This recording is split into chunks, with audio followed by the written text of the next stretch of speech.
but conversation going. I'll just warm up the room with what I've got in the nest so far, and please tweet those and the show itself so we can get more people on the show. The question I'm going to ask while we're warming up the room is, which sites would you like to send the file to? Let's assume that you start with Twitter, but you could start somewhere else like Clubhouse. Where would you send it to? Would you send it to YouTube? Would you send it to LinkedIn? Would you send it to Facebook, or would you send it somewhere else? And I might start with you, Brent. You said you want to send it to Instagram. How would you do that? I don't think it's yet possible to send an audio file to an Instagram account. I don't think that's possible yet. But why would you like to do it? You like Instagram? No. Well, I know that it's possible to use StreamYard and send the audio from Twitter Spaces into Facebook and YouTube. Yep, it is possible to send it to Facebook and YouTube, but not Instagram. Because Tonya live streams and does it, and she sends the audio into YouTube and Facebook using a StreamYard. Okay, well, we're going to get to that. You're giving away a trade secret, but this is actually a really good place to start. And Tonya's there in the room, so I'll make her the co-host. There's two major competitors here if you really want to play this game. StreamYard, which is what I personally use, and I love it. StreamYard.com. It's about $10 a month. It's really good. And the other alternative, which is Restream, which is almost exactly the same. Pepsi and Coke and Samsung and Apple, you know, they're very much competitors. They have similar size products, and that's about $10 a month. So it sounds to me like, Tonya, you use StreamYard, but more importantly, before I put words in your mouth, tell us what you're doing with your streaming, what you're doing with the site today, and how you do it. Because I'm sure, and I might even record this, I'll start a little sound and then we'll start the show proper. I'll just see if you've got it. Let's do a sound check to see if you've got a good sound there. Can we get a signal, Tonya? That's that. I'm glad I did that sound check. We're not getting a signal. So she's still connecting. So that's good. I'll wait until Tonya gets a strong signal, and then I'll start the show proper. I've got my little Zoom PodTrack P4, and I can record to an SD card. I'm very excited. So Tonya's still connecting. So while we're waiting, I'll bring in Dan to talk about how he used Twitter Spaces yesterday. I got a bit out of control, so we're using a Twitter poll to sort of slightly mitigate that. How was your Twitter Space yesterday, Dan? Oh, well, it was my first one. Hey, how's everybody doing? Thanks, Keith.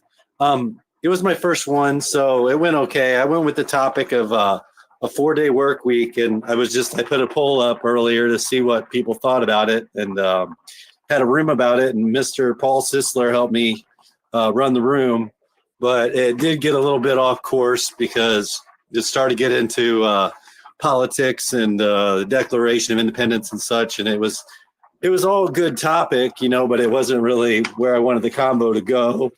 But that's going to happen in rooms.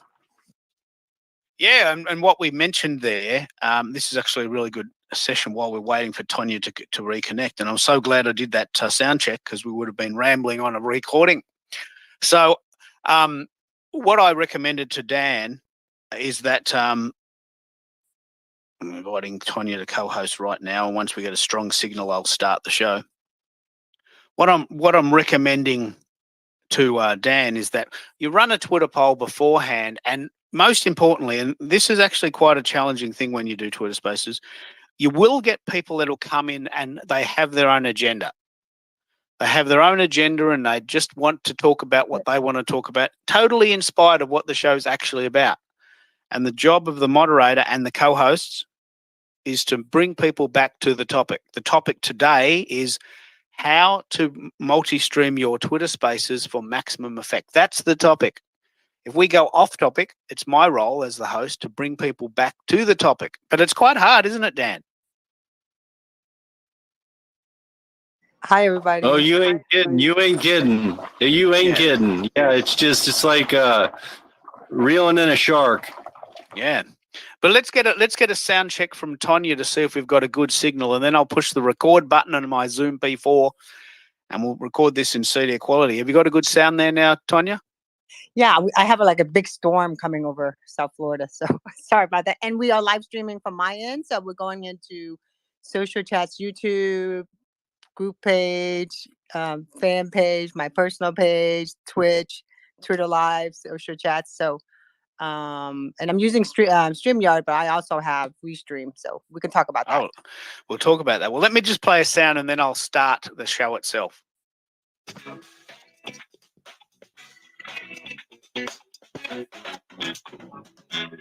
Hey, Keith Keller, Melbourne, Australia, and you're listening to Buy Me a Coffee Monday. It's Tuesday here, but it's actually Monday in the US, and most of my followers are in the US. So I throw myself back a day and do this Buy Me a Coffee chat thingy. And today we're doing a show about multi-streaming.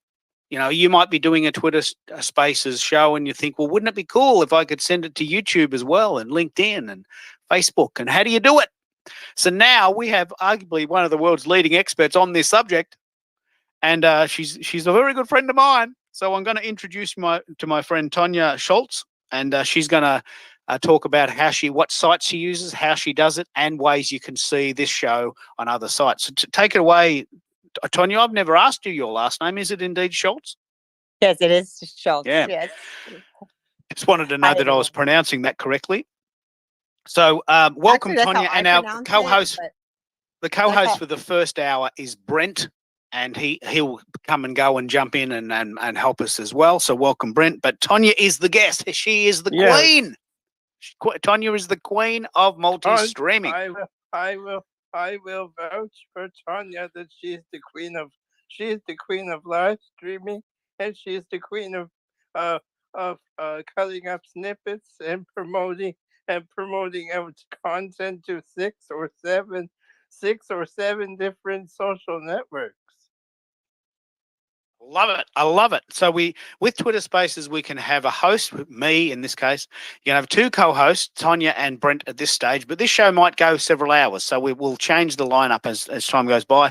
And when we do that, we'll play a little sound, just to let you know that we're changing the format. But I really, really want to get straight into this, Tonya, because I want to front load the show for people who are listening to the replay. Tell us about multi-streaming. How do you do it? What sites are you sending this show to, and what sites do you use to do that? So let me tell you a little bit about myself real quick. I've been live streaming since 2010. I'm like the early adopter of South Florida, pretty much. When I was live streaming, I had to use a laptop. And then in 2012, we started using our phone, but we really didn't start using our phone until Facebook allowed it, which I think that was 2016. So I was streaming Monday through Friday from 1 to 2. Then I add on 2 more shows. I was doing like 8 shows a week, plus have a communication company. And then the pandemic happened, and I got into social audio, which is Twitter Spaces. And first, I was actually in Clubhouse first. And I was in Clubhouse, didn't really have that connection like I wanted to. And I was already on Twitter because I've been on Twitter since 2008. And Twitter was where I just dump all my content because I'm more of, I believe in curation. I used to call myself the digital librarian, meaning I would take content, curate it out based on the bookmarking sites, based on what the content's about. And I would put one content, put it out to 10 to 12 different platforms in one shot. So I love that. Yeah, so that's where my multi-streaming brain started coming along, and I was like thinking, how can I share this a lot quicker than me just sitting here? And I already have the accounts already. Bookmarking sites is very important. If anybody's going to take any notes, make sure you get some bookmarking sites in your, Pinterest is like a bookmarking site. It's a social network, but it started out as a bookmarking site. Reddit is a bookmarking site. So those are the, and then there was Stumble Upon, Dig. Those are bookmarking sites. Yeah. So remember all that when I'm telling you, because what I would do is I would make one show. And at the time I was streaming only audio. I had an internet radio station. So I would stream out the audio, share out the content while my guest was talking. I would curate their website, ask them questions in real time about their website and what they're doing, put out that content so that by the time I'm done with one show, I already have 30 bookmarking sites out promoting that person. And to be honest with you, I never really charged anyone for this. I just did it because I wanted to empower people. So I did it for fun. And because I had an ad agency, that was part, and then I just added that as part of my business. But when it comes to multi-streaming, I got on Restream, which that is another one too. And then they were a little bit expensive. It's like $49. And you didn't get that much, you didn't get as many there's a lot of platform you can stream to. If you have an account on there, and especially where you're located at, because different part of the world have different platforms that are big. Like if you were in Asia, there's different social network in Asia that you can sign up for. And again, not all social network are created equal, and you have to find what your niche is, and also what your guest niche is. So, I'm into women empowerment, but if I have someone on and they're talking about boxing, I'm not going to be promoting in a women's group. You're not going to put it on wisdom, are you? You're not going to put a boxing discussion on wisdom, are you? Well, I haven't been on wisdom. I heard about it, but it depends on how you curate the content. Depending on how you talk about the content, how you curate, what kind of information you want people to know. So, but I would suggest everyone, if you want to do something really simple, Restream is one of them, but it's kind of expensive. But StreamYard is very inexpensive. Yeah, let's play that game. Let's play that little game. Okay. Okay, guys, how does Restream differ from StreamYard? Let's play that game. They're both very similar price points, similar offering. How would you describe the differences? Because I get this question a lot. Well, I noticed that Restream, you can turn around and grab someone else's stream and add your stream onto their stream too. So let's say if someone you're interviewing that has a big social network, that got a big following on YouTube, you can add their stream to your live stream. Does that make sense? I don't think StreamYard allows that yet, but that's an upcoming thing. I've noticed a lot of other platforms that's allowing that. So again, that's distribution in a little bit faster. But again, it's depending on the guest, and it's any show you do. The guest can be brand new to social network, or the guest can be like an influencer. They got 1 million followers. And again, I don't pick my guests based on how many they follow. I really don't care about that. I really care about the story behind the person. Like if I meet them, they make me laugh, I like them, then that's what I'm into. I love that. I just love that, because that means the quality of the content is really pure. You're not chasing the numbers, you're chasing the quality content. That's because you and I are both servant leaders. We want the world to be happy. That's our job. That's why we get out of bed. That's why that's why we go into the city and go to these events. We want to help. That's what we do. And you're so good at that. So I love that you've said that it's not about how many followers you have. It's about the knowledge that you want to share. Yeah. That's the key. I mean, if you never know who you helped out, because that one person can one day be the person that helps you in something else. So you never know. Like this. Look at what we're doing. I mean, we have helped each other so many times, and now we're doing each other's shows. Isn't it cool? I love it. And you are what I call a herder, Keith. You bring the people together. You're the herder. Oh wow, okay. I haven't heard of that. Okay, I can work on that. I can work with that. Yeah, it's very hard to find, by the way. In America, it's very hard to find people like that. That it's not about like promoting themselves. They bring all kind of leaders, new people, or influence, all different people, and they throw them all in a mix together. And that's what makes you special, because you don't look at people like, oh, I got this person with 1 million followers. I'll add another person in here with another million. Then I'll have like a blue check mark, 10 blue check mark. You're not about that. You really care about just the content, the relationship that's being built. And that's what a herder is about. Wow. I've never heard that phrase, but I love what you've said there. And I'll tell you why. My show, it's always going to be about this. My show is always about the audience. So we've got and I'll bring you in a minute, Lisa.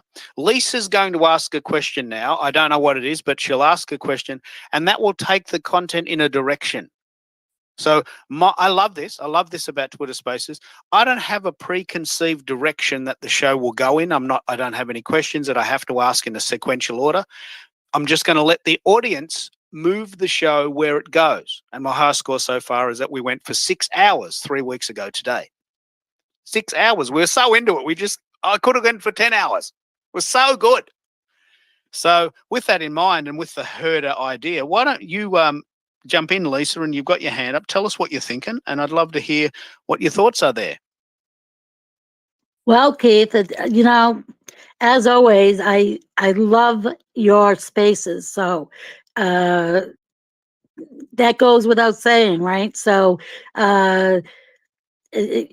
you are such a great resource, and so I'm giving you a plug here that I vouch for Keith. So anyways, the reason why I popped my hand up is I was wondering if you've ever heard of a streaming forum called Rockfin, ROKFIN, and if you have any opinions about that. Haven't heard of it. What does No, it do? I haven't. What does it do? Yeah, it's I guess like Periscope, where it's they make it so that you're able to live stream your show. And for instance, David Knight does that every day, like 3 hours a day. So, and it has its own kind of tip jar actually.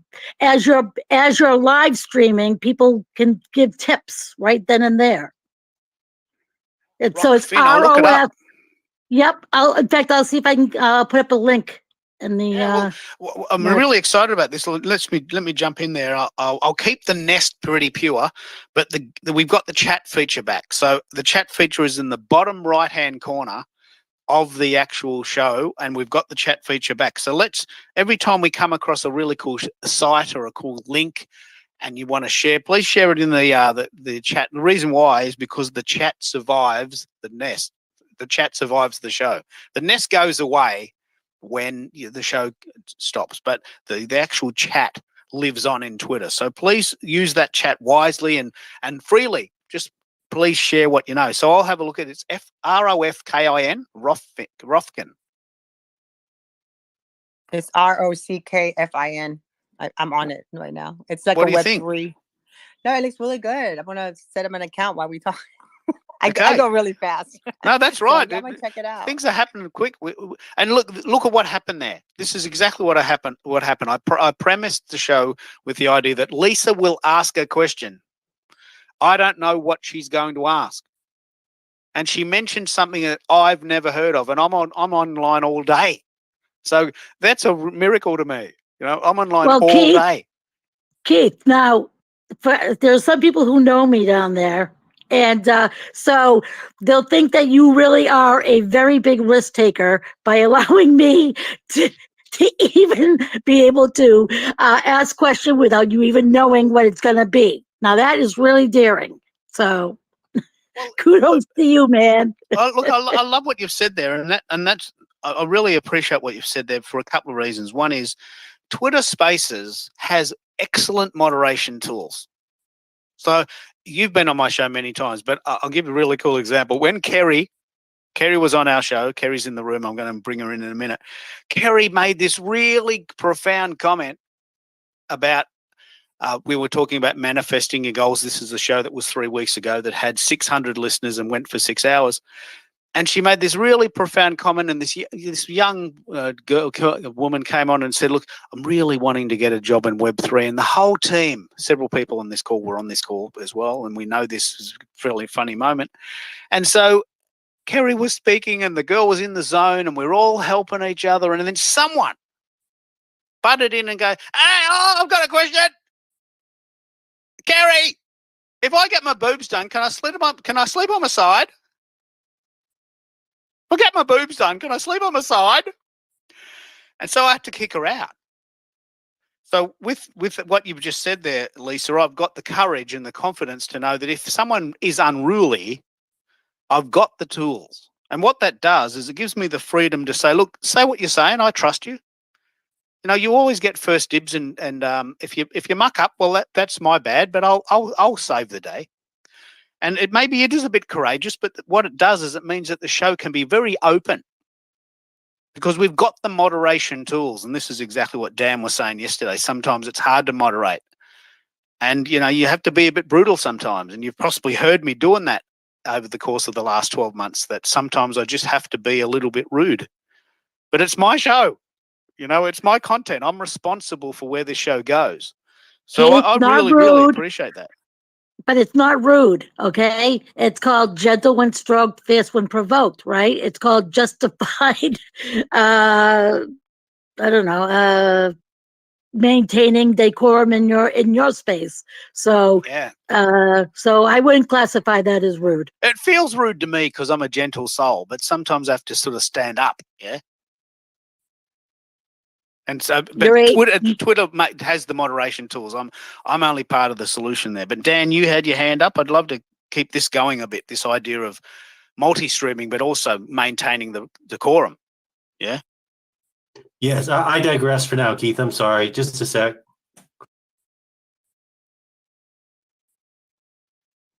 I'll let you have the floor back. I'm sorry. I forgot what I was going to say. No worries. Well, tell me, Tonya, while we got you, what do you think of this Rockkin thing? I mean, is it good? What is it? I haven't heard of it. I'm trust your judgment. I'm going to have a look in a minute. What do you think of it? I just set it up. It has, you know, like free thinking media, comedy, open mind, wrestling, MMA, BJJ. I guess crypto and football. I mean, there's different categories. So again, you know, depending on what you're into and what you want to talk about. So like I'm into crypto. So that's the 101st option now. I know we've already hit 100 versions. This is another version I've now discovered today. Rockfin. I'll go and have a look at that. Christy, if you'd like to talk, we just used the magic word for you, wrestling. Rockfin.com has a wrestling channel. I think I've got you hooked now. You better go and try that. So come in and have a chat to us if you want to talk about wrestling. But we've got a really lovely active room. Billy's in the room, Victoria's in the room, Dan's in the room, Lisa's in the room. Christy is indeed in the room. So, Christy, I know you love wrestling. Let me just go off on that tangent a bit. Can you see yourself trying this Rockfin app? And would you imagine going to a sort of a wrestling channel? Hi, Keith. I'm going to admit to you that I'm doing some stuff in the background and missed part of this conversation. Can you kind of fill me in on what you're talking about? Yeah. So what we did, and I've got a recording of this where I think it's at the 16-minute mark.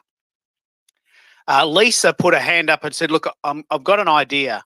And before I let Lisa in, I said, look, I don't know where this is going to go, guys, but I'm going to take a chance.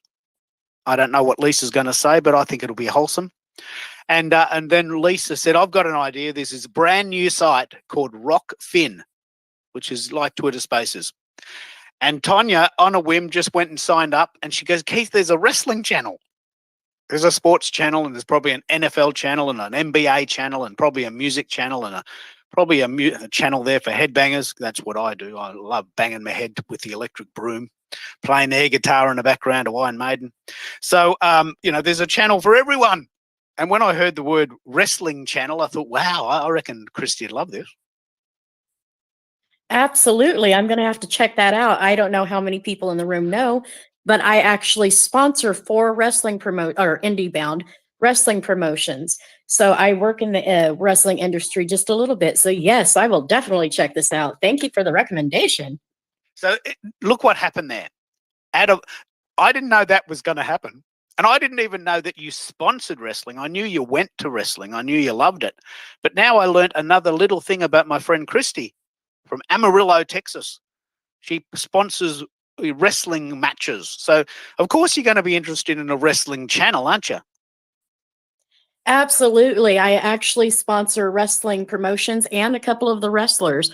One of the wrestlers happens to be my best friend, Axel Savage, who I'm going to be bringing into our audio circle very soon because him and I will be having a podcast coming out in January called WWAA, which has writing, wrestling, accountability, and advocacy. So I'm very interested when it comes to wrestling. Thank you for the recommendation, guys.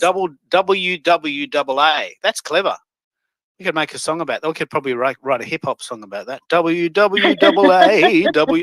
I haven't got my auto-tune on. Sorry, I was just going to launch into auto-tune. But Lisa, ladies first, jump in and tell us, look what we did with that. Look what we did with that. Out of nowhere, we went off on a bit of a tangent. We all learned something new. Well, it's not much of a tangent because, you put up on the title, like multi-stream. So, it went with, it was within the scope of the topic. But what I wanted to say was, I'm not with Rockfin. I don't know if it has the capacity like what you do here with Twitter Spaces, where people are able to interact directly. I think with if there is something like that with Rockfin, that would be fantastic. So far, what I've just been able to see is that it's live broadcasting and people are able to participate through the chat room. So it's by text, I guess, as a way of akin to it, which is, I guess it is still interactive, but not quite like what we do here in Twitter Spaces. I really appreciate what you've just said there, because Twitter in many ways is very unique, and I'll give you some examples that we'll talk about in the course of this show. So Twitter, first of all, has 200 million current users. Secondly, you can have 12 speakers on Twitter Spaces concurrently. A bit hard to manage, but it's definitely possible. You can have 2 co-hosts, which have got your back in case someone does get unruly. You can get a replay, and it's an ecosystem. There's only 2 things that we don't like about Twitter Spaces. One is it sounds terrible, and second of all, you can't use your desktop. But other than that, it's the perfect scenario. It's perfect in every other way, almost every other way. So Wisdom, for instance, which is another app, is a one-on-one app. You can only talk to one person at one time. You can't have a group dynamic. Clubhouse is very similar to Twitter Spaces, but it's not as popular, doesn't have the reach. LinkedIn is a great little version of that, and there's 800 million people on LinkedIn, but that doesn't record. So each site has its own little idiosyncrasies. And of course, we all wish that everything had everything. And the only thing that Twitter doesn't do is it doesn't give you the recording, it doesn't use desktop, and it sounds terrible because it's in mono. But once they solve that, it'll be the go-to place for every single being on the planet, as long as I'm in charge. Because I'm going to keep telling everyone about it. But you've got the potential to have 200 million listeners. So it's good. It's good that we're researching these other sites, but chances are they don't all do what these other sites can do. So that's a very good point, Lisa. Very, very well put. I'll go and have a look at that while we're chatting. And you've got some thoughts, Dan. You've remembered what you were going to say, or you've got a different thought? Alrighty. Oh yeah, I had a 2-parter question. One is for Christy and one's for you, Keith. Christy, I was wondering if the wrestling that you watched and were involved in, is that like say like a junior wrestling, like high school wrestling, or is that full on like WWE, WWF style kind of wrestling? Great question, Dan. It is actually adult pro wrestling. It is one of the first steps to getting to WWE and AEW. They have to go through IndieBound, and then from IndieBound, we have talent scouts out in the audience that watch them. And then if one of the talent scouts pick one of our guys, they go over to Florida for the Performance Center for WWE. That's pretty freaking awesome. That's really cool. Keith, I wanted to ask you about your new toys. I haven't heard much about them lately, and I didn't know how you were enjoying them. I like how you said you like to feel like a kid on Christmas morning. I love that. Yeah. So I was just wondering how they were working. That's great. This is actually, we all have our little goals in life, and my goal is to live every day like a kid on Christmas Day. Like last week, I got this new toy, the Zoom PodTrack P4, and I just couldn't wait to get out of bed, to get it out of the box and try it. And that's the way I want to live my life. I want to live my life with gadgets and toys, and I'm going to do shows about these toys. So given that you've asked the question, I have several mixers, which I love, but they don't record. So I bought a very basic one, and this is what I recommend to people who want to get into Twitter Spaces. I started with my old phone, then I bought a small mixer, $100, small mic, not very good quality, but it got me by.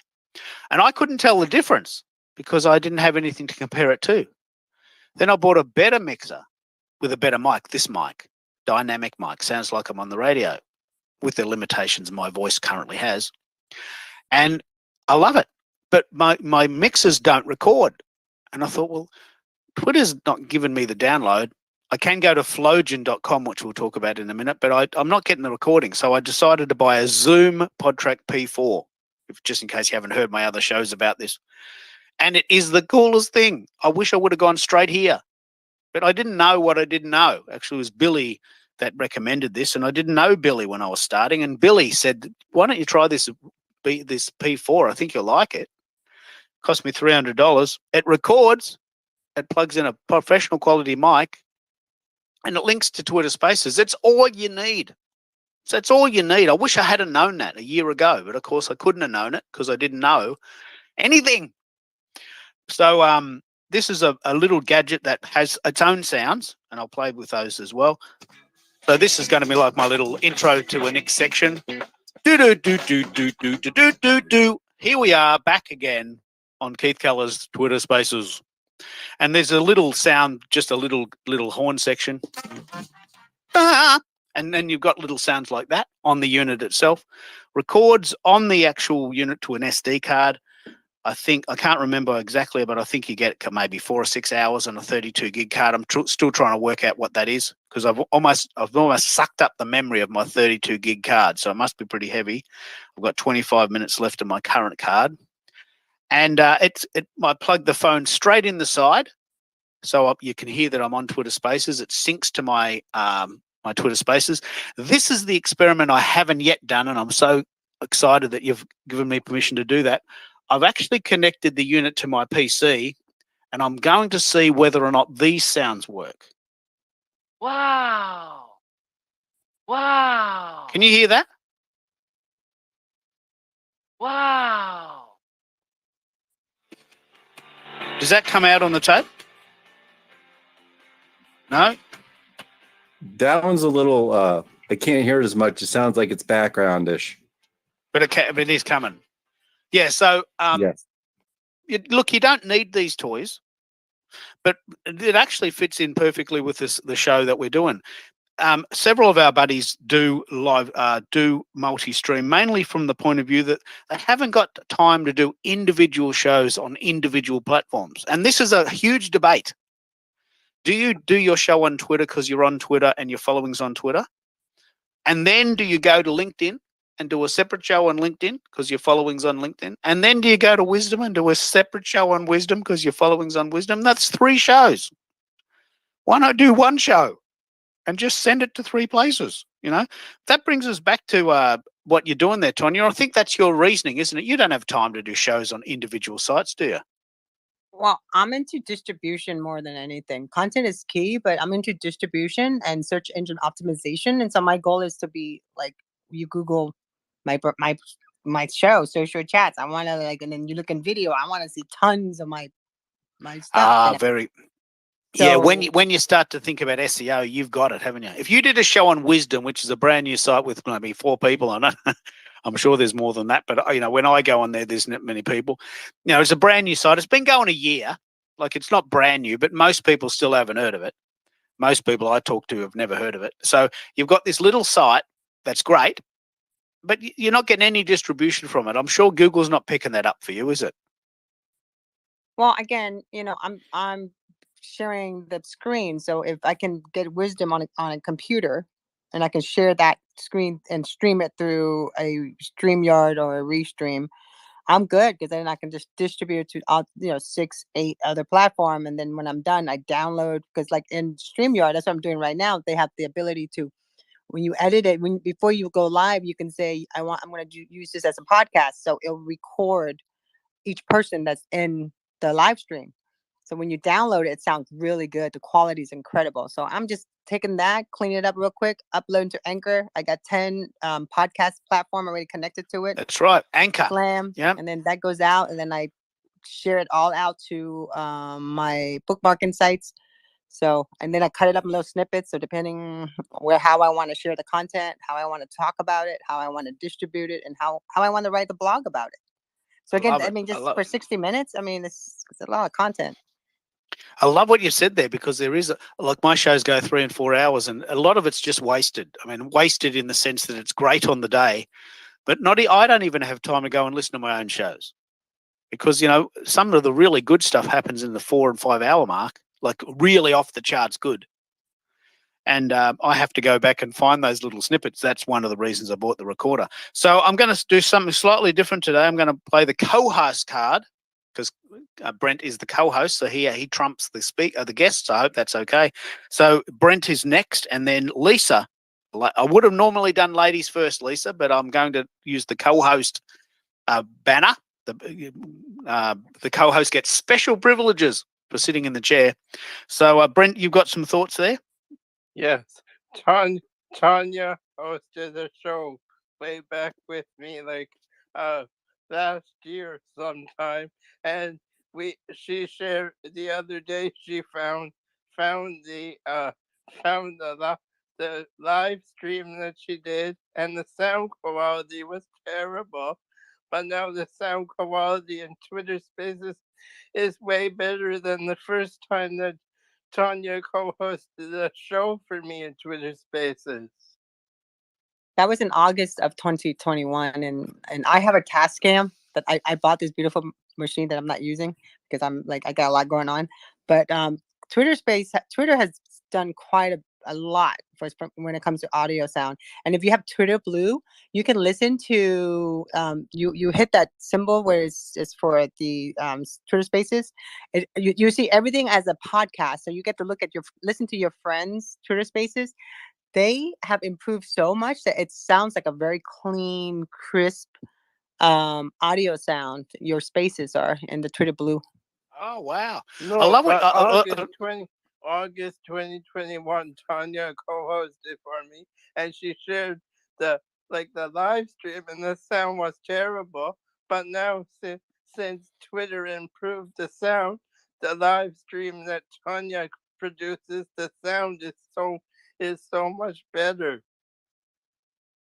Now, what you've said there is a vindication for multi-streaming in itself, and the concept of recording and getting the replay.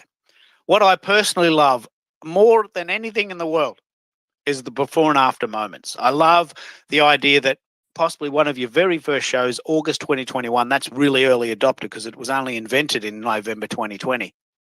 So you're in there in the first year, you're one of the very first to try it, and you've got a recording of that to compare against how far you've come sound-wise and as a host. And I would love to hear that show because it's great. I've still got my very first show on cassette from March 1982 when I did a radio show after school. I've got it on cassette. The first show, very first show, me as a very young person introducing the police. I'll say that Tanya has a full archive of her live streams. Has a full archive of her live streams in storage. And that's really, really powerful. So how did you do that then, Tonya? Did you use StreamYard then, or what were you using? Oh, no, I got sponsored. When I started out, I was on a 1340 WPBR AM station in South Florida. And I only did it. The only reason I did it because my friend that's part of the social media club South Florida, and I just, I wanted to empower him because he didn't have a job and he thought that the radio station should have a website and he think that we should be streaming from there. And so, but I was already using an app called Bamboozer at that time because I was streaming really in 2009. So, and that was the only app at the time that was able to go into Facebook, and the quality is pretty decent. I mean, I was doing it off of my computer. So I started this show. I got my client to pay for it, and it was only $100 a week, which was perfect. It was an hour, Monday through Friday from 1 to 2, the busiest time on Twitter. And I only did it for him. And then then everybody was listening to it because I was the only person that was talking about social media back then. So this data center called Secure Net System, they were the data center for all the radio station in the world, and they sponsor my show. And then I just went to this place, this data center. They built a studio for me, and I did all my shows back then. And that's how it was done. And because I was using Bamboozer, that's the name of the platform, and that was the only one that was sharing out to Twitter, Facebook. It was so ahead of its time. So that's how I was doing it back then. Yeah. Look at you. Like, talk about early adopter. That's great. That's great. And it really does talk about the two very, very different ways to do it. Focus on Twitter and only do Twitter, or go wide for SEO and Google factor and broadcast to the world. It's really quite fascinating. It's really, really fascinating. Now, Lisa's got a hand up, so jump in there and tell us what you're thinking.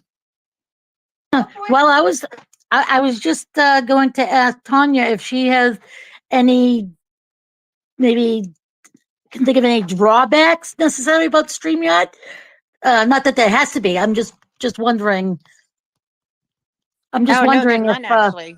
StreamYard is very inexpensive. It's free, if you know. But if you want to use the podcast quality of it, and they also provide. I would suggest to everyone to open up an Anchor account, Anchor.fm, which is bought out by Spotify, and now Anchor does video too. So I mean, just look at Joe Rogan. Joe Rogan actually started like. His show was like 3 months. His show was like, mine's February. His was in December. His show was 3 months. And I'm more, I don't talk about politics. I just talk about women empowerment and just fun stuff. He talked, so he became big during the pandemic stuff, and then Spotify picked him up. But, I always feel like it's not about, you're not in a race with anybody. You should be in a race with yourself. But I always look at that, and there's no, if you're under a budget, don't worry about what everybody got. Worry about what you're going to do and just give good content and distribution. Just figure out where you're going to distribute it at, and that's it. Good content. Yeah, let me pick up on that. That's brilliant. So Anchor.fm, which is owned by Spotify now, so look, it's worth doing because Anchor's free. So you might as well set up an account there, especially given that Spotify has a live show component too. So you might as well at least have a presence there. I don't yet, that being said. But with Lisa's question, I want to give you a really, really good example of what StreamYard does and the goods and the bads and the pros and the cons. So StreamYard and Restream are really major competitors to each other. They're both good. In the same way that if you like cola, you probably don't mind Pepsi. I don't know if you do. But, it's like Jim Beam and Jack Daniels. I can't tell the difference. I don't mind bourbon, but I'm not a connoisseur. And if you put blindfold on me and gave me Jack Daniels and Coke, I probably couldn't tell the difference between that and Jim Beam, which is also a bourbon if you don't know that.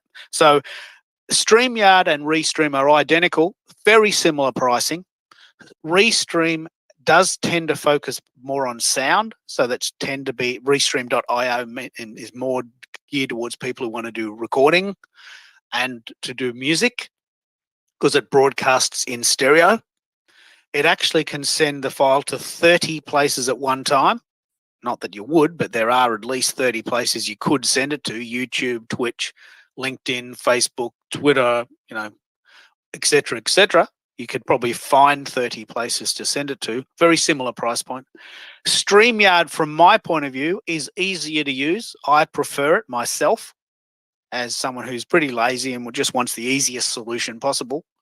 I have tried both, and I personally didn't like Restream. It just was a little bit harder for me. Just a little bit too hard for me. But it's still good. But Restream is, I reckon it's the Fender Stratocaster. I use that analogy a lot. Everyone's heard of it. Everyone's using it. It's just got, and it's actually owned by Hopin. Hopin is owned by LinkedIn. LinkedIn is owned by Microsoft. So Microsoft officially owns StreamYard. I don't know if that's an important lineage there, but StreamYard is now owned by a company that's owned by a company that's owned by by Microsoft. Don't know if that's a good or a bad thing, but does that help, Lisa? Oh, it does. In fact, I wanted to comment on how helpful your insight is, especially the way you crystallize it in terms of you've actually used both forums or venues. And I'll give you an example. Remember when you helped recommend to me Filmora, right? Yeah. And it's very similar. What was so great is because you recommended Filmora exactly for the very same reason, because it was user friendly and gave decent quality. I mean, maybe it's not the Adobe, king of the whatever, but it made it that I could actually use it. Yeah. Look, I actually think the convenience factor, my wife and I disagree on this a lot, almost every single day. But I think the convenience factor is worth paying for. I mean, I think it's worth paying some money to the people that have gone to the trouble of making it easy to use. That is actually the product. Like Netflix, I'll pay $10 to Netflix for the rest of my life because I love watching TV with no ads. I don't mind paying them $10. And I don't begrudge that $10 because I can just turn my television on and I know there's about 20 different shows I can watch right now and there's no ads.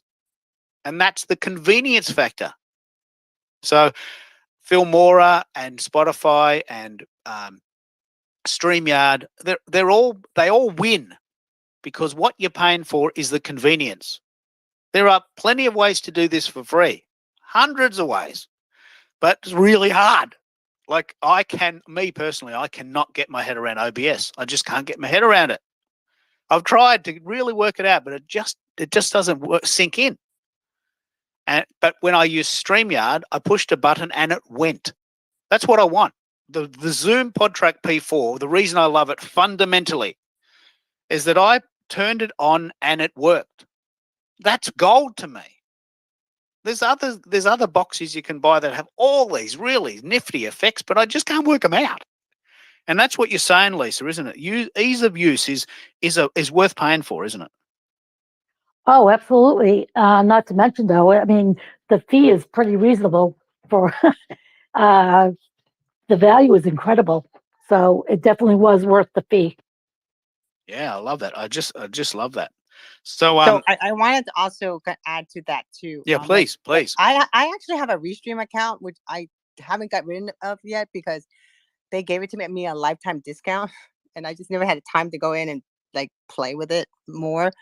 But on StreamYard, you can now share to Hopin, which is we all know is on. It's kind of like you do Hopin. They add that new feature, and anything now if you share into Facebook. They make an event page out of it. So that's another SEO thing too, if you're big in Facebook and Facebook events.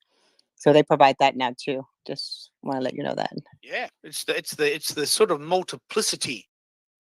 And I want to chat to Jason. Jason probably can't speak at the moment, but Jason is the best example we have for, I want to really pull apart this idea. So Jason has these off the charts cool shows with really rock stars in their industry. Even though we may not have heard of them, he talks to these people that are rock stars in that field. And he hasn't got time to interview them 4 times. He's got them once at 10 o'clock on a Monday morning. He's got them. He nailed it. They've agreed to talk to him. So he has to maximize who can listen to that one time. He's got one chance. So if you've got your own show and you can talk every day at 10 o'clock, because you've got nothing else to do, then you could do a show on Wisdom and LinkedIn and Twitter Spaces and Instagram and whatever comes next, Rockfin, which is a Web3 based product, which I'm going to have a look at in a minute. And but most of us don't have time to do separate shows on separate channels. Of course, it arguably is a better idea, but we don't have the time. And Jason is the cleanest example of how that works. And he's got such a great story to tell. He might not be able to speak at the moment. I've invited him to, and that's okay because we're all busy. But I really do want to pull apart this idea of whether or not multi-streaming is a good idea. I want to open it up to discussion. Tonya does it, and I'm going to go and have a look at. Can you send me some DMs, or can you put some stuff in the chat about where it's showing up on other sites, Tonya? Can you put that in the chat so everyone else can go and have a look at it? Yeah, let me log into my account. I'll just do a screenshot for everybody and I'll share it. How's that? So you can see the back end. So you can see that's perfect. That's perfect. You can see all the different places it can be shared out. There he is. Jason's arrived. Let me just start a new file for this. Hey guys, Keith Keller, Melbourne, Australia. And what we're doing is we're talking about multi-streaming. Is it a good idea? Is it a time saver? Or are you actually disseminating, dispelling, weakening your field? So Jason Bunsen and Beaker has the most amazing story to tell about this. he does one show and it reaches millions. So tell us how you do it, mate. And now you're pentacasting, aren't you? Well, I don't know if we're reaching millions yet, but that's the goal. Yeah, we're pentacasting. So our two audio shows a week, and then I'm involved with another audio group that does a show every Saturday if I have time. That show is beamed out to 5 different audio sites. So that's why it's called pentacasting. And Tonya uses Restream, a piece of software, and also another site called StreamYard. Both, you do it differently. You do it with hardware. Tell us how you're doing it, because I think the group will be interested to know this. Yeah, I originally did look at like StreamYard or OBS, like those other streaming platforms. And I decided to go with hardware instead of the software. And one of the reasons was I needed a way to record my spaces, and the software at that time couldn't do it. Right, the software could get the signal out, but my hardware that I got could get the signal out and record directly to my computer, so I could repurpose all of my audio. You get the file and you're in charge of it. Right? Yeah, that is the essence. I think that's the reason you would have hardware. You get the file and you are in charge of it. Yeah, I wanted all of our audio shows in the highest quality possible, and then I could turn that into whatever, right? So when we originally started doing shows and there wasn't a way to record them and Twitter wasn't recording them, you would it was extra content that we gave our patrons. So they thought that was really cool, because if they missed the show back in the day, you just missed the show. That was the end of it. But then that progressed into bonus content on our podcast. So all of the audio shows are bonus episodes on the Science Podcast, which is pretty cool. If you want me to talk about how I do it real quick, I can, if you'd like, or I don't know if that's interesting. Oh, actually, I definitely do want you to talk about this, Jason. What Tonya is doing, just to give you some context, I'm recording this as a separate file now on my Zoom. This is exactly why Jason and I use hardware. I can push a button on and off on my desk that says recording, yes, stop, recording, yes, stop. And each of those becomes a separate file for editing purposes. This is why I love hardware. I want to touch it. I want to have complete control. So I've started a new file on the idea of multi-streaming using hardware, in your case, a Rodecaster Pro, in my case is a Zoom PodTrack 4. Yeah. Both of these are little tech gadgets that run off an SD card. So tell listeners in the room, and we'll open it up to questions if you've got time to take them. How do you do it? I got about 10 minutes. Yeah. So tell us how you do it, because you use hardware, a Rodecaster the size of a phone book, records to SD card, and then sends it out to, at this stage, 5 places at once. Pretty magnificent. Yeah. So the Rodecaster Pro has on the back of it a bunch of different places you can plug in an analog mic. So the reason why people get a Rodecaster is if you're going to be interviewing multiple people live. So it has some functionality that I don't use. But what the Rodecaster also has is a jack for a TRRS cable, and that allows you can plug that into an iPhone or an Android, and that allows 2-way signals. So that's how I run Spaces. That's the brain, is the TRS cable to Spaces. The Rodecaster Pro also has Bluetooth capabilities. So I Bluetooth to a second phone, and on that second phone, I have Wisdom. And for right now, I can only run Wisdom on my phone. Some Macs can run Wisdom on the computer. And then the Rodecaster also has USB to the computer. And through that's how I record. I don't actually record onto an SD, because that's one extra step for me. I got to take the SD, put it in my computer, take the file off. No, I record directly to Audacity. And then because the USB is hooked up to the computer, you have all of these audio signals that can go in and out of the computer. There's every MacBook or every laptop or every desktop has a certain number of audio. I forget what it's called. Some audio signals can go in and out. I think my MacBook has 6 or 7. So because it goes to the USB, then I can run Club Deck, which is an emulated Clubhouse thing. It took 2 seconds to set up. So then it goes to Clubhouse, I open up my LinkedIn account and set up the audio there. And then I've been using Facebook Live. That is the 5th thing I've streamed to. And that only uses 3 channels on my MacBook. So like I could potentially, and I could stream to YouTube Live, but the only problem is I've only got 1 camera.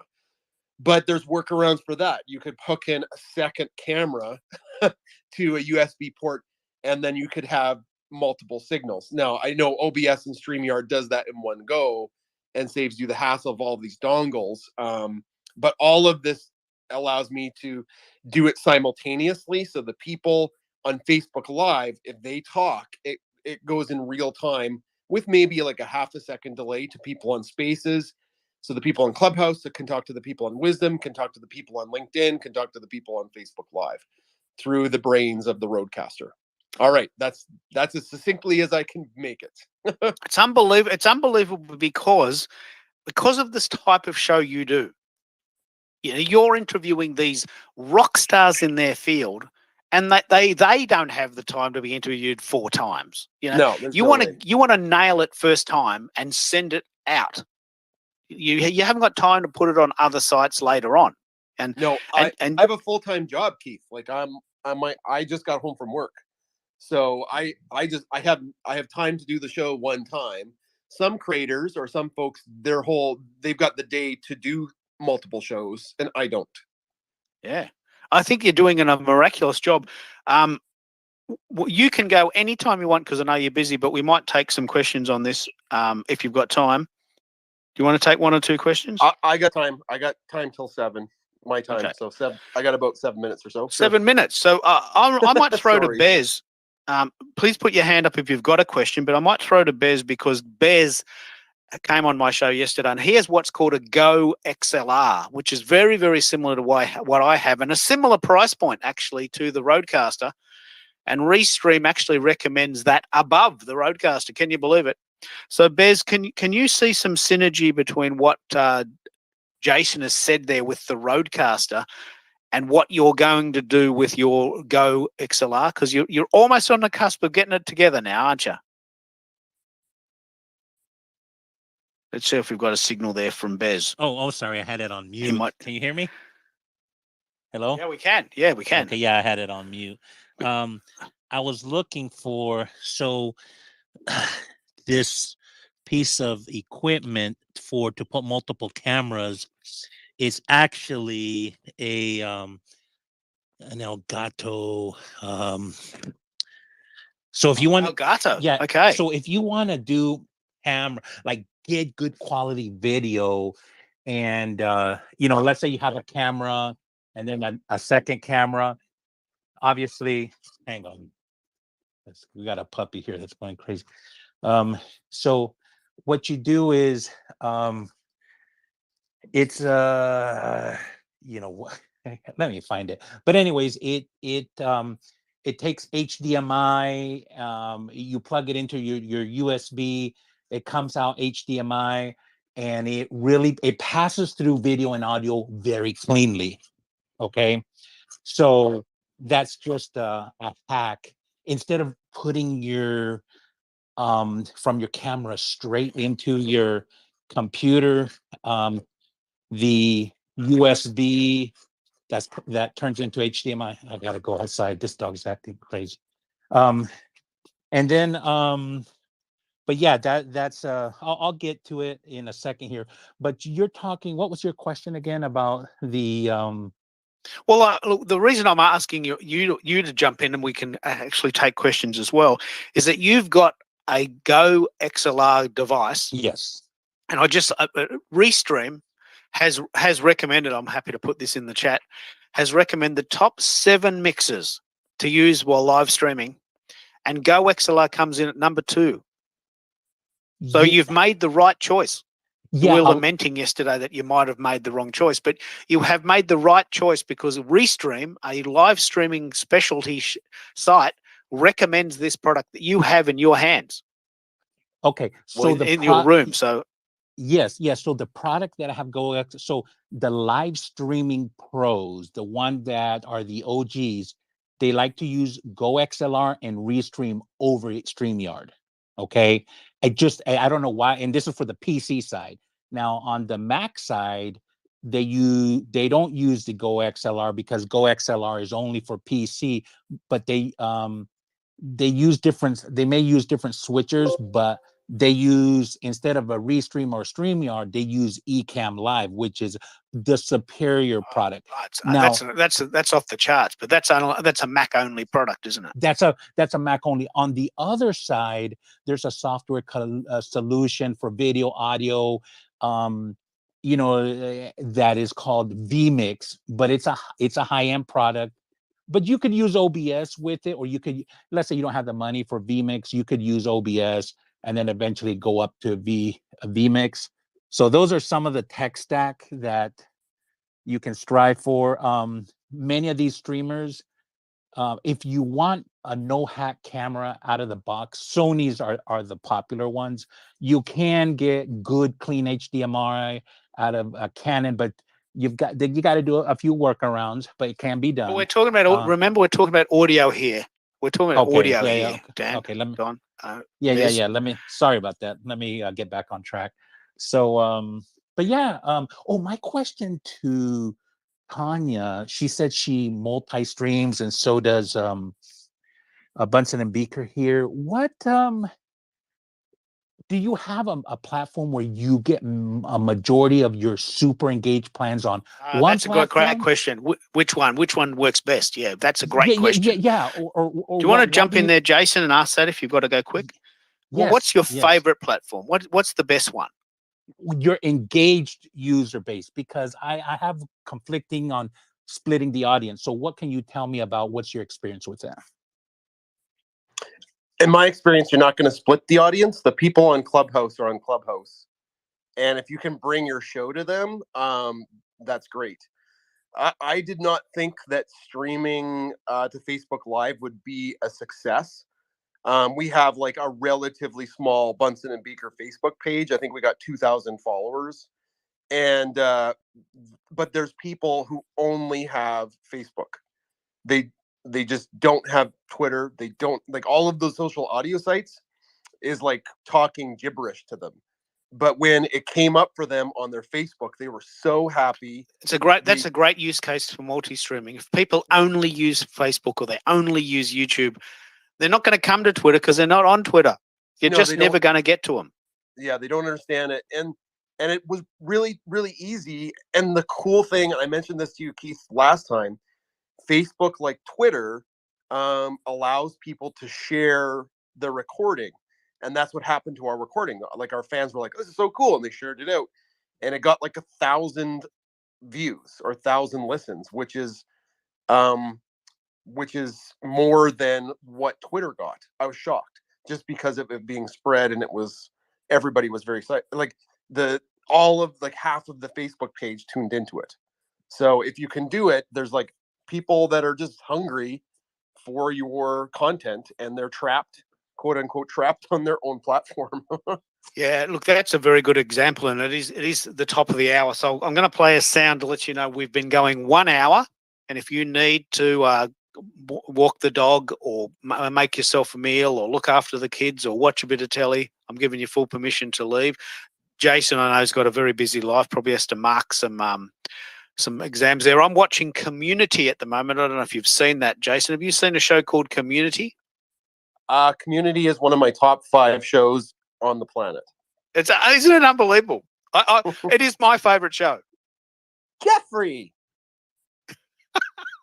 I'm trying to work out. I'm like a combination of the Jeff character and the Pierce character with a little bit of Abed thrown in, because I can go off topic a bit. But it's a great show, and I'm guessing you have to either mark exams or you've got to get ready for tomorrow's show because, as you said, you've got a busy life. So I'm going to play a sound, and I'm going to promise you that I'm doing this from now on, just to let you know we've hit the first hour, and that gives you permission to sort of regroup just in case you've lost track of time.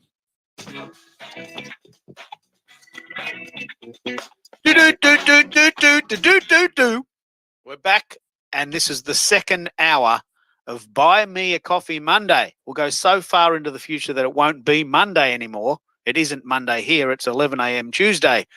But most of my followers are in the US and Canada, so I throw myself back. in the time machine. So we're chatting today about multi-streaming to various sites and why you would do that. I'm gonna throw to Tonya and to Brent because we have hit the hour. Do you need to go? Are you okay to sit with us for a while, Tonya? Are you okay, or do you need No, to I'm good. shoot off? I share some stuff in the speech bubble, and then I can pin it for you. So I'm gonna suggest everyone to check out Dr. Drew's Twitter Spaces. He does it really cool. He does the Restream. He uses the Twitter Spaces as a studio audience, and he'll bring his guests. He'll interview them, and then it's streamed into Twitter Spaces, so you can listen. And then when he puts out Q&A, and if you want to request to speak, and he'll pick you, and then you can go up and ask a question. Actually, Brent went up and asked a question. Some days, Dr. Drew, when he doesn't have a guest on, he will come on Twitter Spaces, and have a Q&A session to ask health questions. Or he will have a guest on, and he will do YouTube, Rumble, and Restream, and Twitter. Have the video showing on Twitter so you can see his face and the guest, or he'll open the Twitter space and have the audio going into Twitter Spaces. I love it. So, Brent, you did say you could only stay an hour. Do you need to go, or do you want to stay with us? I can stay for a little longer. Okay.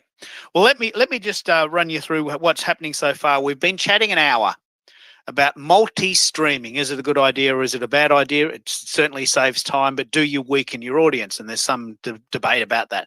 But what I can tell you is that using a site called Spaces Dashboard, which is actually my second favorite site on the planet. My first favorite site is Gift App. I'll tell you about that in a minute. My first favorite, is that the correct grammar? But anyway, that's my favorite site on the planet, and I'll tell you why I love it in a minute. But Spaces Dashboard gives you an understanding of what's going on Twitter Spaces at the moment. And there's about 2,000, true story, there's about 2,000 Twitter Spaces going on this is exact second. So there's a lot to compete against. But I can tell you for sure that as a result of the conversations we had in the first hour, we are reaching a potential audience of 180,000 people. And if you want a copy of that screenshot, I'm happy to send it to you. So what Twitter Spaces does, and what more importantly Spaces Dashboard does, is it measures the potential reach of the people on the stage at any given time. And during the first hour, we reached 180,000 people. Now there's multi-streaming 101. We're only on Twitter. Imagine how far we can go if we add LinkedIn and YouTube and all of these goodies. So it's very, very, very exciting. And I'm going to keep going for the second hour. I'll throw back to Tonya and Brent because we've had them for an hour and I'm conscious of their time. Do you use Spaces Dashboard, Tonya? Have you heard of it, or do you use another site to get I'm your one of the stats? early adopter. I just what happened was I was using Diacon because they were new. I like helping startups. I always sign up, and I'm always like, but then the thing was, I don't know what happened, but I was paying on it because they didn't tell me they weren't allowed to run, because I was getting analytics, but I was getting great analytics because I was able to know who was in my space, even though they didn't speak.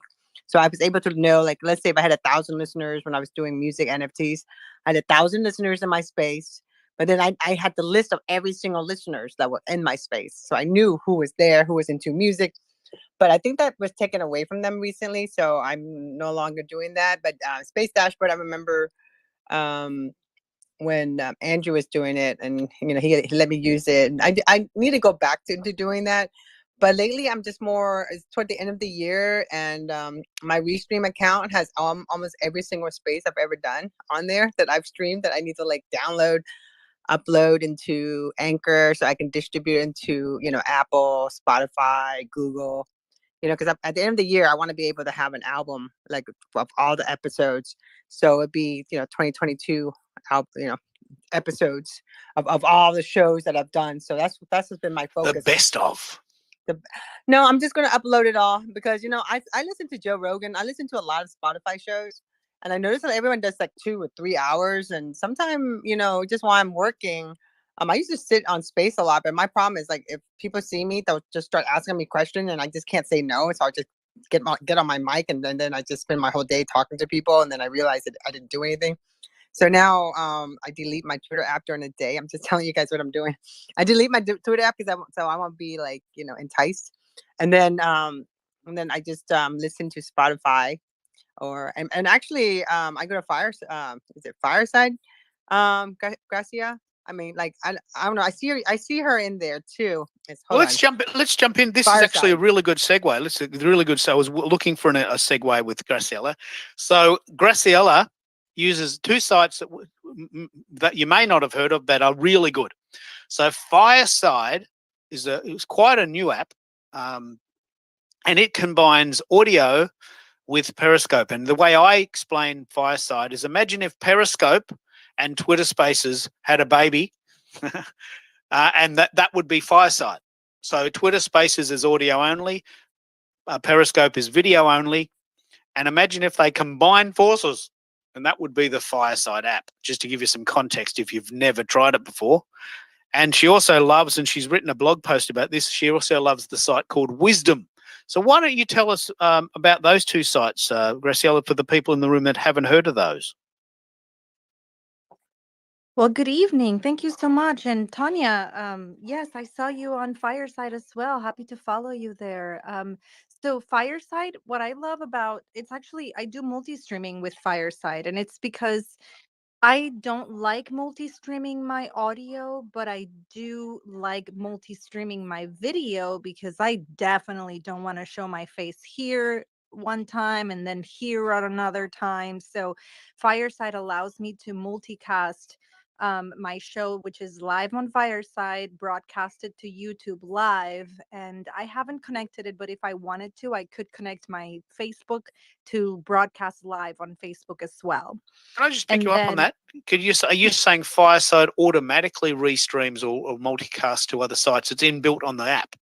That's right. Yes, you can. How many sites can you multi-stream to?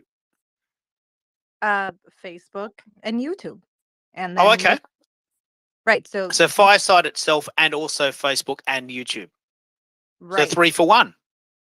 It's 3 for 1, but then after I edit my content, I stream it to Spotify. So my show is also available on Spotify as the podcast version for those who don't care about the video. They just get to listen to the conversation. So it's 4 places.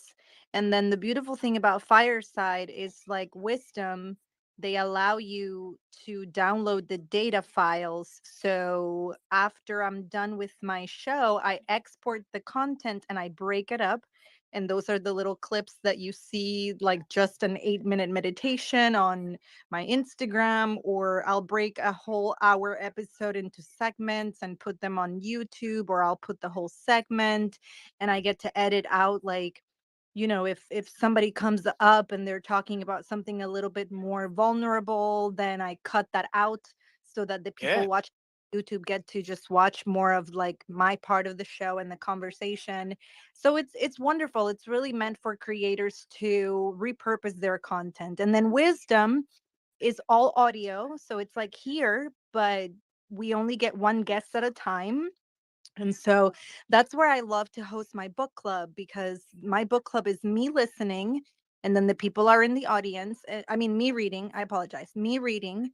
And then the people are listening in the audience, sending their claps, sending their hearts. And then when I'm done with the chapter, they may come up one at a time to share questions or insights or whatnot. And, I was a beta tester, so I'm not going to go anywhere. I love Wisdom.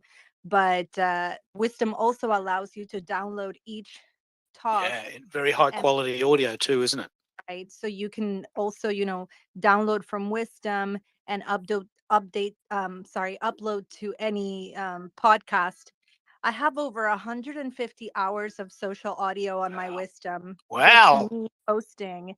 Wow. But I haven't done anything with them. They're just there.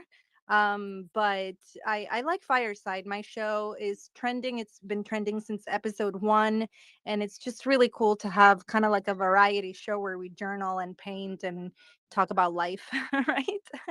So thank you. Let me know Oh, if you're you very welcome. And tell us about the blog. You agreed, and I'm so excited. You agreed to do a blog about what wisdom is, basically putting what you've just said into words.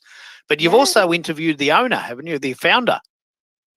That's right. I've interviewed the founder. She's also interviewed me before. And in my book club, I've interviewed some best-selling authors from my book club that I get them to download Wisdom to join me on an interview. So it's been a beautiful journey. And so the blog is coming out next week, just in time for Wisdom's 1-year launch anniversary, and is essentially me walking everyone through the process of what the experience is like, the community, and most importantly, the mentor coins, because on Wisdom, you get to monetize your content. Tell us about that. I know that this is what Rockfin might be doing, but tell us how those mentor coins work and how. So if you do a show on Wisdom, for those who haven't heard of this yet, instead of just doing a show on Twitter and sending it into the Twitterverse and just having to run your own sort of fundraiser, we'll talk about that in a minute. Wisdom has an inbuilt sort of monetization system. It sounds pretty intriguing. How's that working? So it's almost like Hive and the I forget the blockchain, I think it is. I'm not there, so I can't really say anything, but it's like you have to think about it kind of like a piggy bank. 1 cent at a time really makes a difference in the long run because the way that the conversion works, some people think it's totally not worth it. I mean, we're not there for the mentor coins, right? We're there for the community and for the other aspects that the platform provides. But like I said, it adds up. So let's just say if I'm there for 1 hour and no guest comes up to talk to me, but 2 people stay to listen for the whole hour, I'll make a certain amount of mentor coins. But if I was there for 1 hour and 5 of you come up to talk to me with a 10-minute timer, that's 50 minutes, I'll make more mentor coins because I had all of you there for 50 minutes, not just listening, but on my guest seat, right? And then you accumulate those mentor coins and then you cash them for gift cards for Amazon, Starbucks, Target, Walmart, or you can donate them to a charity. So I've been with them for a year now. Anywhere from every day, then I transitioned to like 3 times a week, then I transitioned to officially 4 times a week as a host, because you also as a top mentor, you also get mentor coins as a guest on other people's talks. But as a host, I am there officially 4 times a week. And I have been able to monetize in the past year $300. There it is. And that's brilliant. One $25 gift card at a time. Once I accumulate 3,000 mentor coins, I cash it in and I spend it on my business.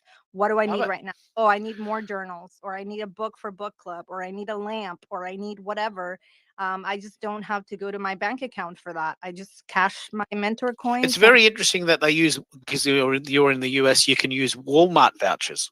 Are they better value than Amazon? You get for a similar product? Are they cheaper? Walmart? Yeah. Oh no, I don't think so. First of all, Amazon's Walmart cheaper. is just 20 minutes away, so I can go in person. But Amazon delivers the next day, so nothing compares to Amazon. Nothing compares to you. There's a whole song I don't have my Nothing compares. There it is. To you, Keith. That's Thank you right. very much. It's great. I love it. I love it because I mean, creators work in different ways. Wisdom. There's no shilling, actually, is an NFT word, but there's no begging. And I'm just going to launch into a bit of begging in a minute because I want to show you the opposite. But with Wisdom, you do the show anyway, and the money accumulates in the background, right? At a very slow rate, but it's there. And it's very, very sensible. Wisdom.video, wisdom.audio is actually the URL. What I want to do, I'll just briefly talk about this. I have discovered a really, really cool site, which I think is the coolest thing I've ever seen in my whole life. And it's called giftapp.com. Giftapp.com. And what it does is if you've got a show, you can do this in a number of ways. You can actually find an official sponsor. Don and I were riffing today about who might want to sponsor the show. there's a series of music chain in Canada that would be the perfect sponsor for my show. I'm just trying to find out I can chat to the manager about that. But they sell musical equipment, and I talk about this. So it would be the perfect alignment. But until we get there, giftapp.com and it's the big red blotch in the nest. Please go and have a look at that. Gift app allows listeners to give the host a gift. So you might say, well, look, I really like your show, Keith, and here's a $10 tip. Now, the trouble with that model is I've got to ask for the tip. I've got to remind you that it's possible, and you've got to do it. So it's not necessarily suitable for all people, but the advantage is that I can ask for the tip at any time. And based on my show so far, it's slightly faster in this context than Wisdom. But Wisdom does it all in the background for you. You don't have to ask. So there's two concurrent models for monetizing your content, because a lot of people ask me about this. So how are you monetizing, Keith? I mean, how are you making money for all these hours and hours of shows you're doing? The way I'm actually monetizing mostly, which I love, is a site called Buy Me a Coffee. I think this is actually just fundamentally changed my whole life. Buy Me a Coffee Monday.com takes you to my page where I tell you what the show's about and what I'm going to buy with the money. And at the moment, I've made 58% of my $995, which I'm at the moment, I want to buy a tablet because I've got to do everything on my phone. It's really hard to run Twitter Spaces on your phone, really hard. So anyway, that's a little bit of my begging over and done with. You don't have to do that on Wisdom, thankfully. And that's a use case for using that site. But Brent had his hand up, and we'll run the room with more subsequent discussions about monetization, because that's fundamentally a good discussion to have too. But you've got some thoughts there, Brent? Yes, I feel like the gift app would be a good way if you were hosting a birthday party space, and people wanted to buy you a gift. Then they could buy you if you were hosting a birthday party for someone, and they had the gift app, and you were doing it on Twitter Spaces. Then you could just go right there and then and buy and pick out the option to give them money for their birthday or buy one of the gift choices. Yeah, look, it's just started. I actually really do recommend. I don't work for this company. I have no alignment with them. I just found it, and that's what my show's about. I like to talk about these shows, these things that I find. And so Gift App allows you to pick your own gifts as a creator. So the way I've done it, if you go into giftapp.com/Keith Keller, just go in there. You don't have to buy me anything today. Just go and have a look. I've decided this is how I'm going to run it. You can give me a $10 tip. You can buy me a $20, $25, or $50 Amazon gift voucher. And that money goes into my bank account, which pays either my internet bill or my next online purchase. Now, it's a bit slimy. I find this a bit slimy, but I'm not Joe Rogan. Like, I haven't got companies chasing me to give me money. When I become Joe Rogan, I won't have to ask for money anymore. They'll give it to me. But until I become Joe Rogan, I've got to find a way to pay my internet bill and my heating bill and get my upgrades. So you're right, Brent. It is an interesting idea. And I also see that in Gift App. I checked it out like 2 weeks ago because I never heard of it. But I also saw the button that you can pick, like, send a surprise gift. That's so right. You can choose something that is not pre-chosen. Yeah, they're building that out. They've selected a group of maybe 20 different fun products that you can say, well, look, let's just give Keith a pair of headphones, or a nice glass, or a cup, or they've even put an Xbox in there, which is $585. I can't imagine anyone sending me an Xbox, but anyway, it's a fun little way to monetize our goals, because at the moment we're all creating. A lot of us are creating, and many of us are asking, well, how am I getting paid for this? I mean, I could be working in a cafe getting $10 an hour. It's not very nice work, but at least I'm getting money. And so for every hour that I spend here, I'm not working at the cafe. Not that I can make, I don't know how to make coffee. I'm happy to drink it, but I don't know how to make it. So, it's very important that we ask this question. The monetization question is important because the world doesn't care about how much money you have in the bank. They just want you to pay the bills. The electricity company doesn't care what you do for a living. They just want you to pay the bill when it's due. And they honestly don't care. So we've got to find a way to pay those electricity bills, and so I'm constantly researching these types of types of sites. So that's a bit of fun. How do you monetize, Tonya? You've got an agency, haven't you? You've got clients. You've got more work than you can handle. Well, yeah, I monetize based on what the client is, but my specialty is longevity. So my company is No Aging Inc. So that's why I'm using my Twitter account to share some content on here. But it's a whole package, so it depends. So like if I have a client that's opening up a like a medical spa, and they want to have a grand opening, ribbon cutting, all that. So I do the press release, media advisory, get the influencers together, do a private Q&A with them. I live stream it. I cut it up into snippets. I do the story. I create all the content for them. And then I also introduce them to, like I bring the people them. And I'm also the president of Women Communication. So most of our members are either journalists, bloggers, or, they're all in the media. So it depends. It depends what I need them for. I use Twitter Spaces is where most of it used to be Facebook. But Twitter Spaces for me is just because I built so much connection. And I've been on Twitter Spaces since February of last year. And actually, Graciela, I was on Fireside. I had to be interviewed by Fallon. It was like a whole ordeal, and I never even did a show there. I'm like, I feel so bad actually. They interviewed me quite a bit to be on it because I want, because my shows are really about brand awareness, but it used to be Gossip with a Purpose because people like listening to you talk to each other, or they like watching you talk. Gossip with a Purpose. That is a hashtag and a half, is it? So now have you got that as a URL? Have you got that as a URL?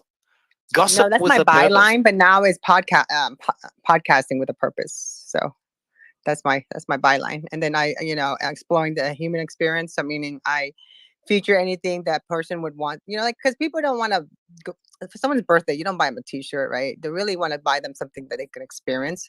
So I like to interview people of certain things they experience. I would just interview random people I meet on the street sometime because, people's experiences are valuable. They might not think so, but my listeners and my followers find that really incredible. And especially when I get excited about it. So that's how I make my money, depending on what the client needs. And then I get I have press credentials. So I go and I meet people and I write about it and I get press passes and I meet the speakers and I become friends with them. So again, it all depends. I don't really focus on like I don't drive a brand new car. I don't do I'm like, what makes me happy, what I have today, not about what I don't look at what I don't have. Totally agree. What I have. You can get by. You can get by on a lot less than we're told we could when we're growing up. You can you can have a very, very comfortable life for a lot less than people tell you. And that in itself is the secret of, I might even do a whole show about that. But in fact, my whole philosophy on life is that. Let's live on as little as possible so I don't have to beg people for money all the time. Tanya says to me that her success is my success. I totally agree. Your success is my success too. So when I do your show, it's like I want to be able to brand you in a sense. Because when I first met Brent didn't even speak in his own space. So I would sometimes take over, but now Brent takes over. That's his space. I live stream it through 6 Social Network. I cut up the snippets. I promote it. I run ads on it. I pay for it. Because sometimes his ads does better than mine. He'll get 5,000, 10,000 views. Mine would get maybe 1,100, 1,200. And again, it's based on what the content's about, right? So again, and Tanya's watched my journalism and blogging journey, and she was so excited about my blogging journey and leading myself into journalism. And he has a press pass too, by the way, and he works with the CBC, by the way, and And, and it just, again, when my tagline is I'm the influencer to the influencer. I make influencers. And that's what I see Brent as. And he does incredible stories about disability. We have featured so many different things, and he's helped me quite a bit too. So again, we talk about different things, and I've built some great friendships on Twitter Spaces. And because Tanya co-hosts this for me, in return, I support her by attending her church in South Florida, and I feel that I've learned about longevity and transhumanist and technology, because Tanya's church is a technology church. Yes, we're a transhumanist church, the only brick and mortar. Ray Kurzweil is one of us. That's astonishing.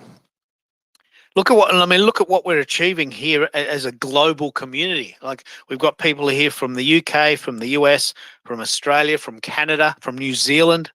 We are really a big human family here, aren't we? Picking up on that sort of that humanism element. We really are a big human family here. Look at what we're achieving. We're covering the globe. That's what part of what happened. I mean, the positive side of the crazy pandemic, before it was all about local. I mean, that's what my business was really about, local. And now it's moved on to global. I mean, I get paid. I pick up clients all over. My one client I met from another platform. I meet people in Twitter spaces, and they'd be like, "Oh, can you, we want to hire you." And most of the time I'll look at it, and it's not even for me. It's like, "Here, this is what you need to do." And I'm like, "I don't need you to put a retainer on, because that's all you needed to know, if someone tell you that." But then I made a friend, right? So again, I think having a global presence is such an important thing, and the connection and learning about everybody's community and their what they like to eat. I mean, one time I did a whole space for 6 hours. We did a space on what food do you eat. It was Saturday. I was packing up my other house, and I spent 6 hours. I learned about Indian food from India. We talked about American food, Japanese food. We had all kind of people from all over the world. And there was no NFT, no crypto, no blockchain conversation. It was about what food are you eating? And that actually fundamentally is the essence of what Twitter Spaces is about. It is the human experience. The human experience. We can start with a conversation about tech, and we can start with a conversation about whether multi-streaming is a good idea, and if it is, where do we send our files? But at the end of the day, what keeps us together is the chatting about your favorite food, or what. I personally like chai. I don't drink coffee. I like chai. I feel that Twitter Spaces is like having a dinner party.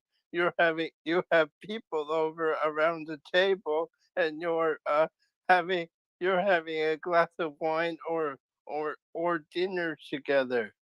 That's what I feel Twitter Spaces is. I love that. I love that analogy. I absolutely love it. Does anyone have a birthday party yet on a Twitter Space? Have you host one? It is so much fun. You guys have to try it. It's the best to have a birthday party. Wow, what a great idea. What a great idea. Tell us how that would work. Each person comes along and just sort of does their part, sings a song. You all sing collectively. No. Happy birthday. It just depends. Because I'm usually the one throwing the party for different people. So it depends. It depends on the birthday person, like the birthday guy or girl, depending on what they want to, and usually you would invite everybody in their list, everyone, because once you tweet it out, it's the same thing as setting up a Twitter Space, because that's what it is. The same type of marketing, same type of event, same thing. But I'll have a DJ. I'll have someone come in and sing happy birthday to them. And then we'll tell everyone, it's really, BYOB, you bring your own bottle. And then we'll have a keyword. And then if you don't, you don't need a drink, you can drink some iced tea, sparkling water, but then we'll have a keyword. When we say the keyword, everybody do a toast to the birthday person. Amen. So it's just, it varies. And then I live stream it. And then, sometimes we'll live stream it to a private. So this way they would have a copy of it. And again, it all depends on the birthday, and if the birthday person wants to have, like, we all do a hat, we all wear a hat, or we take a screenshot of ourselves, it's really what it's that person's birthday. So they need to come up with what they want. So if they want everybody to wear, a special t-shirt, that's all. It's kind of cool. We've actually done it where we did Zoom and Twitter Spaces at the same time, so we all can see each other and laugh. It's kind of fun. Yeah, I Let the think record show that Tanya is going to plan my next birthday party in Spaces next year. Just want to put that out there right now so that I can manifest it. I have until April to do so. Thank you very much, Tanya. what's the date? I got 20 you. April. Oh, so my birthday is on April 26th, and my baby boy's birthday is April 27. That makes you an Aries, is that right? Aries? No, that makes me a Taurus. A Taurus, the bull. That's right. Bull at a gate. I love it. And That royal, actually puts. and royal to the end. That's right, because the Queen's birthday was April 21st. So that's very, very interesting. We've got it in there that Graciella's birthday will be officially held on Twitter Spaces. We've got a question from the audience. Victoria in Liverpool, UK, has got her hand up. To jump in, Victoria, and tell us what you're thinking. No, it's just that, Tanya, it's my birthday in October. So you can who's mine for me? There it And is. that's What what date? What date is it? 25th of October. I'm a Scorpio. Oh, she's spicy. Yeah, I am. Yeah. We actually, this is quite compelling. We actually have Graciela, and I'll throw to Graciela about this, on the 25th of October at 11 a.m. my time, which will be quite early for you, but it will be the same sort of idea. It will be the 25th in your time zone. Graciela is actually doing a special edition to celebrate the new moon. So isn't that cool that we're actually now planning out future content? Why don't we do that? We'll talk to Graciela about the new moon and manifesting our goals, one of which for Graciela is her birthday party. And we'll do an actual birthday party for Victoria on the 25th of October. We have a show planned. Victoria, you've got to come to Victoria, that and I be the actually special have a guest. video thing. I have a whole birthday thing that I make for birthday people for space. I have this Oh, video. that's cool. Like everything I have is a template. I make the same thing for different shows for different things. Just all I do is change the picture of the guest, and then for the birthday, I just change depending if it's a guy or a girl's birthday, and I have the birthday cake and birthday candles and all this bling stuff that and then we publish it, and then you create the space. I'll publish it for you, and I'll stream it. Or you can stream it. I can show it. You can stream it. And then I can promote it for you. It's just, again, it's your birthday. It's usually the way it's set because like I actually have an event company. So when the event when COVID happened, the pandemic, and everybody was like freaking out because how are we going to do events when we, because I just do events based on ribbon, like I said, ribbon cutting, whatever my client need. But I did like birthday parties. I was doing Facebook. So if it was local, I would order, like everybody's everywhere. So we use, if the birthday person wanted Mediterranean food, so I would look up all the Mediterranean restaurants to the closest to all the guests. So, and I figure how much everything costs, and I just add everything. And then they all get shipped a goodie bag. They all get shipped like a little wine. My one girl, she wanted Moe split for all her friends. So we sent that all out. So again, it's just coordinating it, planning ahead of time, and and then I always thought it'd be kind of cool to do something where people can, like, just like a QR code. You find out like if we all have Amazon, right, and you can just plan it all out, and where everybody can get something from Amazon, and we all have the same thing. It's really just like when you were a little kid, a birthday party. Y'all had a little goodie bag. Y'all had a little hat that says "Happy Birthday," and same thing. We're just not in the same location, but we all would have the same goodies, drinking, food. It's kind of fun. Well, it's a special one for me. I'm 40. I don't look it, but I'm 40, so it's a special You definitely one. don't look it. You definitely don't look it. That's important. So we definitely do. We need to have 40 on the full moon. Do you know how significant that is? You are 40 on the full moon. Victoria, do you want to jump in, Graciela, and tell us just how important that is to have a birthday on the full moon? There's got to be some special significance for that, I would think. Yeah. Are you asking me? Yeah, I am. Yeah. So 40 on the full moon. I mean, that only happens once a lifetime, right? I mean, all birthdays are super special, first of all.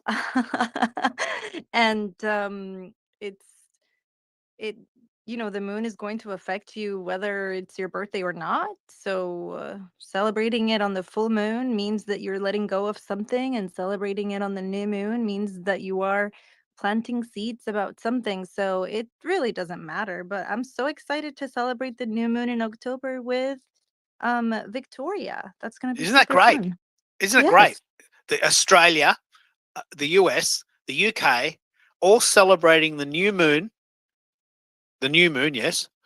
And planting those seeds for a decade. I mean, you could use it that way if you wanted to. You could really plan the whole decade out and say, okay, what do I Right, so want to that makes achieve it in my even- 40s? So the new moon makes it even more special, because imagine that, like we are going, all of us, to join together to plant seeds of blessings and abundance, all for Victoria. So the love new it. moon would be more exciting than a full moon birthday. And we won't be in Happy retrograde birthday. either. And we What won't do you be in think of that, retrograde. Victoria? Victoria. Bet you weren't expecting that. No, I'm shocked. Thanks, guys. And talk about community. I mean, look at us. We're just all pulling together. Victoria's in the UK having a birthday on the full moon. Graciela does these wonderful full moon meditations. We're all helping each other. It's just a glorious community, isn't it? So you know what? There's And, that. we have Sherry in the space too. Oh, sorry. Go ahead. I just No. want to say hi to Sherry. Sherry's no. driving, but yeah, Bez, what are you thinking? I was just saying, hey, you're talking about this new moon on Monday, and I keep thinking about that Duran song of New Moon on Monday. I was sort of singing it in the background, so I love it. I haven't heard that song. Duran Duran, New Moon on Monday. Yeah, it's like, Yeah. really, Keith? No. Okay, Come let on me find now. it. Pin it to the nest. Yeah, you can find it on YouTube but I believe that was the 80s. Yeah. Well, I went to Duran Duran. I was a big fan of Duran Duran. I used to play keyboards, and I painted my hair purple, like the keyboard player. And I put what do they call it? A burgundy mix through my hair in the 80s. I looked pretty funky. I It think wasn't we all music.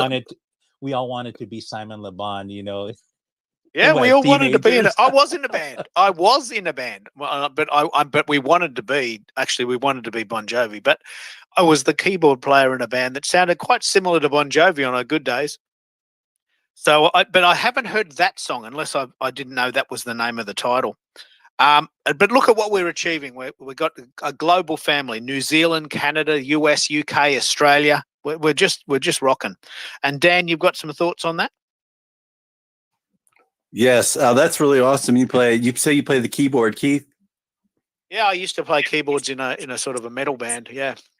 That's awesome. The organ is my favorite instrument. I play guitar a little bit, just so I know some chords. Anyway, reason I raised my hand, I wanted to just say once again, happy birthday to Victoria. I couldn't message her or wave to her or send her a candle or anything, but I wanted to say happy birthday. Love it. I wish I had the song. You're so I'm welcome. interested to pick up on what you've said there, Dan, in the DMs. You're having a little bit of trouble with Buy Me a Coffee. This is important for people to know if they want to set up an account. It won't accept your card, or it's just not taking the signal.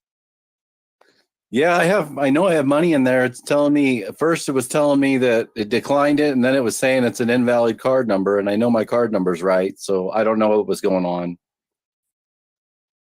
We have had some trouble, some issues with Buy Me a Coffee as a site, and that's one of the reasons why I've set up giftpack.com just as an alternative. Someone did buy me an Amazon gift card today, so I know the site works, but it's pretty new. It's a brand new. It's only just started. So, but anyway, just go and have a I look. pinned it up on the YouTube on the nest for you. Duran Duran New Moon on Monday. Yeah. Okay. I've got to Google that. I probably heard the song, but I didn't know that was the name of the title, because a lot of the songs in the 80s and 90s didn't actually have the title of the song in the chorus. It was a sort of a bizarre little subculture that happened there. Alexandra's in the call. I'd love to hear from her if she's got time. Phoenix is there. Phoenix Rising. Love to hear from you if you wanted to come and join us. We've been going about an hour and a half, so please consider your mental health if you've been up and about and you want to go and walk the dog or have a meal watch an episode of Community or whatever you're watching. What do you watch, Graciela? We watch New Girl. Is it New Girl? Is that the one you watch to sort of relax Oh at my night? gosh, we're still watching New Girl because it's like we thought it was just 4 seasons and all of a sudden there's 7 and I'm like, "Honey, when are we going to finish this?" But yes, we watched just one episode of New Girl. You know, it's like a trailer. It's just 20 minutes and we laugh. Yeah, it's a great way to send yourself out into Oh a yeah, different well, I zone, can't isn't it? watch the news or anything horrific before bed or I'm going to have terrible nightmares, you know, cuz I have problems. Yeah. So, we like to watch something funny and then I go to bed. My husband stays reading until like 2 in the morning cuz he can do that, but I can't. Yeah. So while I've got you, and because what you've alluded to there without actually saying it is that I'm exactly the same. You are a sister from another mister. I'm your brother from another mother. I cannot watch anything toxic after 8 p.m. because it keeps me up for hours and hours and hours. So I don't watch anything like that after dinner, and I watch things like Community and can't get Netflix doesn't have New Girl, but things like that, something light and fluffy. Because I've already had a full day, I've already done my work. I don't need to fill my brain with toxicity at night. But with that in mind, you've got a brand new community deliberately associated with empaths, people that feel things deeply. Tell us about that and how can people join? Put it in the chat so people can join your new community. You're so sweet. Thank you so much, Keith. I've already put all of that in the chat. Very proud of deciding to open this community after about 100 hours of conversations with everyone since last year. I didn't know what my community was going to be about, but there's a lot of empaths everywhere and we're all misunderstood and we all have these struggles and we all have all these gifts and we are all pretty awesome people. So I'm very proud to open the hashtag Empaths Unite community page. Yay. And it is I love it. restricted. I love it. Yeah, I just wanted to clarify it is restricted. As empaths, we struggle with being survivors of, you know, domestic violence or toxic abuse or bullying. So I restricted it so that we don't grant access to anyone with fake vibes. Yeah, I love that. You've definitely got to, and as an empath, as a person sensitive, you've got a unique way of viewing the world, and that is important. But you can only operate in that zone if you protect what you have. And I know that sounds a little bit elitist, maybe, to people that don't understand that, but people that are very sensitive can close down very quick. And it's like creativity. If you're not a creative person, it's very difficult to understand creative people because we have this very hot, fragile energy most of the time, and it evaporates very quickly. It's almost invisible, like a souffle. Actually, creativity is like a souffle. You know, it rises to the top and it looks glorious, but with a very small amount of pressure, the whole thing can collapse and it's gone. And what you have is very Absolutely precious. love that. I love Yeah. it. Yes. So you might be right. I never thought I actually always thought I was a Spock or a Data. I always thought I was the robot in the group. But I think you're right. I am so sensitive that I've gone into that mode because I want to protect myself. Yeah. Absolutely. And you know, the biggest example of how big your empathic heart is you hosting all of these spaces to share in community and to help the community and to illustrate some of the things that we need. It's like empaths are very drawn to serving professions. So like teachers, nurses, doctors, all of this, because someone who is on the other side of the coin, which is apathy, you know, you might as well be an astronaut in the moon all by yourself. Right? But we are always seeking community. We just always somehow end up with the wrong kind of people. And it's not that they're the wrong kind Yeah. of people. It's just that, you know, they don't have the right energy for us. So it's a long story, but you have a big empath heart, my friend. And we love Yeah. you. And we, like, I coined the phrase back and I think you're with that particular show. That show went 6 hours. I coined the phrase the cotton wool castle. And what I mean by that is that we as creative people have to create a safe place that's gentle and soft and embracing, because we do our best work when we feel safe. And we do our best work when we feel that we have the energy to give more. When we go into protect mode, it's all that we can do just to put on a face and talk to people, because we feel threatened, we feel unsafe, we feel that our whole world could collapse at any moment. That's because we are sensitive. We've got a sensitivity of the world. I don't have that hard exterior that some people have. They seem to be able to Trojan through all sorts of dilemmas. I can't do that. That's not the way my mind works. I have to be in a safe place. When I am in a safe place, I do miracles. We do miracles, but not to take away from the actual meaning of that word, but we create magic. We create a magic place where people on the other side of the world are telling us about sites we've never heard of, and they just happen to be the exact site we've been looking for all our lives, like Gift App or Rockfin. And, we're sharing so much stuff. It's so good. It's so good. So let's see if we can keep the room moving. Please put your hand up at any time you want to speak. It looks like Brent has indeed gone. Billy's back, so I might bring Billy back. He was there and left for a while, but Billy has a very unique position on this idea. He has done several experiments with using Twitter Spaces and then repurposing it with a bit of tech to make it sound better. I'd love to hear him talking about that if he's got the time. Let's see. Yeah, do you want to talk about how you did that? Because you sent it to Spotify. You want to tell us about that experience of repurposing the show? I'm sorry, were you talking to me, Keith? My microphone. Yeah, please. Yeah, it was locking No, in, that's and I missed about 5 or 10 seconds of what you were. You missed the vital part. You missed the vital part. Okay. What I'm really interested to hear from you is, how did you do the recording of Twitter Spaces, and what did you do to bring it up to spec so you could send it to Spotify? I think people in the room would be really interested in how you did that. Sure, and I'll give you the cliff notes here. I do agree with Tanya that for some reason the Twitter Spaces do sound better. I am a Twitter Blue subscriber, so I'm going to have to check into some of the things that she was talking about earlier. In the case of production, and this is my kind of what's the word I'm looking for here? My game plan, my modus of operandi, and I don't claim to have the final word. But generally, what I try to do when I'm producing something is to keep as much of the recording local as possible. So what you can do with something with what Keith has, let's say the pod track, is you can record your own voice directly onto your recording device, in this case, the pod track. Okay, so his microphone is going into, let's say, knob number 1, and it's going into a track that is dedicated to his voice.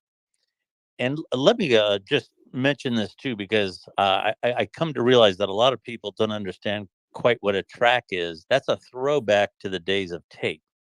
So when you had a 4-track recorder, you had a tape that had 4 tracks on it, and you could assign whatever input you wanted to each.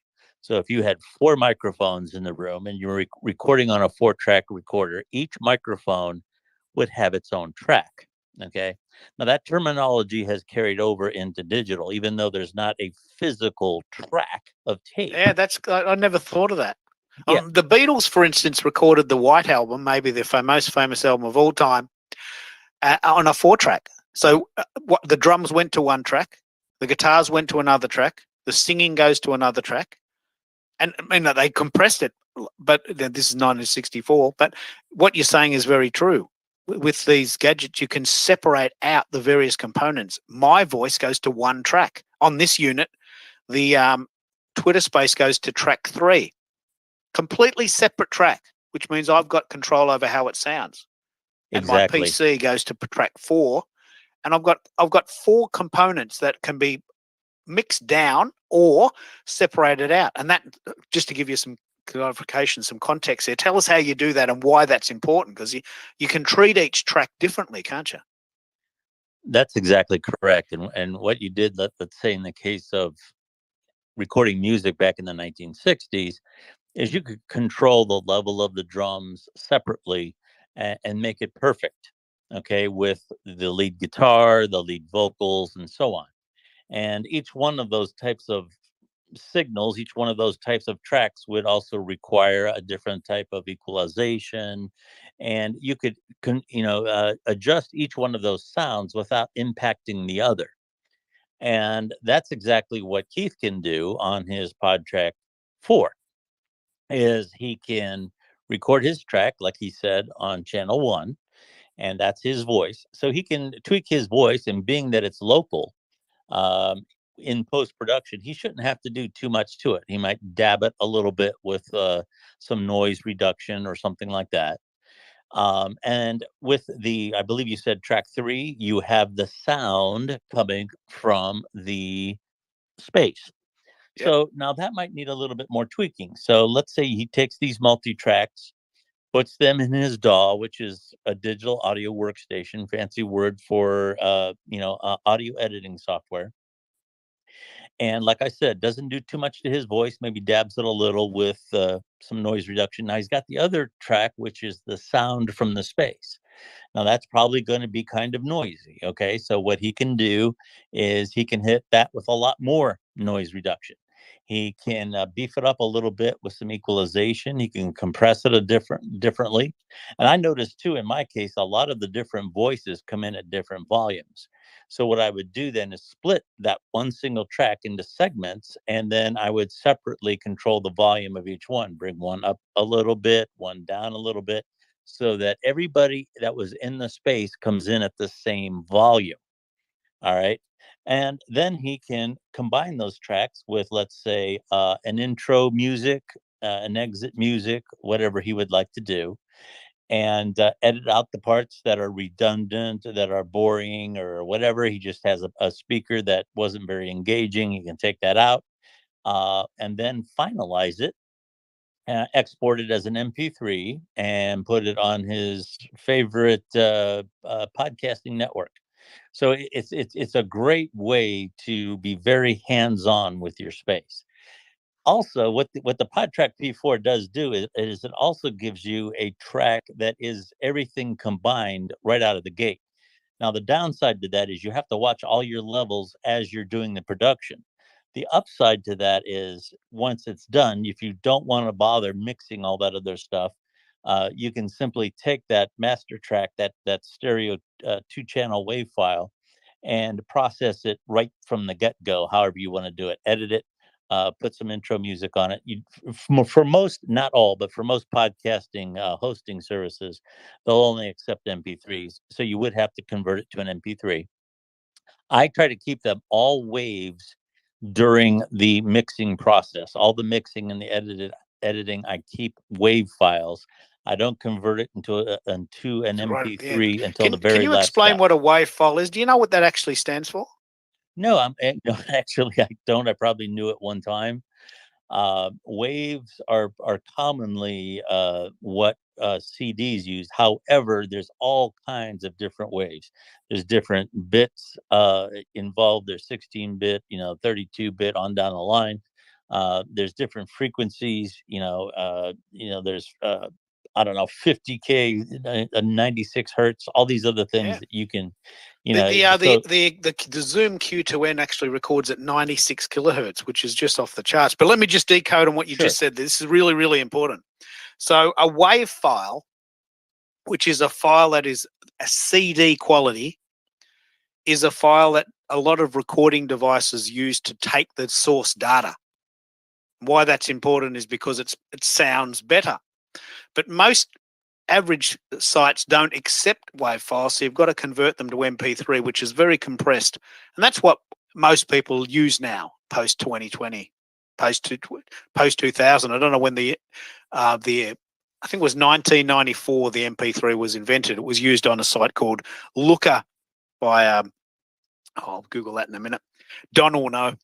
My name is Looker. This particular person experimented with this person's music and was able to compress it. And why that's important, let's be very, very clear why we're talking about this technical language.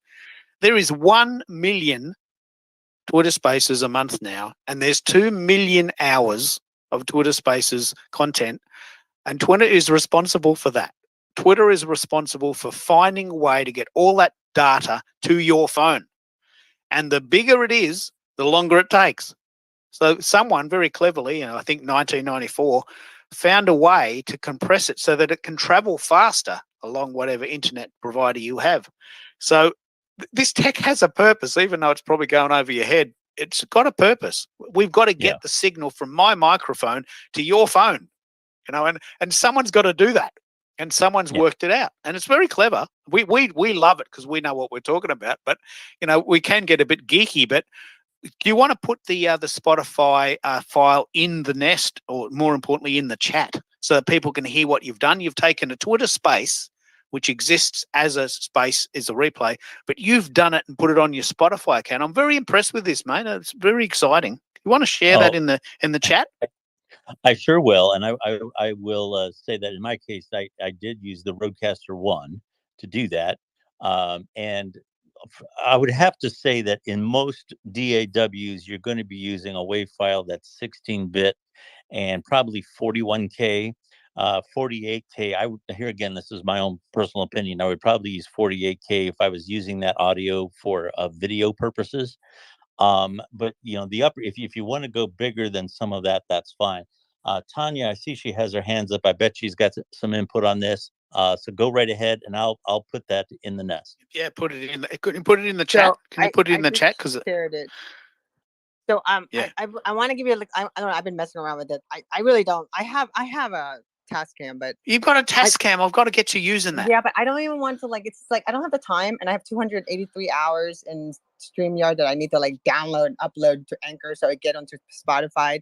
So WAV is waveform audio file format, or WAVE or WAV, which is really associated to Microsoft Windows. That's why it is. But I think MP3 has a little bit more higher memory, because when I was uploading and downloading, I looked at both.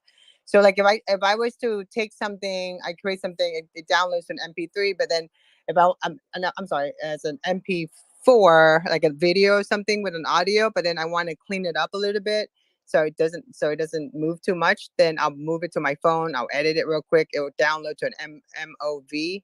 So again, it depending how much time you have, how perfect it is. So on Spotify, it sounds really good, but I started out with Anchor. Anchor actually, when you upload your file, an MP3 or a WAV from StreamYard or Restream, I suggest StreamYard because it's free. But what you can do is they have little snippets of music. I just discovered this, so I was excited. So that's why I'm gonna. So you can do an opening with the music in the beginning and then the music at the end. And then if you have a Mac, you can go in and use. I was trying to learn how to do Garage because just so many buttons. I decided to stick to my iMovie thing. So I was able to edit. I was able to enhance the audio voice. I was able, it's for me, it's just so much quicker. So I can edit, upload, 30 minutes, boom, I'm done. I use Canva to make the cover. So I changed the cover from YouTube to Square for a podcast. So it just kind of keeps it simple, and if you have 3 shows with the same subject matter, just create a template in Canva, which is $14.95. You can make the cover, make it move. You can do all kind of thing you want, or you can do it on your phone with your picture. But as long as you have that together, and then so when you start converting, just know when you stream out, it's going to go into the YouTube format, right? The picture. Then when you download and then upload into say Anchor FM to make into a podcast, so it go into Apple, Google.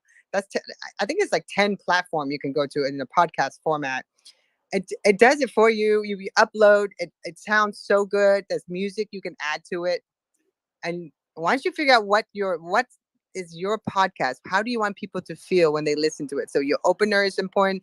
Your closing is important. So, and then for my clients, I'll just add something. I'll have them on. I'll interview them. And then at the end, they'll give me a snippet, or I'll just take it from the YouTube or whatever. I'll record it. You can actually screen record through Anchor. So I can look at something and screen record that and have that as a file as the end. Or I can actually record myself on Anchor, talk about the podcast, like a quick review of what I'm going to be talking about, and then have the show. So you can do everything on Anchor, and then it goes to Spotify. I just discovered this, and I mean, I I've been love doing it. Spotify, but I'm just saying, as far as creating content and making it uniform and clean and crisp and just really, top A. Anchor's it's the best way to go. Anchor.fm. It's free. I love it. I love it. Now we're talking here about recording, and we're talking here about the various types of recordings. Sherry is in the call, and she's graciously agreed to, as we come up to the 2-hour mark. I'm not going to play a special sound. We're going deeper. We're actually going to play a really lovely piece of music from a festival that Sherry has got coming up. Tell us a little bit about the composer, Sherry, and the festival you've got coming up, and what type of music you're going to play today. Okay, I'm going to play a really short prelude by Alexander Scriabin, a Russian composer who's having his 150th birthday this year. So I'm giving him a music festival in November online. So I've got about over 30 presenters from around the world.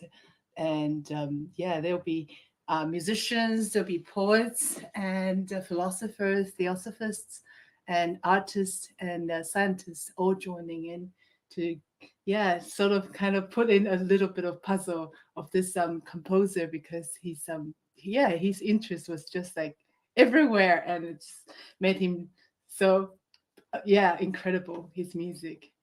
So I'm just going to play the 4 preludes, opus 33 number 1, and then I'll pin the link of the Scrapping Festival in a nest in a little bit.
Thank you. I hope some of you can join in at the festival with me. I'm the artistic director. I'm working with the Scrubbing Society of America. I love it. And tell me about the composer. Why do you love his style of music? It really sort of resonates with you, doesn't it? Yeah, he's actually a poet and a bit of a philosopher as well. And his dream, he actually died in his 40s, early 40s, which was a big shame for the musical world. But his dream was to actually go to the top of the Himalayas and play his music. And I think his music is all about harmony, really. I believe his music will bring peace to the world. And especially in these days, with the wars going on everywhere. Yeah.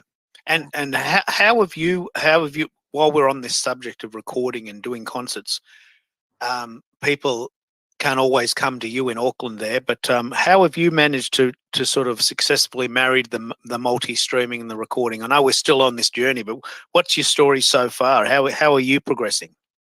Well, not I haven't progressed too much yet. I'm still finding out ways, because I suppose I need multiple devices to be able to do this. But last time I was having an interview with another friend and streaming from America, and I was using my laptop, and that captured the video and the sound, and then I was also streaming on Twitter Space at the same time. So that's I have used Restream in the past, but I had some feedback, like echo problem when I was live streaming it also on Facebook, so I had to shut it off, which was a shame, but I haven't got around to that yet.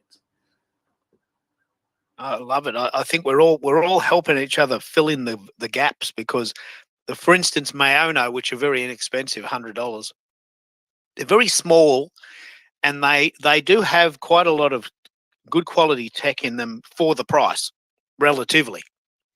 And they might be something you can carry in your handbag or in a sort of some sort of kit there to allow you to bridge that gap. Because we are going to do actually a special edition show featuring Zoom products. I've got the Zoom P4. Sherry's got the Zoom L12. Like, you can't get any bigger. That's the biggest they make, I think. And so that's got 12 tracks, but it's big, and you've got to lug it around. So you've got to find you a middle ground product where you can take it with you to gigs. And Billy and I have suggested you find a way to plug into the side. One thing I have found out, and I'm very excited about this, I'm pretty sure this is going to work. The Zoom P4 has an audio in, which means I can plug in directly to the computer, which means I can take a signal from the computer. But the computer is just a place to get a signal from. You may be able to get a signal from the desk. And that's probably our next experiment for you when you're doing these gigs. See if you can get a line out and plug it straight into a device you have. I think you can do that. That's pretty good. We've got quite a few more people in the call still alive. Lotus Flower Logistics. That's pretty cool. I'd love to hear your thoughts there. We've got you listed as a speaker. You're very welcome to come up and speak. Andrea's there and has a movie coming out. I'd love to hear her thoughts on that if you want to speak. I'll put you on the spot a bit there, but apologies for that. But what are you doing, still alive? Well, you've been in the show a few times now. Yeah, I'm just listening. Thanks for having me on. I'm just hanging out, hearing what you guys have to say. Trying to learn as much as I can. Have you been exploring Twitter Spaces yourself, and do you indeed multi-stream to other sites? Yeah, no, I love the spaces, but I don't stream myself. I'm trying to learn. That's why I love what you and Billy are sharing right now. Well, do you want to come up and co-host? You want me to make you a co-host so you can see what it looks like? Yeah, no, that'd be great. Okay, so this is the great thing about Twitter Spaces. Twitter Spaces allows me, the host, to invite two co-hosts. And co-hosts have all of the privileges of an actual host, but they can't start or stop a show. That's the only thing they can't yet do. So I, as the host, can invite, in this case, Still Alive 27, to be the co-host, and he gets a chance to have a look inside the room and, in a way, get a bit of a feel before he has to push any buttons. This is actually a very good experiment. I hope you can enjoy that, because you don't have to do any of the work, but you can have a look around. So if you want to jump in, and I've invited you to be the co-host. Andrea has a movie coming out. I'd love to hear about that. A proud indie filmmaker, editor, and correspondent. That would be a really lovely conversation to have. Alexandra's in the room, and we've actually got a show coming up in a few weeks. I'd love to hear from her, but I do put people on the spot a bit, and some people, that does piss people off, and I apologize for that, but it is my style. Don't be offended if I do it. I'm just trying to enjoy the show. Andrea is in the room. Do you want to jump in and tell us about your movie and what you've been doing? I don't know we've if got you there as a speaker. You hear me? Yeah, we've got you. We've got you. Okay. Yes, nice to meet you all, and thank you for having me here. I was listening. I just jumping in. Sorry for my English; it's not perfect, but I will try to do my best. Yes, I just did a corto, short movie, right? There is a documentary actually with the situation we have here in Florida. I'm from Miami, and as we can see in all the borders, that there's a lot of immigrants coming, but one of the borders that is very unexplored is the water border. So I dedicated some months to work in the border with the water, right, migrants, and trying to see like from which countries they were coming and all that, doing the investigation. So I did a short documentary. It was like my very first that I did completely indie. And it got like in the first month, so I'm very, very surprised with the results. It got like 7 awards in festivals. I like more than 25 selections officially, and I got like 5 or 6 finalists. And I'm super, super, super happy because it's the first time ever I decided. I was for more than 20 years correspondent in news, but this time I grabbed the little backpack. I put there my camera, my audio, all my things, and I edited myself. I put my own music, my own all. It was completely indie. Nobody supported me, but I did it, and I can't believe the results. I'm so super, super happy. Wow. I'm so excited that I managed to convince you to come on, because that's something to be very, very proud of. And so tell us a little bit more about how people can find out about that movie. You can put that in the nest if you want, or put it in the chat, and I'll promote it for you. Tell us. Thank you so much. Yes, I have really no funds. I kind of started to see how I could crowdfund my next project, because this is what I want to dedicate it in the future, right? Completely to this. I'm now in Univision as a correspondent, but I found out this and I really loved it. So I just started, but you can watch the trailers in www.thewaterwallfilm.com. There you have the trailer. Waterwallfilm.com. Yes. Yeah. And Have there you done a showing? there you can check out the trailers, but then different countries are doing the premiere. Now is a premiere, I think, in London. So I can provide, if you provide me like different passes. It depends on the city you are in. Like it's gonna be shown in New York, in London, in Paris. It was. Now it's gonna be seen in Miami at the end of October. So we're in Miami. Yeah, Tonya, Andrea, Tonya is I'm in actually the Florida. Where are president of you? Women in How far Communication. away are you from each other? How far away are you from each other? Well, I used to go to Miami a lot because that's where all my women and actually Univision used to come to my event all the time. As the president of Women Communication, I did a lot of stuff in Miami at one time. We had a lot of people, but I was going to suggest to you, because on Wednesday I do a virtual film festival where we feature different filmmakers, different platforms. So if there's actually, we feature 2 filmmakers from Miami. They did short films. We live streamed it on the Twitter Spaces and we interviewed them. But there's a platform you can actually do a premiere for yourself and have people go there. You can even sell tickets on there if you wanted to. And it's for short film. It depends which platform you want to use.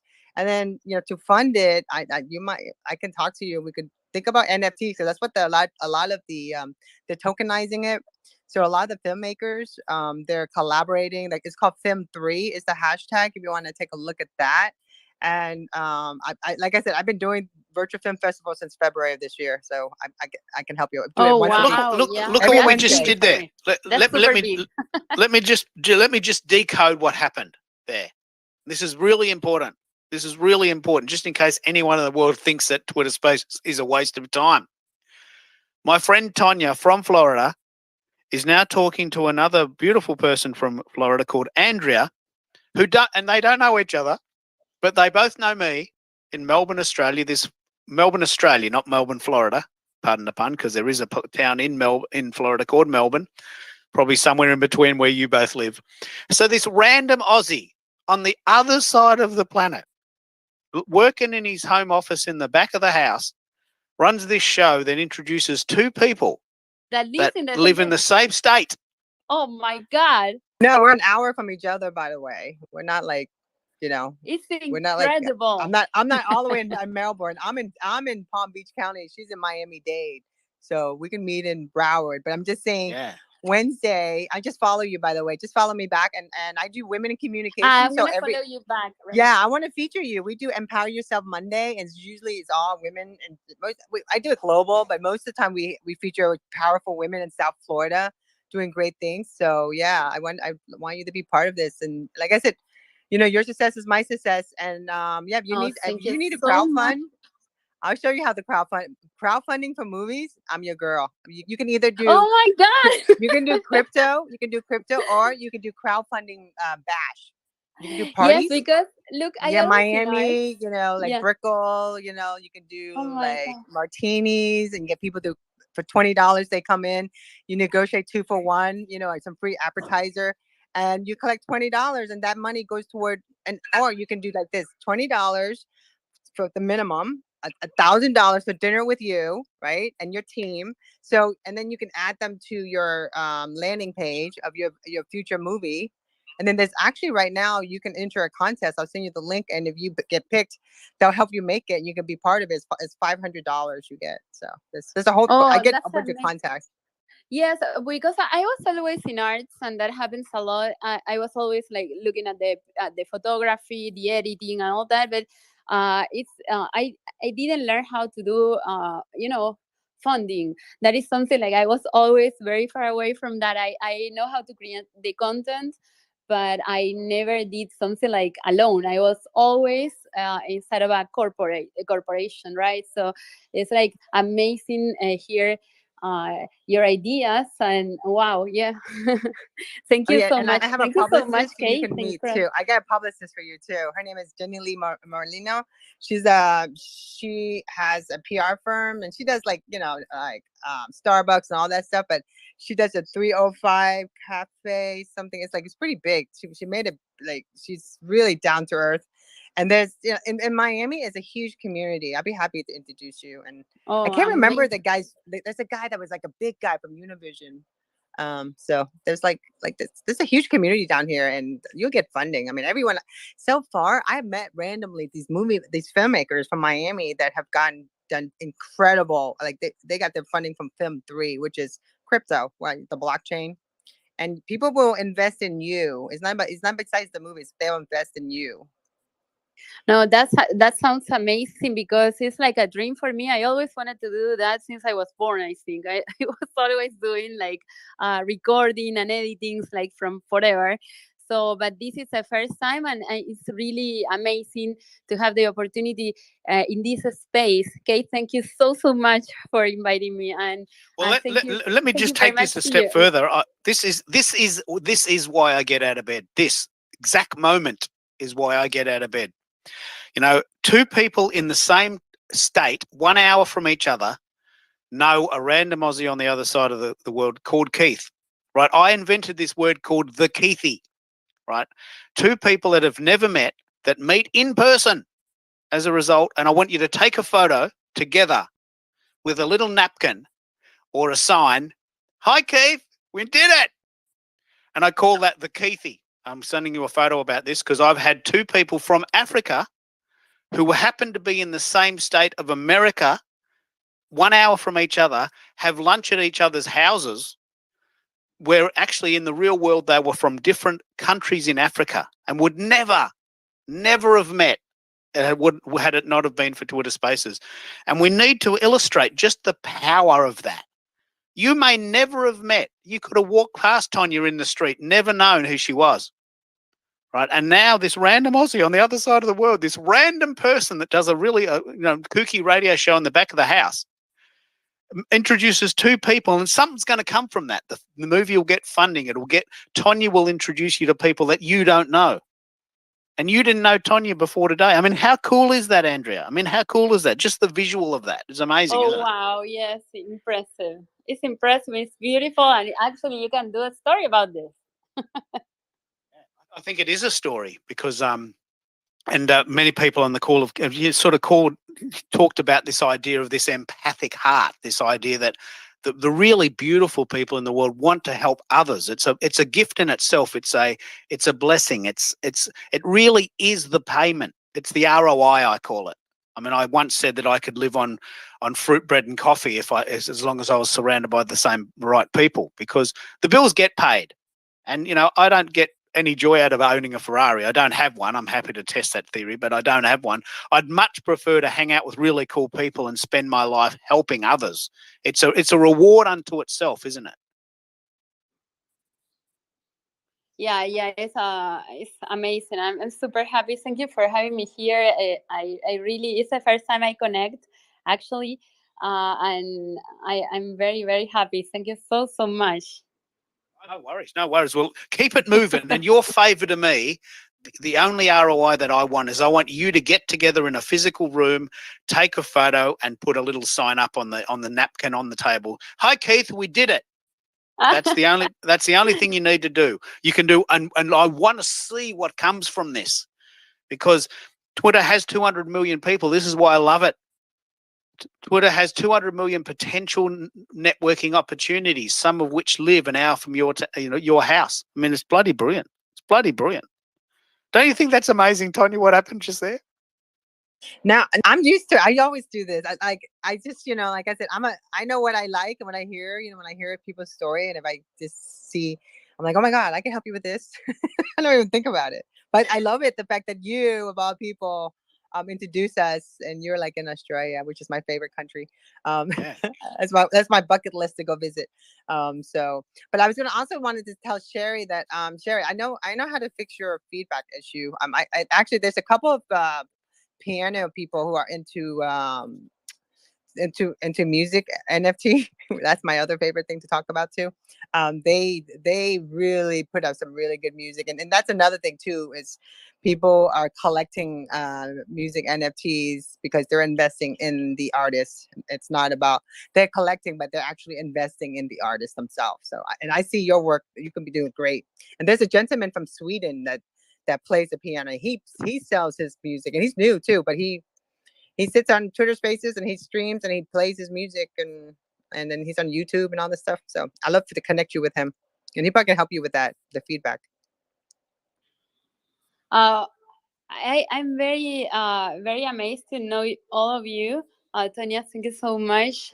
Kate, and yes, I'm here. I don't know how are the following steps, but I'm trying to follow each one of you. Meanwhile, and well connect. I feel very grateful and thankful with you. And I know what it is. Do you have did you ever co-host? Are you on Universe? Are you on the TV show for them? Yes. Do you know Suzette? Susie? Oh my God, she was my co-host for my show in 2012 with Debbie Alex. That's what she does now. She's one of the I guess the news anchor people for Univision down in Miami. I'm trying to find her Twitter profile. I'm sure you guys know each other because she's pretty big in Univision too. So, but there's two filmmakers I want you to meet that are part of this. They just got into Film 3 also, and they won awards for their short film. They went to University of Miami. And as you know, I guess they won the award for the Miami Film Festival, and in November is Fort Lauderdale Film Festival, which is called FLIF. You should see if you can, because I actually sponsored that film festival one year. So, but you should try to check it out, and you will get so many donations for your project. Yeah, I think I need some help with that, because I know how to do, as I was telling you, all the content, and actually I did it so indie. You can believe, for example, that I was listening that here there are a lot of people that knows a lot of music. So for example, for the sound, for have a movie sound, I used a lot of mics that come from the rock bands, right? Like for example, the mic that goes to the drum sets. And that's the way I did my own sound, because I really couldn't afford the real sound that I wanted. So I did all the solutions for my film were really indie and homemade. I asked help from all the friends I had, but I really didn't have no budget. But I can imagine what difference I could make with some little budget, right? Because this was like a garage production, right? Like I did it all with what I had at home.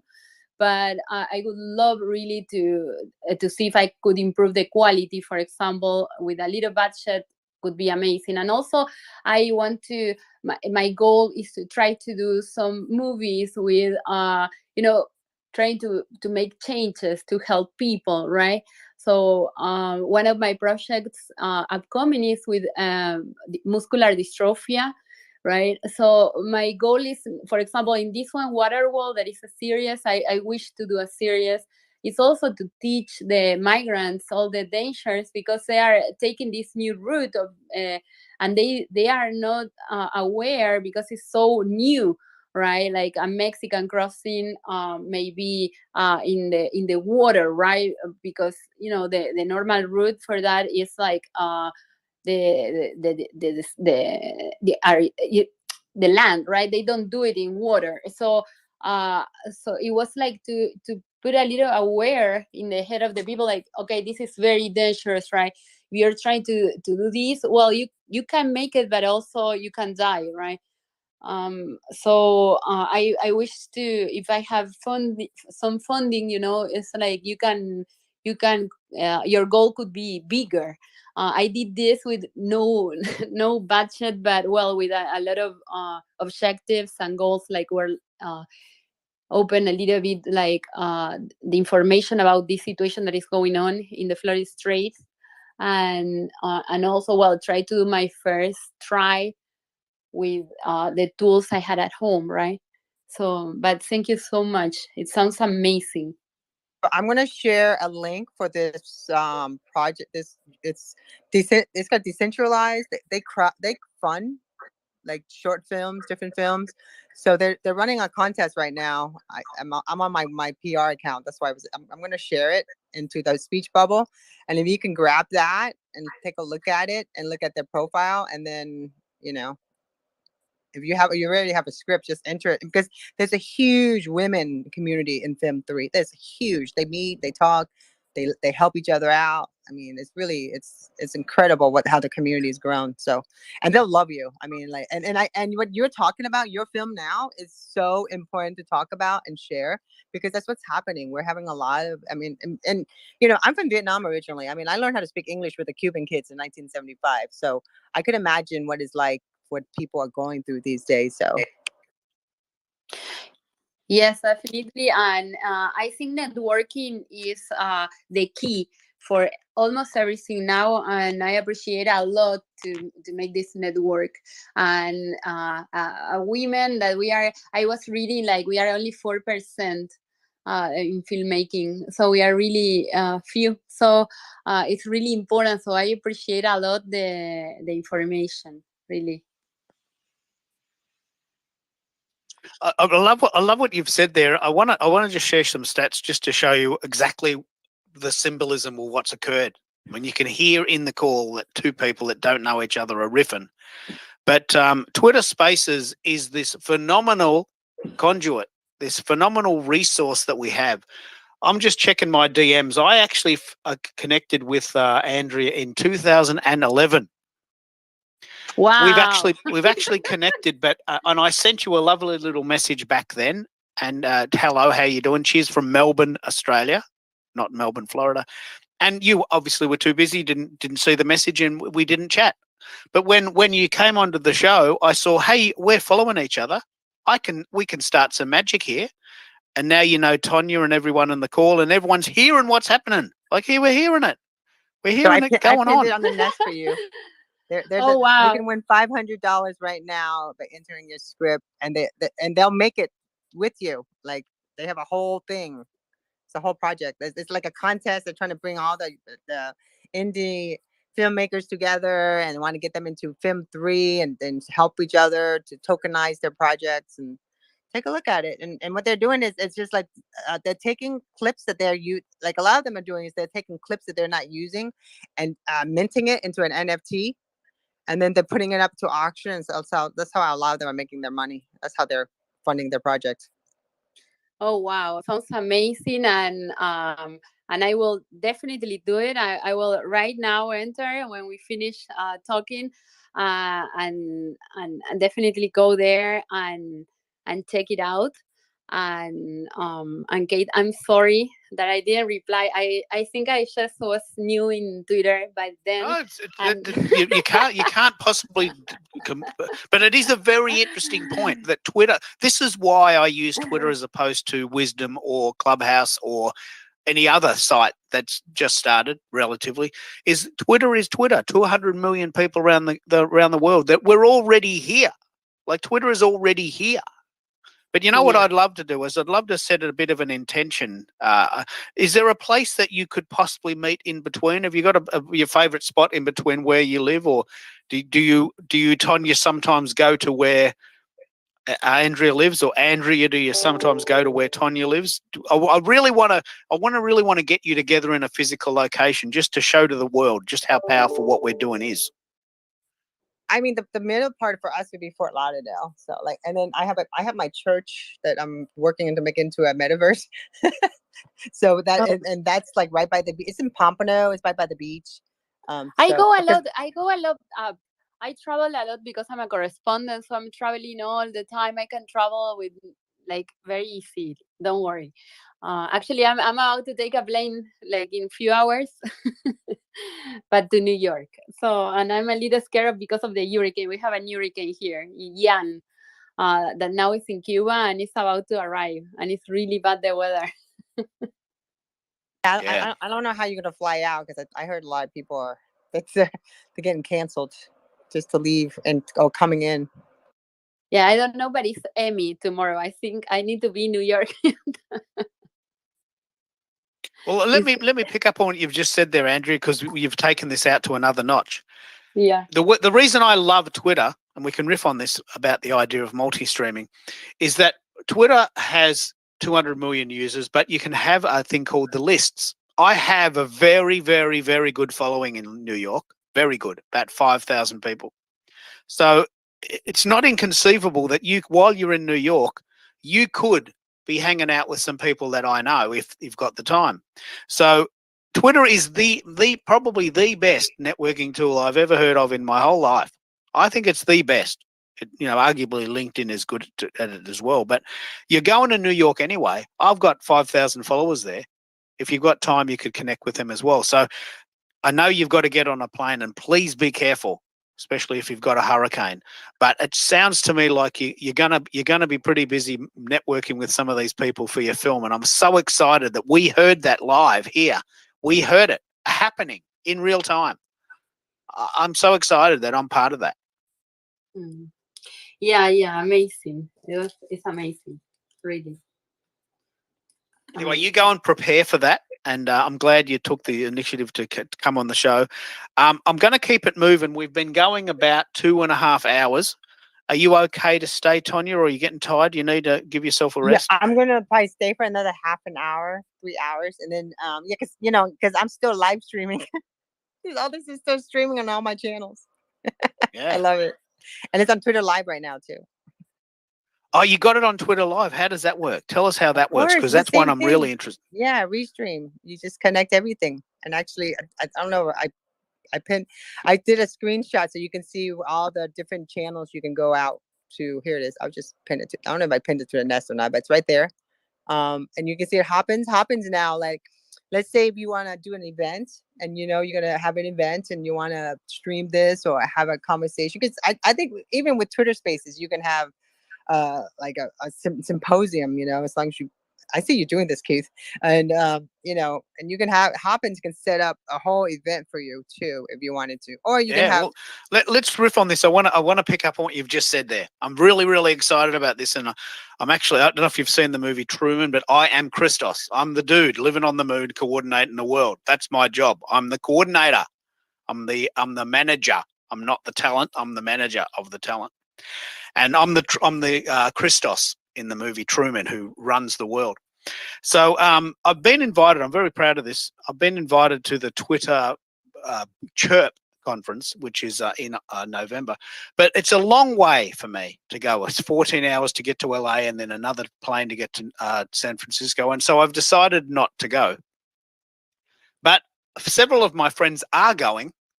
So what we're doing on the 18th of November is we're going to have a series of Twitter Spaces with them in the field, on the ground, at the event, talking to people who are there. And I'm going to coordinate it from here, just like Christos from the Truman Show. So now that we've got that premise, now that we've got that example, why don't we do this? Why don't we actually coordinate a series of conferences or some seminars or anything we want to do? I'll just hang out here in my home office at the back of the house, 10 minutes walk to the beach, but 14 hours plane ride away. and I'll just do my magic. But I don't have to be physically present. And that's my way of contributing to the world, because I hate flying. And we're so far away. So, Tonya and Andrea, do you have some events coming up that I can help you with, that I can be part of? Can we sort of riff on that while we've got you, and at least plant the seed? Actually, Yeah. I'd love to collaborate with you. I have some ideas too. Actually, there's actually a biohacking event in Miami that's I got press passes for, but I don't know. I have this thing. If I get media credentials, I have to interview the people who set up the event. So if I don't even so the people are setting up the event, I kept asking, I'm like, I need to interview you before I even interview your speakers. And they keep on like pushing it aside. So I don't even know if I'm going to do it or not. But I always thought that, why not? Why can't we not host? Because if you really think about it, you can actually be at the event, plug in, have everyone listening in the Twitter spaces, and then do a Q&A, and then the people in the Twitter spaces can ask the speakers, because that's what we did for Women in Communication, because I do this how to pitch to the media. So this beginning of this year, we did one where we had people in the Twitter spaces, they were listening, and then we had someone that was the moderator, and we had people on Zoom, all the journalists were all on Zoom. And then we would get questions asked, and then in the Twitter spaces, you can hear the journalists, because I have it all plugged in. But then we live streamed that out to because it was on Zoom, but then I shared the screens that we streamed it out to 6 platforms. So we've done that before. And if you're able to help us, that'd be kind of cool to do something like that again. And maybe Andrea can be one of the reporters that we I'll give you a really good example. Yes, jump in, Andrea, and let's play the potential of what this is. Like, I'm an Aussie living in Australia, a long way away, and it's just sort of cost prohibitive and time prohibitive for me to get there. But I want to give you a really good example of what we can do. Before the pandemic, and I really want to set this up as a template. Before the pandemic, I was asked to speak in Jamaica. And I'm very proud of that. And they were going to pay me $5,000 and put me up in a 5-star hotel. But the point was that it was a 27-hour journey, 27 hours from my house to various airports, one of which was Miami. And I would have arrived in Kingston, Jamaica, 27 hours after leaving my house, which is more than one day. Would have taken me a whole day to recover.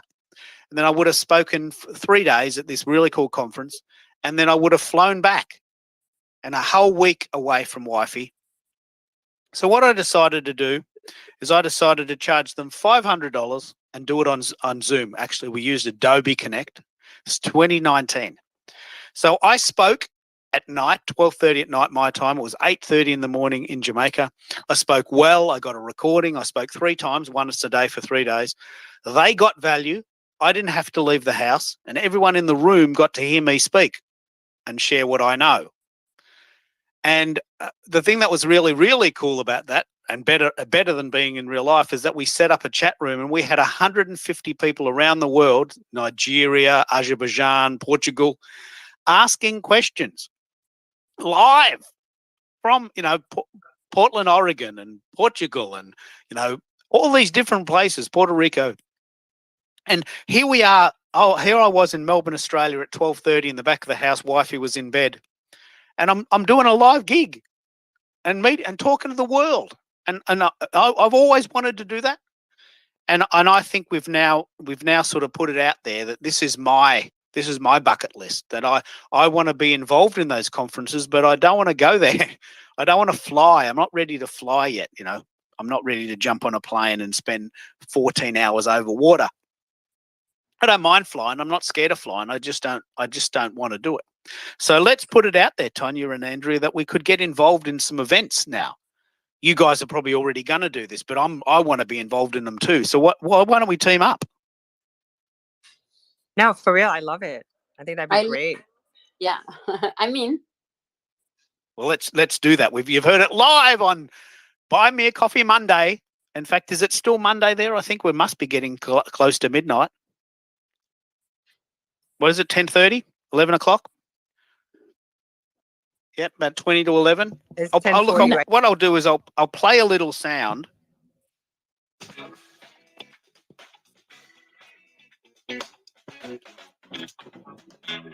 Hey, Keith Keller, Melbourne, Australia, and you're listening to Buy Me a Coffee Monday. We've been going about 2.5 hours, and I always play a little sound periodically to let people know that indeed we have been going a while. And if your mental health dictates, please go and have some sleep or get a meal or walk the dog.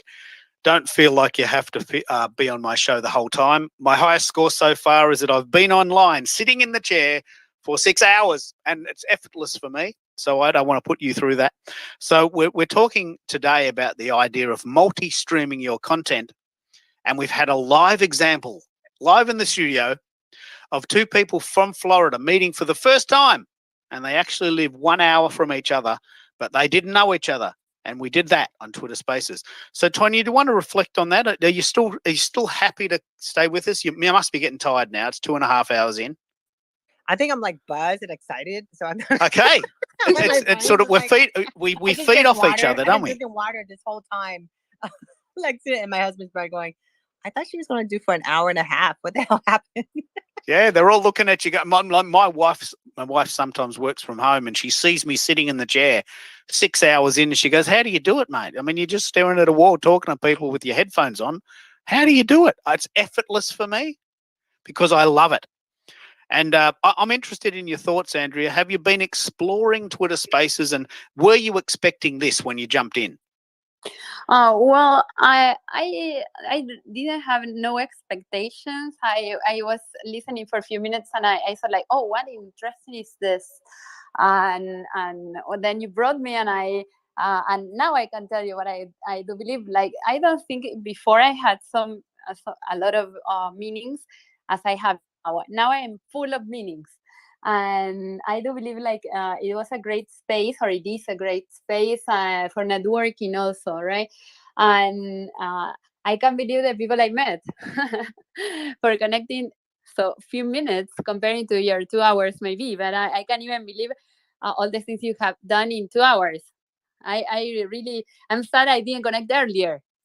Yeah. Well, you know now that we're here, and you know now about this concept, because you're going to fly to New York. Hopefully that'll work, and that won't be dangerous, and that's part of your job to physically go to New York.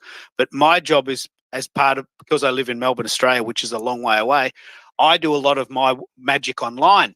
It's just a different way to do the same magic. It's different magic in a way, because I'm not in the room. I can't hug you or shake your hand, look into your eyes, buy you a physical coffee, but it's a different way to process the world. So, do you need to go? Are you got to get ready for that flight, or are you still got a few minutes?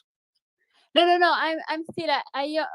I'm doing stuff for because I'm packing, and I need to leave. So, but meanwhile, I'm doing things. I'm listening, and I'm with you.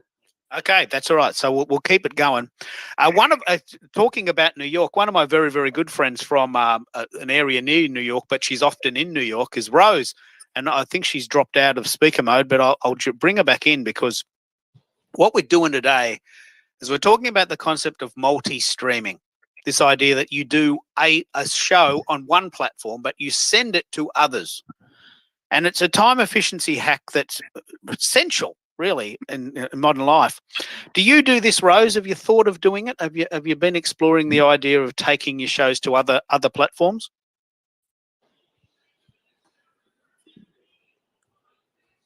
We got you there. I can see the speaker button is on. Here we go.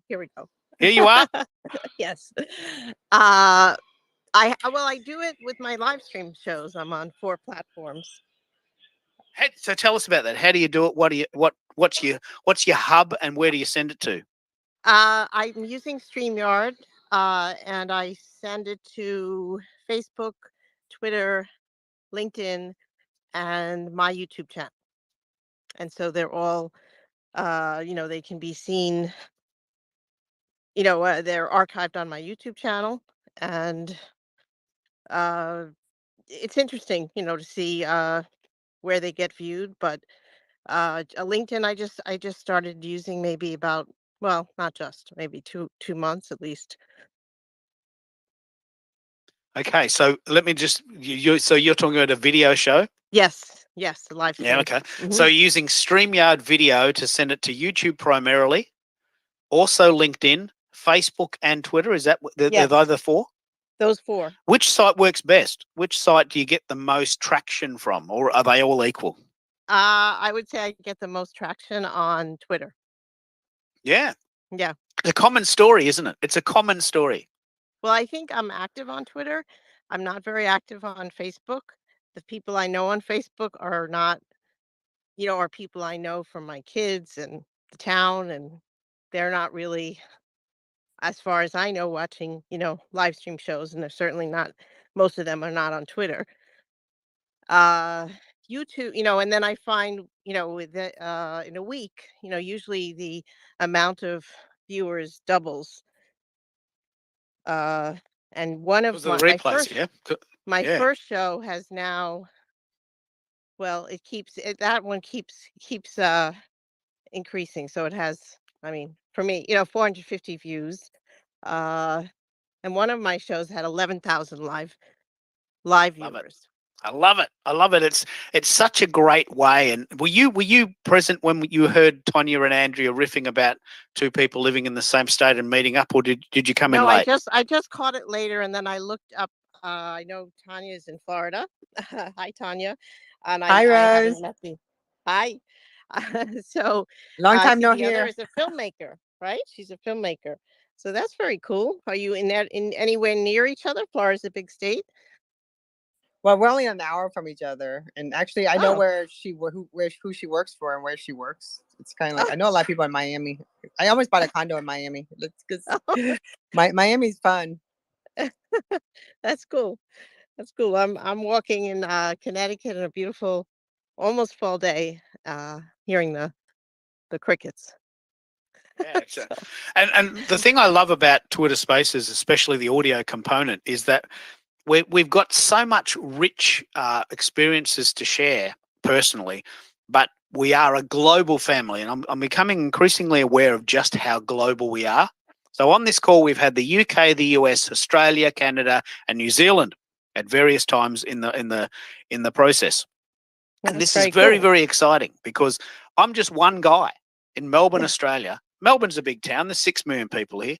But, I remember going into the city, and it was an hour on the train, and I met 3 people that day, and we had a great conversation. We actually physically bought coffee, and we had a pizza, and it was great.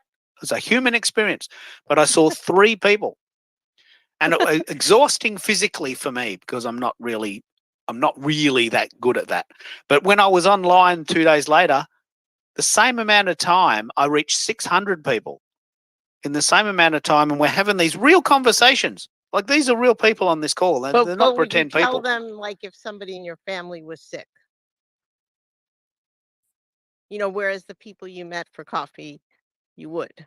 Or if somebody in your family had a wonderful thing happen. That's the question. No, it's all about depth, isn't it? I think so. Yeah. Yeah. No, and you need to do both. Yes. I have a question for this.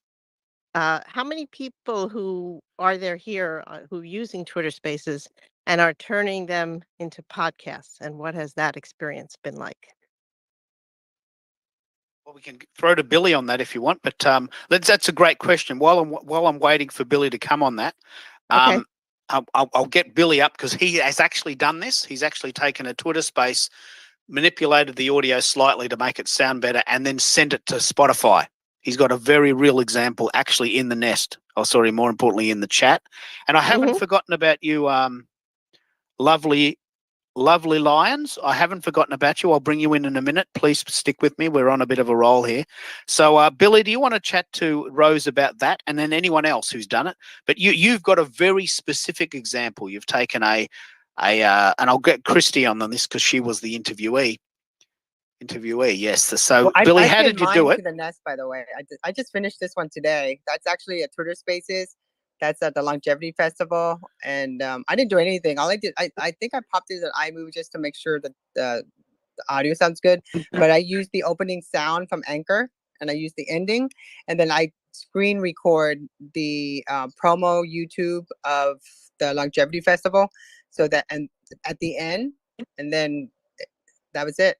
And then I upload, and then it went to Spotify, and it became part of the RSS feed and all the other platforms. Did you shorten the space? No, not really. I just cleaned it up in the sense like if Mhm. where there's a lag, I cut it out Mhm. because I used Mhm. my iMovie.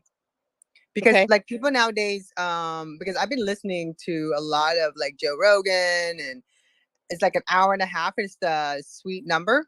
They're doing like 2 hours, 3 hours, but because people like when it comes to podcasting, people like to listen and then they stop and they go do their stuff. They come back, they listen again, and so it depends. You know, 'cause mine is a longevity, so it came out to an hour and 30 minutes. Usually I do a 60-minute space, but then I like to add the last 30 minutes to be like kind of like an open mic, ask the question to the speakers, and then all different people pop in. They ask all kind of questions. No question is stupid. You know what I'm saying? Like ask anything. You can go any direction, and it gives it more of a collaboration, and and it makes the guests feel comfortable, especially if they're not ever been on the Twitter Spaces. And Mhm. it's the funny thing is the 3 guests, they were all using one phone. They were on one, so Oh. but it was interesting. I mean, and then when I'm listening, when you get a chance, take a listen to it. I really didn't do Okay. anything. It's just everything is from Twitter. Because I was talking to somebody who was interested in possibly my show as a podcast, and they were saying that the sweet spot is 25, 35 minutes, that it used to be 45 minutes, which was the average, at least in the US, the average amount of time somebody was commuting to work. But now, since so many people are working from home, they've become, the sweet spot is shorter.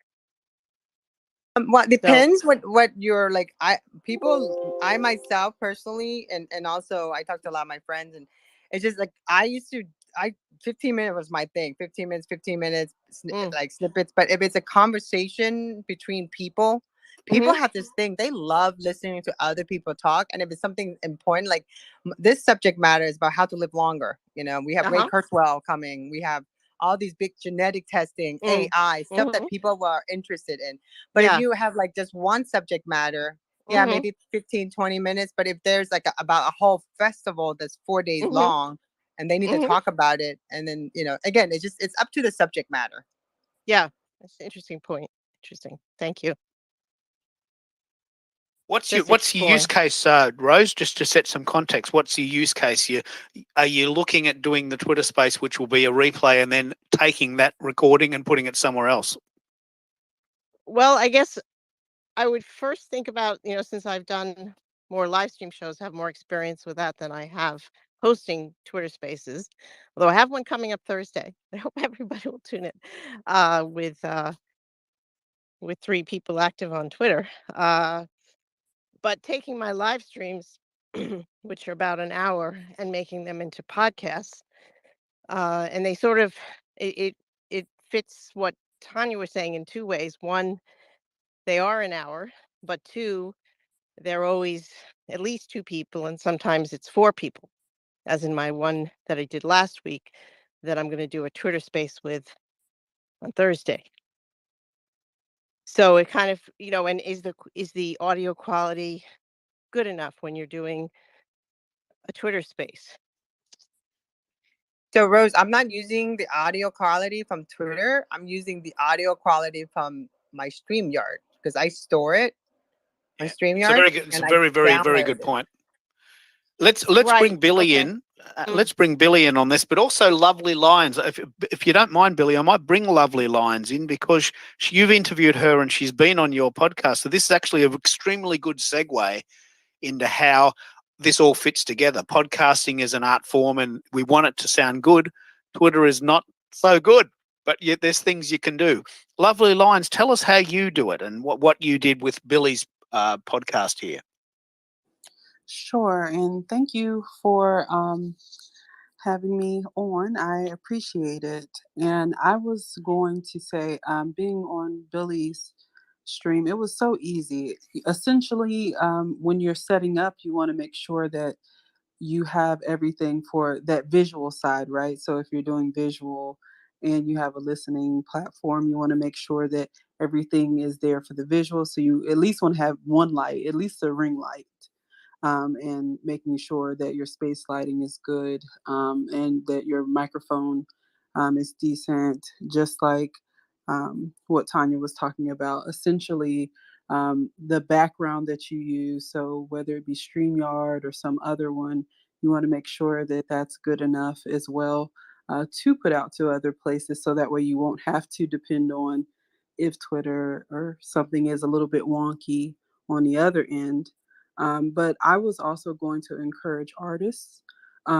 Twitter, just like you guys have been talking about, is a great place to use for multi-stream. But the one thing is, if you're releasing artwork and poetry the way that I do, of course you can hear the poetry very clearly, and that's great here, and it opens up kind of a floodgate for people to hear it.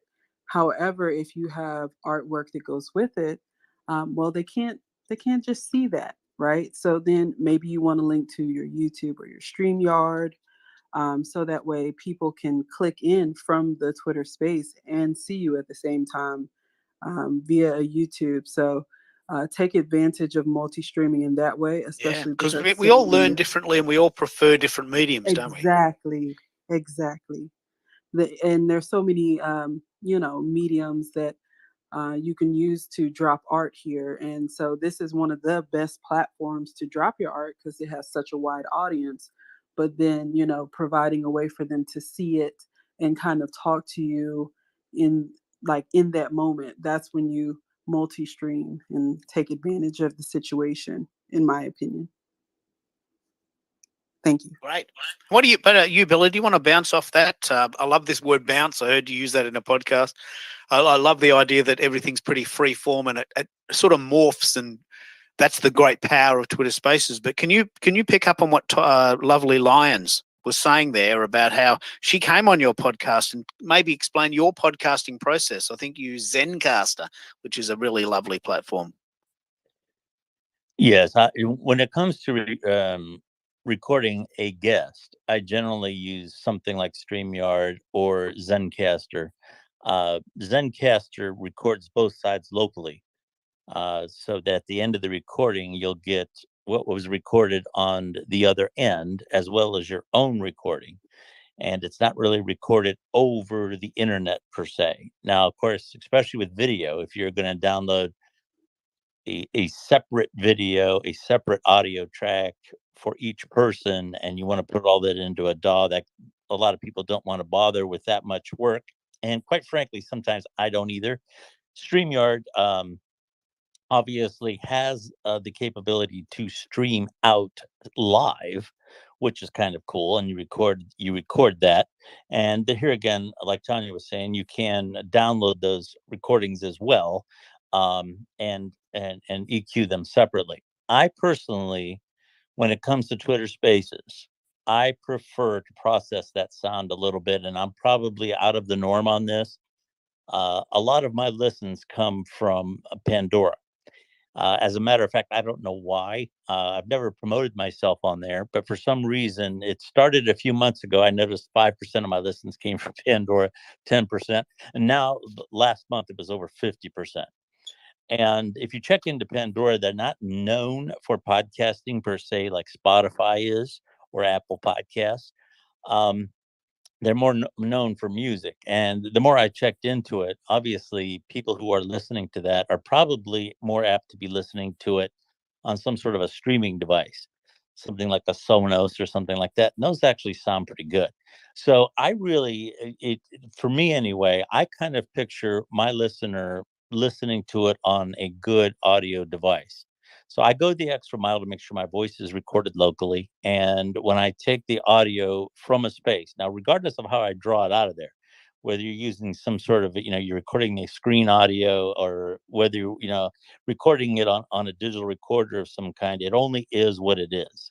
So I have a tendency to beef it up just a little bit. I have a little magic sauce that I put it in. And it's never going to sound like it was recorded with a, really great professional microphone, but I don't want it to sound canned. So when somebody's listening to it on a good sound system in their home or their car, I don't want it to sound like it's being phoned in, for lack of a better term, but it does fit here, right?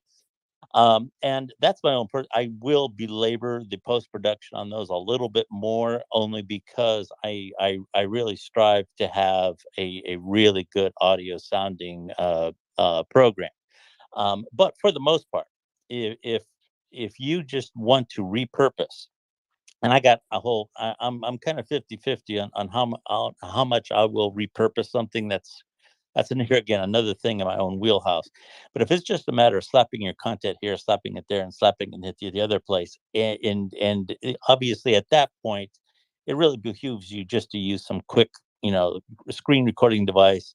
If you want to edit it, fine. Put it into some sort of a short podcast form and load it up there 99.9% of the time. And I always say this, and it is so true: content is what matters. So if you're talking about how to buy gold bricks for a quarter, people are going to listen to that no matter what it sounds like. And your content really is important. In terms of length, I'm kind of old school on that. I try to stay around a half hour, 45 minutes.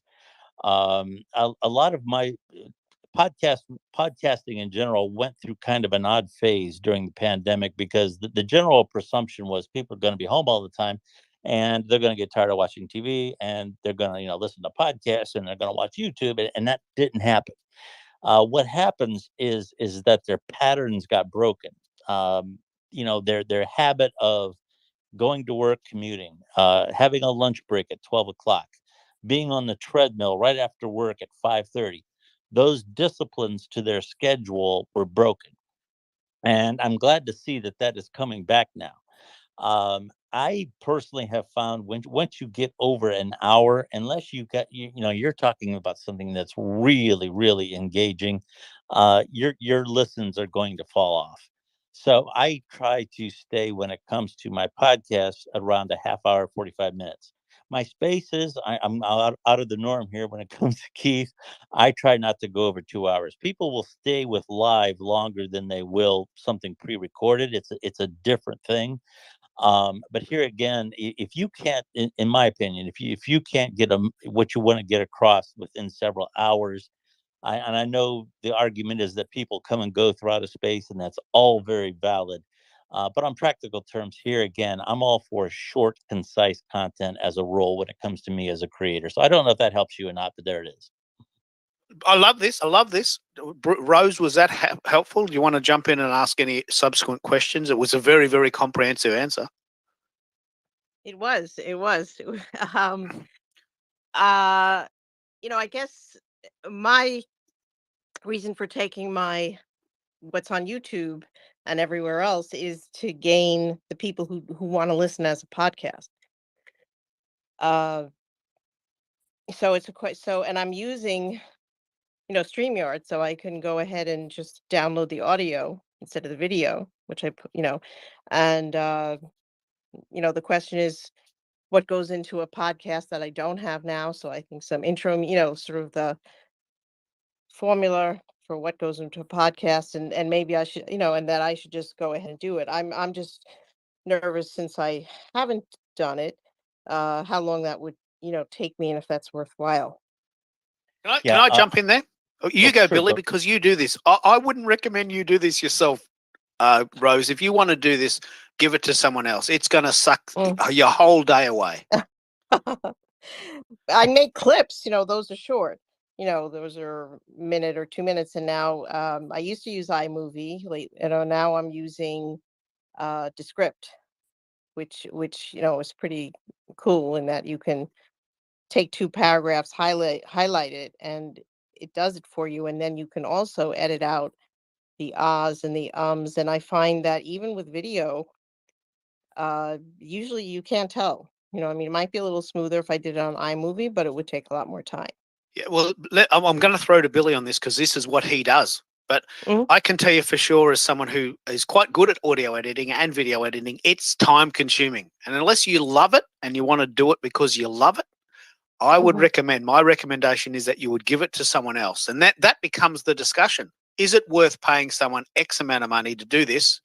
And am I getting a benefit? You won't want to do it yourself. I can guarantee that you'll get sick of it very quickly. Am I right there, Billy? It can be very time consuming. The only caveat I would add to this, Rose, is if you want to try podcasting, I wouldn't get too tripped up in intros and all these other things. They're nice to have. I think a lot of podcasters run the intros way too long. I mean, I'd lose interest in the podcast before the intro's even over because it's going on. It's like, what the hell are you doing, man? Well, I mean, So this platform that wanted my show, they were going to put like 6 commercials, 6 ads on the show. yeah, And so 6 is a before you lot. even hear my voice, you might hear a minute Yeah. of 2 ads. I think people can expect 1 or 2. When you're getting up to 6, in my opinion, that's a lot. But I wouldn't let that trip you up. Repurposing, however, let me tell you this, Rose, too, is my own personal view. I approach a podcast a lot like I did all of my audio content. If I'm doing an interview, especially one that has a very sensitive nature to it, I just interviewed someone who was a child abuse, trauma recovery type person. They have to be in a space, and I don't mean a Twitter space, but they have to be in a space with you that they trust. And I am one of the highest compliments I ever got was about a year ago. A young woman came to me and something I did for work. And she said, I was okay talking about that with you because I knew I was in a safe place. And I feel that I want something that I can control and manipulate.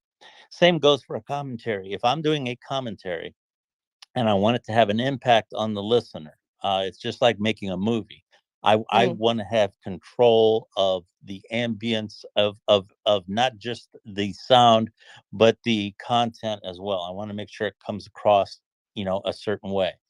Well, So I'm in that, totally with you on that. Most of my guests I pre-interview so that yeah, I can say, I mean, I had somebody who's a doctor abortion, but right at the time that the Roe versus Wade was overturned, and I knew that she called herself abortion provider, but I said, can I, what do you want me to call you in the show? Because I don't want her to get hate mail. And I knew that her clinic was already, on the news for people, exactly, sure. entering. And to just wrap up what I was saying, to me, that's a different type of content creation than a space. I personally would Twitter Spaces be the chief way that I produce my podcast? Probably not. It's a good option, like what I did with Christy, and I would most certainly do it again. It worked well for that particular subject. But here again, if you're primarily a Twitter Spaces host like Keith, he is going to repurpose that into a podcast completely differently than If what at all. somebody who's If at all. Yeah. Let me jump in here and just sort of bounce off a bit. Rose has mentioned a really good point, and I want to mention a good mate of mine, Tim Hughes in UK, London. You mentioned, Rose, that you were very impressed that Tim took the time to do a pre-interview, and as a result, the interview was better. Can you just elaborate on why you thought that was the case? Because I was fascinated to hear you say that. Have I lost you? We got you there, Rose? Keith, I lost everyone for a minute, but so what was your question? I'm sorry. Yeah. You mentioned in your sort of explanation there that you love the idea that some people do a pre-interview, which of course is another step which takes additional time. And a very good friend of mine in London, Tim Hughes, did that for you, and you thought that went really so well and made the interview much better. Can you explain that process and what you meant by that? Well, I guess he just got me to feel comfortable, with him and who he is, and talked a little about himself, and because as a journalist, I always end up asking somebody about themselves, uh, and uh, and then he asked me my sort of the arc of my career, and I felt comfortable, and maybe it was a half hour or so. And then weeks later, I thought to myself, well, I hope he remembers. But he did a great thing because he started out the interview saying, what I really excited about Rose, because what Rose has done is, reach a pinnacle, or I don't know, he didn't use the word pinnacle, but a certain point in her career and then she threw, a rope and to women with women to follow, and women, and women are climbing up. She's threw that rope down, and I thought that, that was an extra that couldn't have, I think, that metaphor, that he was using, that he thought about, that he came up with, might not have happened just on the spot. But because he had done the pre-interview, he must have said, oh, look at what Rose has done, and came up with that. And I love that. I thought that was really, nobody's ever said that in that way before. Yeah, it's a specific interviewing style. It takes extra time, but it does mean that the product is or the interview is much better. So we're covering a lot of ground here because as a Twitter Spaces host, I'll just work you through my process because I've got a totally different end game here. I love doing Twitter Spaces, and I just found out this week that there is one going that's been going for 100 continuous days. This is a blow your head apart. Someone started a Twitter Space 100 days ago, and at about the 8-hour mark, he passed it on to someone else and had a sleep and woke up again and said, oh, this is working. And between them, they've been going 100 continuous days. Wow. True story. It does happen. So I'm not going to do that, of course, but I just go as long as there's someone in the room. There's still 20 people in the room, and we're still chatting and we're still enjoying each other's company. And I'm happy to keep going as long as that happens. So that's what my premise for Twitter Spaces are. I do have a way of recording that now, but I don't think, me personally, I'm going to send it to a podcast network. I don't think I'm going to do that. What I think I'll do is have little snippets. Hey, Andrea came in. Andrea's in Florida, and we had that moment. Listen to this. Listen to what Twitter Spaces can do. And maybe a 2-minute snippet of Andrea and Tonya riffing on possibly meeting up and taking a Keithy. I might do that. But the idea of sending a pre-existing show to another platform and taking it also almost 100%, I've never really considered that, but it sounds like that's what you want to do. So has this been helpful? Are you learning maybe some of the tricks and techniques to do? I am. I mean, but one thing that's curious, a lot of people that I think I know on Twitter are taking their Twitter space. They're doing an intro on their Twitter space, then so that they're telling everybody, and now this is going to be a recording. So here's my intro.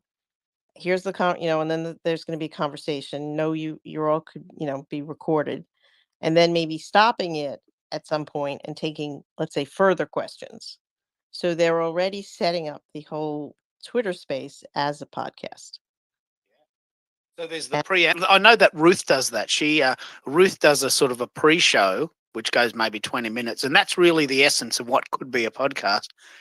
And then, for lack of a better word, she has an after party where she goes with the questions as long as people are in the room or asking. Now, my after parties go 6 hours. Like I'm really into raging, but no one's going to do that. I mean, I'm certainly not going to go 100 days. But what I will say, though, and I want to preempt this because I want you all to come to this. The only reason why I stopped, this is a true story, the only reason I stopped at 6-hour mark is that wifey was coming home and it was my turn to cook. Had I not have had to stop, I could have gone 10 hours. In fact, I probably could have gone all night. I would have probably just thrown to someone for 10 minutes while I cooked a meal.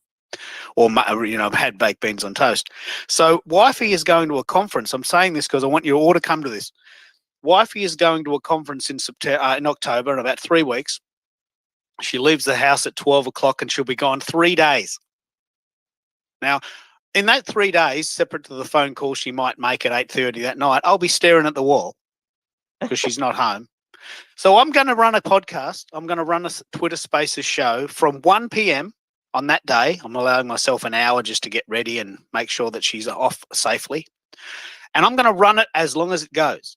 My gut feeling is I'll probably last 8 hours and then I'll just naturally feel like stopping. But I have nothing planned for 3 days. It's quite conceivable, if we're very clever, that we could keep it going.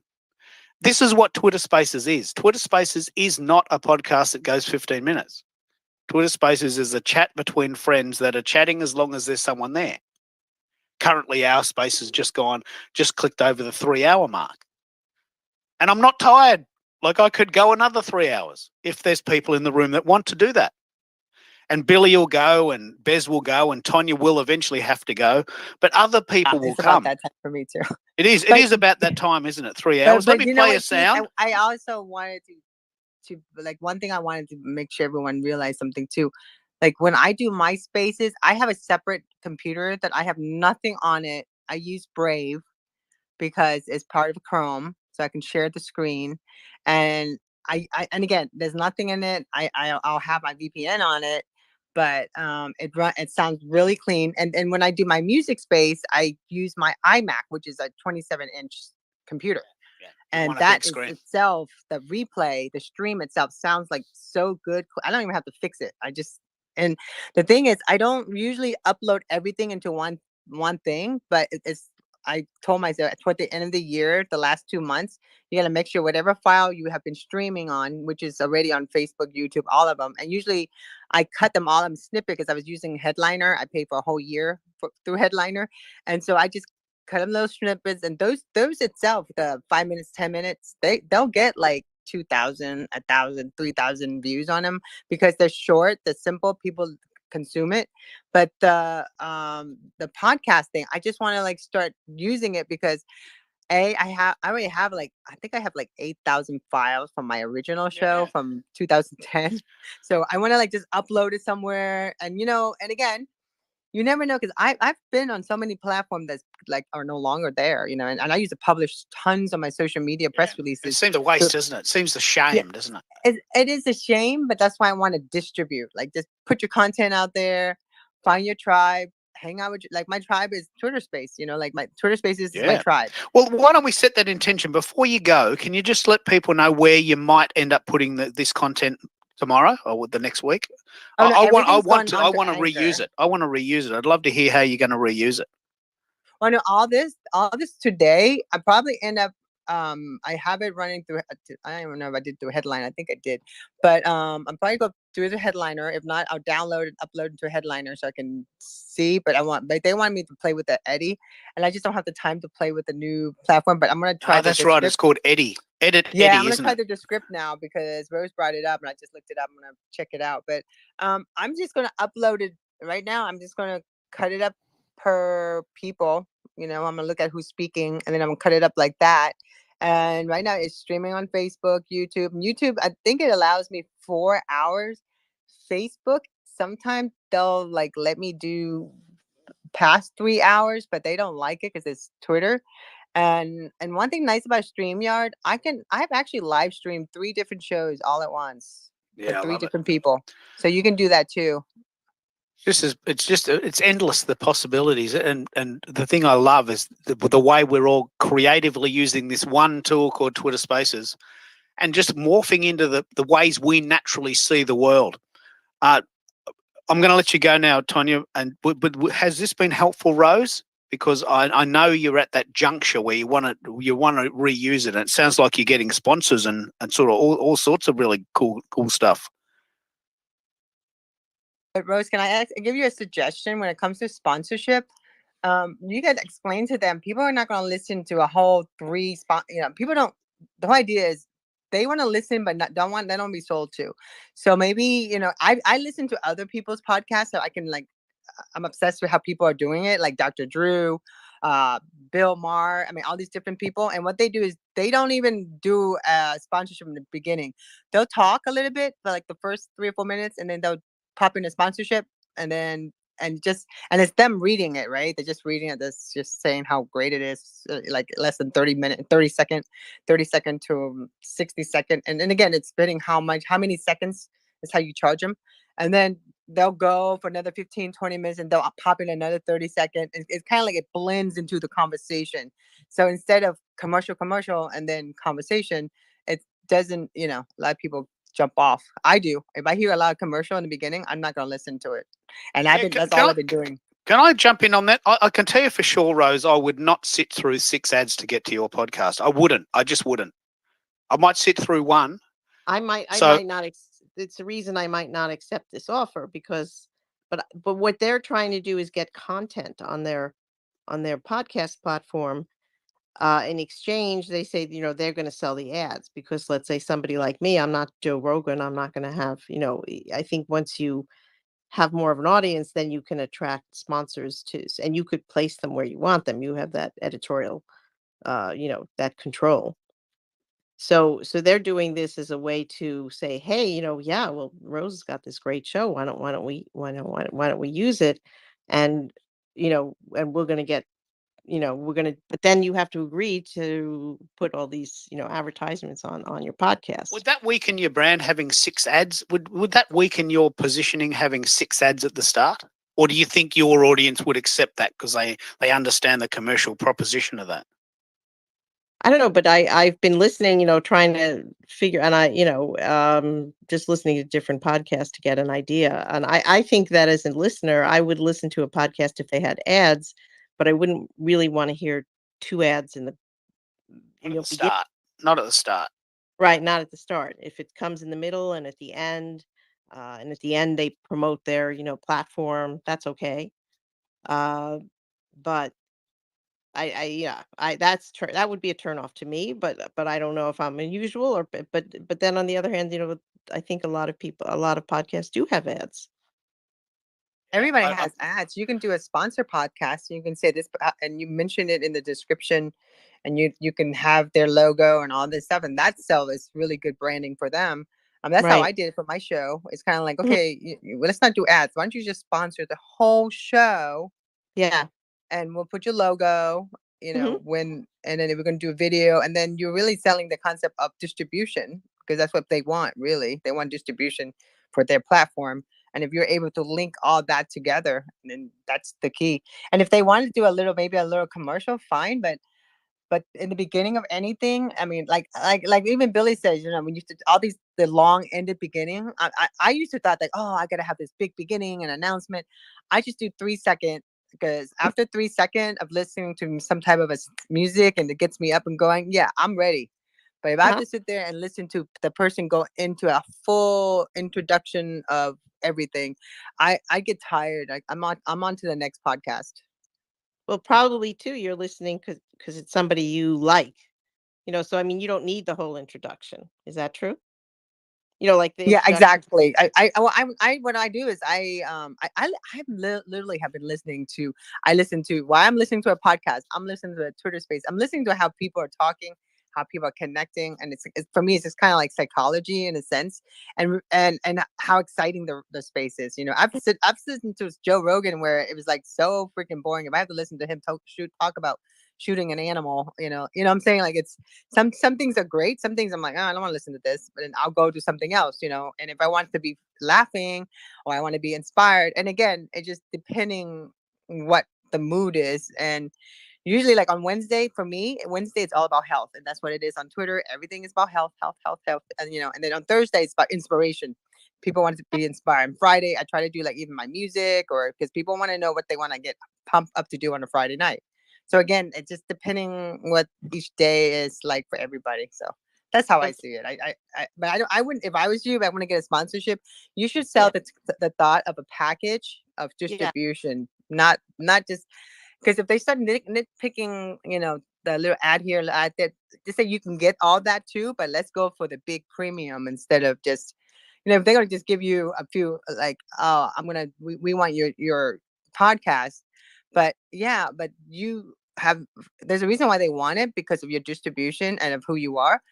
But if you can just say, hey, let's just do a premium, like let's take all of it instead, and talk them out, like this little ad thing. If you look at all the people who are doing ads on it, they're doing the same, like Liquid IV, Rogan's doing it. All the comedians that are his friends, that's the same company that is advertising it. And Rogan's the one that controls all that, because he's the one that's promoting all these comedians that are going to be part of his new place in Austin, Texas. So does that make sense? I hope that makes sense for you. A lot to What do you think, Billy, as a person who does ads, as a voiceover person and someone who's quite taken with radio? What do you think of the new podcast paradigm of 6 ads before a podcast, or any number of ads before a podcast or during? What do you think the mix is for podcasting and ads? It's a great question. I personally, 6 or half a dozen, that seems like an awful lot to me at the beginning. 1 or 2 is, here again, something that most people anymore would expect. I'm not a, I can choose where my ads run.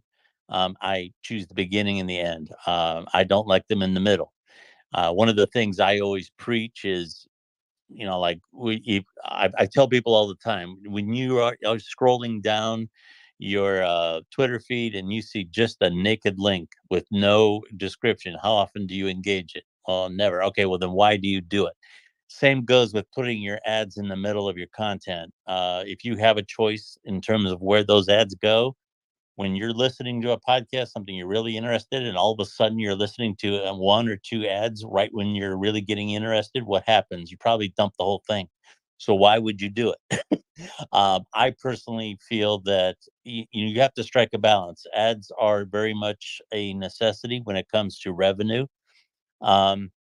But they should be managed appropriately, and there's a proper and tactful way to place your ads and do it in a way where it does not interfere with the listener experience. So that's kind of my take on that. I personally, when I have the control over making the ad, I try to make the ads sound very appealing and very helpful. I always encourage people that I work with to put some objective information in the ad. So it's not just, I'm the best, come to me, all that kind of stuff. You want it to sound very friendly, engaging, and have a statistic a lot of times, depending on what you're using, is a great thing to throw in. So anyway, that's kind of my take on that.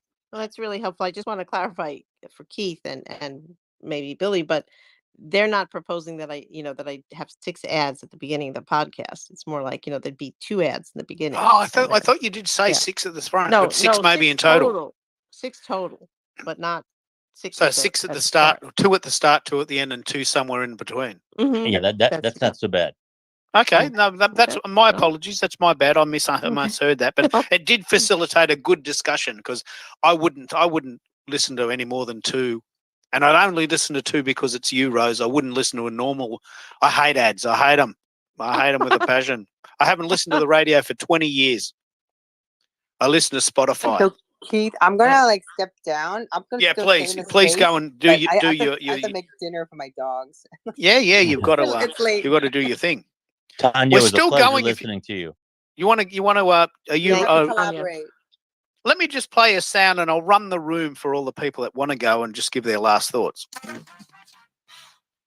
Keith Keller, Melbourne, Australia. We're into the 4th hour of Buy Me a Coffee Monday. I don't know if I'll beat my record today. My record is 6 hours and I'm still ready to do that, but we'll just see how we go.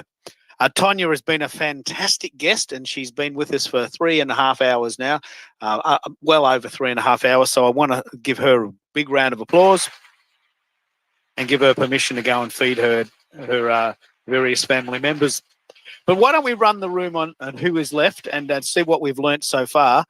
Billy, we've covered a lot of ground. What do you think the essence of what we've talked about today is, if you want to wrap it up in a couple of minutes? We've covered a lot of ground, haven't we? Yes, absolutely. And I very much appreciate everything Tanya said. Obviously, a seasoned professional in this, and I always benefit when I listen to other people who do that kind of work.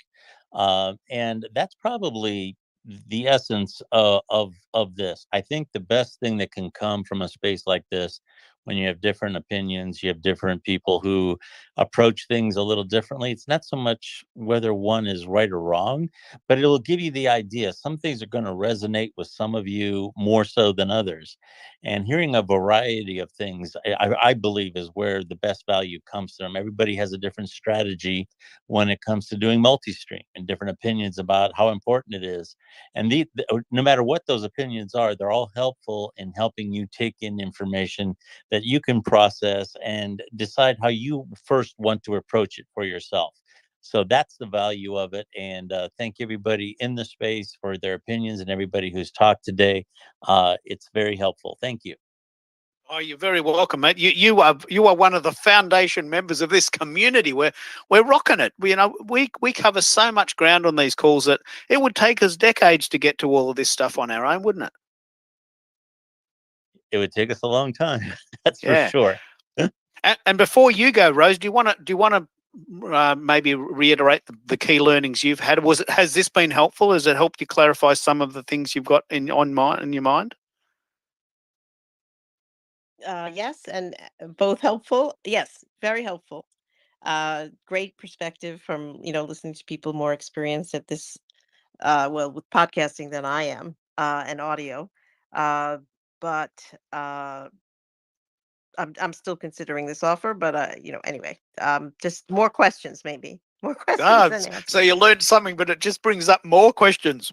It's Yes. because we're curious beings, we want to learn, and it doesn't seem to ever end, does it? But hopefully it's a journey that's worth participating in. And I'm sending people who have commented in the chat, I'm sending a copy of the chat, because the chat will survive past the Twitter space. When I turn the Twitter space If off, I may say a shameless plug, I'm doing a Twitter space on Thursday with Jennifer Navarrete, e-podcaster, uh, Indra Bartona, and Gia, and we'll be put it in talking about. the chat. Put it in the chat. You've just Okay. cracked a year of that, haven't you? You've just cracked your 12-month anniversary. Yes, 12 months, 34 speakers, many from around the world, many still, every day I see them in the news. So it's very exciting. Yeah, so put Thank that you. in the chat. The chat will survive past Mm. the space itself, and I'll send you a copy of the chat. So far, we've had 19 comments. Bez, I'm gonna get going, but I also want to say hi. If you want to hear about a success story about Twitter Spaces, I want to say hello to digital humanitarian Philip, who he's in Africa, but I mean I've seen his video featured in the UN. But we very met good through Twitter story. Spaces. He was one of the early adopter, and he's helped so many people. And his spaces that he hosts is incredible. I think because of him, a lot of stuff that was done with Twitter Spaces and in Africa he's empowered so many people. So I want to just say hi to him. And I gave you the He mic. was my original Keithy. He's the guy I was talking about. Really? Oh my God. He's the I Keithy. love this guy. He's incredible. That's all I have to say. When I saw him, he waved at me. I'm like, oh my God, that's Philip. And then there he is. So I just want to say hi. Yeah. Well, thank you so much for coming on. We've really covered a lot of ground, and as I said, I'm going to share the comments, the chat room, because that will survive, and the nest certainly doesn't seem to survive. It's a process we're sort of still getting used to. What about you, Bez? I'd love to hear your thoughts on what we've chatted about so far, and what has it inspired you to get out your Go XLR? I can't wait to do a show with you with that unit now. No, I mean, I've been doing multiple things while listening and learning and getting tips from you guys. I have a little sticky note that I filled up with some tools or tech stack or some of the stuff you guys use, and some of it I know about, some of it, I have to do a little more investigating. So yeah, no, this is a journey that I'll be taking. Yeah, I've done Clubhouse rooms and LinkedIn audio, but I want to start doing Twitter Spaces. But for me, it's there's got to be an end in mind. Like if I'm gonna do something on the Clubhouse, I already do something on Clubhouse that's Rotary related once a week with on Saturdays at 10 o'clock, and it's all around service and Rotary International. And then LinkedIn audio, I'll do other things, more business related, Web3. And but I'm thinking of taking because the podcast I'm doing, I've been deciding whether to go Web3 and the business use cases. But the more I'm thinking about the whole space, the more I'm thinking pulling back some more and thinking about the future of business, because Web3 is not the only place where innovation is happening. There's some really cool stuff happening in other tech areas. And, if you look at some of the ARK Invest, some of the hot areas where innovation is happening, AI, genome sequencing, just a lot of different areas. There's a lot of wonderful things happening in today's day and age. And so, I mean, think about quantum computing. What's that going to do to everything we touch right now? Like even your password is not safe. So now you're going to have a different tech stack for how you do password. The future of computing is just going to be different. So But I love anyways, your I yeah. love your idea about having a use case or an end goal, because as you've seen, I can effortlessly sit on my computer for 4 hours, but where is that going? I love doing it, and that's the ROI for me. But if you don't love doing it, or you're just too busy, you've got to have an end goal, and you're very clever in doing that. You're very clever in making sure that you've got a use case for what you're doing with your time. Right. Hmm. Yeah. So, So even if it's like I love doing it, how can I dump that into something that either can monetize or benefits me in a way, you know? Even without it being like, I know that sounds a little bit selfish, but if you're providing a lot of value, you should get something back out of it, even if it's, you have to design it or like I'm huge on, providing a lot of value and knowing that it'll come back 10 times. But sometimes you got to lead people to a destination, and you have to design it and just say, hey, it is what it is, and a certain audience will gravitate to it. And it's just, from me, from a business standpoint, it's natural. So, and I know you and I had a lot of discussions on this, so we both look at that a little bit different, right? yeah, this is actually a fundamentally important comment to make. ROI means a lot of different things to different people. Luckily, I can say this. Luckily, Carol and I have paid off the house. We live near the beach. We don't have kids. We don't have pets. We actually have no debt. So we can live pretty cleanly for a lot less than most people. So I can get up in the morning and not have to make any money and still get the bills paid and put food in my belly, because we've been working 40 years. We've got enough to get by. We don't have anything flash. And we live by the Gandhi principle: live simply so other people can simply live. That's our philosophy on life. We don't actually have that much need. So my version of ROI is different. But I can tell you for sure that, I couldn't do this show forever and ever if I wasn't getting some remuneration so that I can pay the internet bill or the phone bill or buy new tech. So you're right. You do have to have some idea of an end goal, don't you? Yeah. So give you an example. This Saturday I had a Rotary project pitch fest, where I brought 4 service projects, and they were in different parts of the world doing different things to benefit humanity, all worthy projects, right? And I said, you got 10 minutes to pitch your project, and so give yourself some time for Q&A. And I had 4, my flyer had 4 people.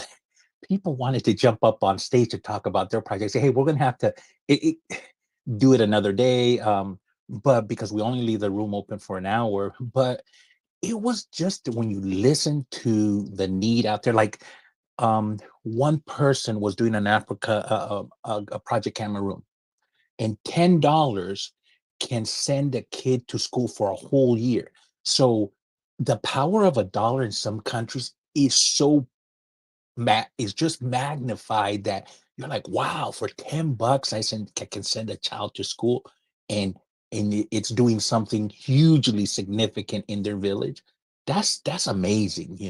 That's like, It's just a coin to us, isn't it? It's that's just like something you 2 put in the parking coffees. meter. Yeah, that's like 2. I'm like, oh my goodness.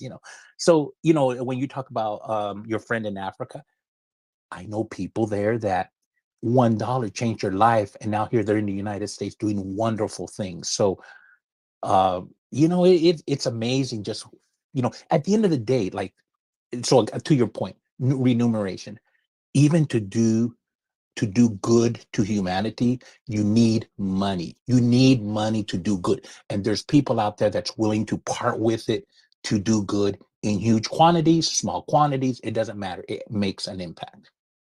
I love what you said there. And talking about digital humanitarian, Philip is in the call, secretly hiding in the shallows there. So if he wants to speak, we can talk about that. As I said, Philip was my original Keithy. We met on Twitter Spaces, and there was someone in the Twitter space that lived in his state, but was from Africa, and they met in person, shared a native dish from I think it was right, they actually connected in real time and they took a photo and there with a little banner. Hey Keith, we did it. The original Keithy, very, very inspired some Twitter Spaces there. So I'm gonna play the ladies first rule and bring in Shanaz. I think you say it. Is that how you say it, Shanaz? Have I got your name right? You please tell me how I can Shanaz is fine. Well, let's use that. Tell us, you've been listening a while. I'd love to hear your thoughts on this and what you've learned so far, and if you've got any questions of the group. I just kind of stumbled on the space, and I'm kind of like, I'll be very honest. Normally I listen for a little bit and I'm like, I'm done. But this one was like, I'm like, wait, I want to hear this, because when I joined in, which was like, what, 15 minutes, 20 minutes ago, you guys were talking about commercials in podcasts. Now, I have a podcast, but I'm not I hate to use the word professional podcaster, because I do podcast regularly and I'm very serious about it, but I'm not a professional, as in I don't have any sponsorships or anything like that. I kind of do, but I kind of don't. It's complicated. And I just do it because I enjoy it. But it was really interesting when you were like, well, I don't like commercials in the beginning. I like it at the end. And, 6 commercials is too many. And I'm trying to think, like I have my Buy Me a Coffee and I have my Libro FM spiel because I'm an influencer for them and I believe in their product, which I really don't get money from them unless you guys, get a subscription, but it doesn't matter to me. I enjoy what I'm doing. So I'm sitting here going, you've got both Buy Me a Coffee and Libro FM at kind of the beginning of your podcast. Let's see where you can move it. Maybe just switch it completely to the back of your podcast. So I'm kind of processing it. And there's sometimes I'll be like, hi guys. Okay, today we're going to talk about this. You guys know the drill about Libro FM and Buy Me a Coffee. It's all the links on the bio in the show notes. So support me there. So let's get started. And that's all I'll do. And I'll start with the podcast. So it was really something it's just something I'm really kind of like thinking about, like processing. It's a delicate dance, isn't it? It's a very delicate dance. It is. And it's so funny. My husband listens to my podcast and he's kind of like, don't get into this whole commercial thing and all that. He's like, I hate podcasts that are like all with the commercials, or even like I was thinking in terms of, I don't know if you know this, you do know this, but I can't remember the name, where you can put certain episodes as paid episodes, where it's like, hey guys, if you really like this, I'm going to talk about this, this, and this, but you have to pay for it in what I don't remember. So you're talking about super followers? You're talking about super followers? Or you're talking about ticketed spaces? I think it's like a ticketed space. There's a specific space I'm thinking about that I can't think of a name. And my husband's like, do not do that. And he's like, I will tell you, like, he listens to a lot of podcasts and he's like, if it's a ticketed space, I just don't go to it. That's it. I'll just listen to whatever is a podcast, and the rest of it, I just don't. And if everything's a ticketed space, over time, I'll just give up the podcast, is what my husband told me. So I was like, okay, fine. And at the end of it, like you were talking about your ROI, about having paid off your home and living like a simple life and things like that. I mean, I've paid off my home. I just kind of semi-retired. I'm a dentist. And now I'm just kind of doing gigs, like gigs as in I'm a temporary dentist now, where I'll just go somewhere else and be a dentist for 2 weeks or 2 months, whatever, and then I come home. So I just sold my practice and all of that. So the ROI for me, go ahead, sorry. There you go. Keep on this roll. You're on a roll there. Keep going. No, so the ROI for me is I just enjoy doing it. And with my podcast is about everything bookish, right? And it's so weird. It started off as a book journey. It started off as I am reading 100 books a year. Let me show you how to read 100 books a year. Let me talk about book challenges. Well, it's so funny because you start in one channel. It's really weird. I started, and then randomly, I don't even know how, but on Instagram, people like started contacting me and be like, hey, can I send you my book? And I'm like, what? Sure. I'm like, wow, I'm getting a free book. It was just the craziest thing, you know? Talk about the crazy ROI for me is free books. And now it's like, I'm like, oh my God, I can't handle this. I've gotten over $2,000 worth of books, let's put it this way, just doing what I do. But I don't do it for that. It's just kind of something I enjoy. I mean, obviously, I'm not Joe Rogan. I don't make $1 million. I make $0 out of this. But it's, I think people who are doing podcasts at some level, I think they should also enjoy it. Like, I actually edit my own thing. I have GarageBand, and I sit there and I edit it and I just post it. And I've created like the transition based on all of this. I've also created a book club. We get together, I record this and I post it. And I didn't realize that's like one of the episodes that get listened to the most, the book club episodes. I'm like, okay, fine, I'll continue doing that. And then I get publishers sending me books again. Can you interview this author? And I get to meet authors. And my ROI has been talking to authors who published books, and I'm writing my own book. And the amount of knowledge and information I have gotten from just my guests on my podcast who have finished books, what is the price of that? Tell me. It's indefinable, isn't it? But I'm picking up on this, and I'm very interested in this thought because I've often asked people this. If you did your podcast and never, ever made any money, could you keep going? Would you keep going if you got independent sources that allow you to do this as a hobby, say? Or would you feel cheated? To be very, very, very honest, at some point, it would be nice if I got some money out of it, okay? I'm not going to lie. Hey, who wouldn't like some extra money? It would be nice, but for me, it's more of I guess, I don't know if respect is the right word or support is the right word. I just, it's kind of like something that says, hey, you're doing good. I guess it's a pat on the back. Yeah. Rather than a pat on the back. Go ahead. No, let me pick up on that. We've got Philip is in the room and also Tawab. I think I'll pronounce that. I'll bring you in a minute, but I just want to give you a couple of ideas. You mentioned the idea of buy me a coffee, and the reason I love buy me a coffee, I love it. The reason why I love it, off the charts love it, is that what we're doing here is simulating a sort of a coffee chat in a cafe. I love cafes, and I love sitting in a cafe and just listening to the music and having a coffee. In my case, I love chai. And I'm sitting there having a coffee chat with someone I know or don't know yet. And we're chatting and we're just talking and we're sharing each other's stories and we shout each other coffee. It's just a natural human interaction. And buy me a coffee is just a way to simulate that experience, right? In a world where, as I just said, it'd be nice to get some funding for your podcast, for your efforts. How I do it is that Buy Me a Coffee is a really wonderful site. Buy Me a Coffee Monday is my particular version of that. And what I do with those funds, and please donate if you can afford it, is I'm going to buy tech, which I will then use on the show and demonstrate. So it's like a circular economy.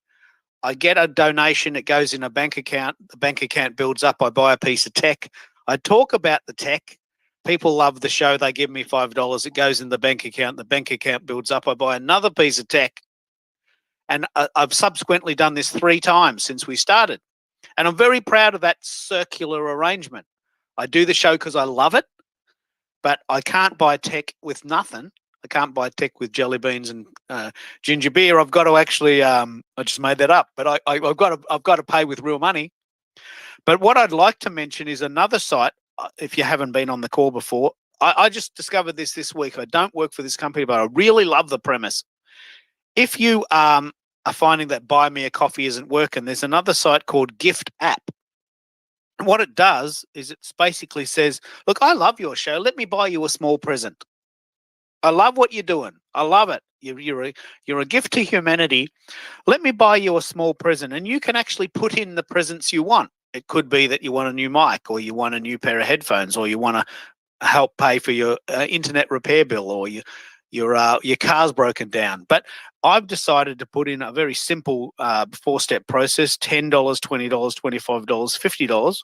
And if people want to, because they love the show, they can simply go to giftapp.com/Keith Keller, which is in fact my ad in the middle of the show. And you can go there and, buy me a coffee or give me a tip. And I'm very proud of this little site. I just discovered it last week. Have you heard of this, or do you think that might be a good addition to your strategy there? I have not heard of it, but I don't know if it would be a good addition or not. I like the strategy though. So the strategy is like saying, hey, if you were to gift me X amount of dollars, I am going to tell you how I put that money to use to benefit you. Yeah, it's kind very of like circular. Yeah. Yeah, it's very circular. But so the question I would have is, I have my equipment. Honestly, I don't need any extra tech or anything. Honestly, whatever I want is more selfish. I want more books. I have like so many books, and I was like, I want more books. Like I am like a Libra from influencer, right? Which means I get free books, but I don't get to pick the books. So if someone were to gift me like a Libra FM certificate or something where I can pick my own book, that would be great. The only way I'm thinking, how would I make a bookish thing circular?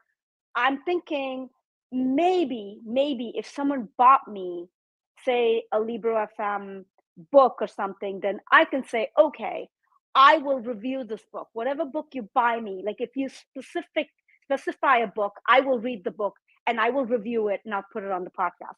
But again, I love what you're saying there. I'll bring in Graciela about this because she's got a book club. But I mean, let's just play out the very raw data of what the universe used to be like before Twitter Spaces. On the radio, either a talk show or a music station, you get 50 minutes, say, of music, and then you get this barrage of ads for 10 minutes, and then you get the news. That's what we call the ad bargain. I heard this phrase recently, the ad bargain. You know that you're going to get ads, but you put up with the ads because you get 50 minutes of music or 50 minutes of content if you're listening to a talk radio show. And then that model simply translated to the podcasting world. There's an ad at the front, there's an ad in the middle, there's an ad at the end, and you put up with the ads because the podcast is great. But what happens if there's a new model? And there is a new model. Spotify and Netflix have said, look, I tell you what we'll do. We'll get rid of all of the ads for you if you pay us $10 a month.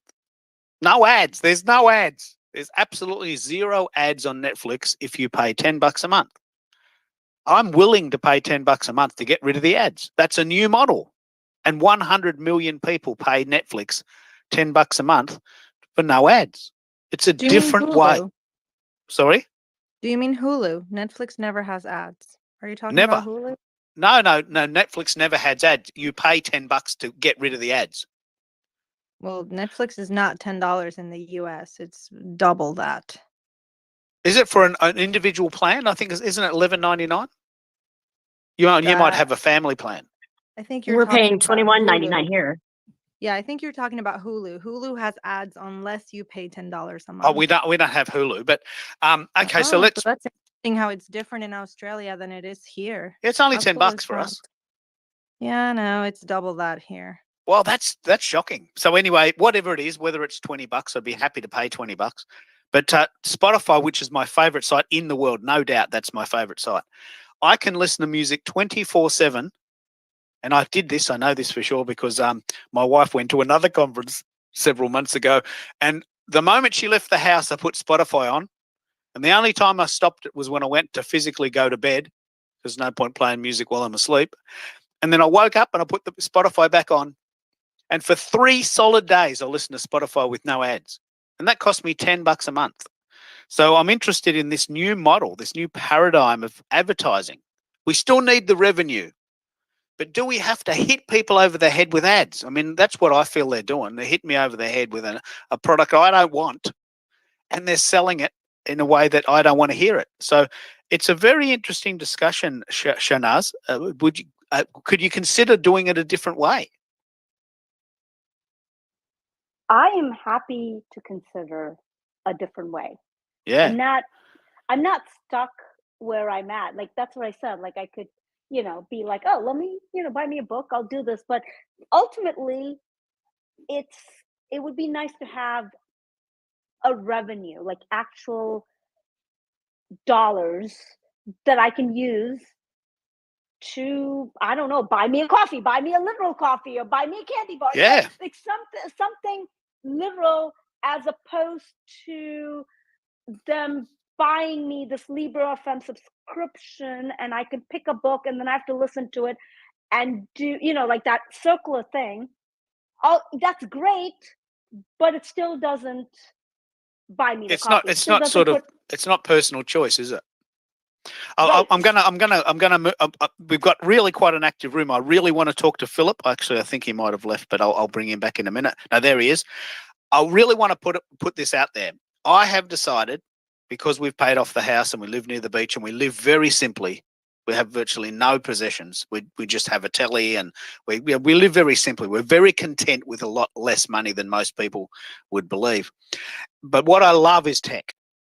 So I'm putting it out there that I'd love Rode to send me a Rodecaster, the $700. I'm putting it out there. I'm setting my intentions very clearly.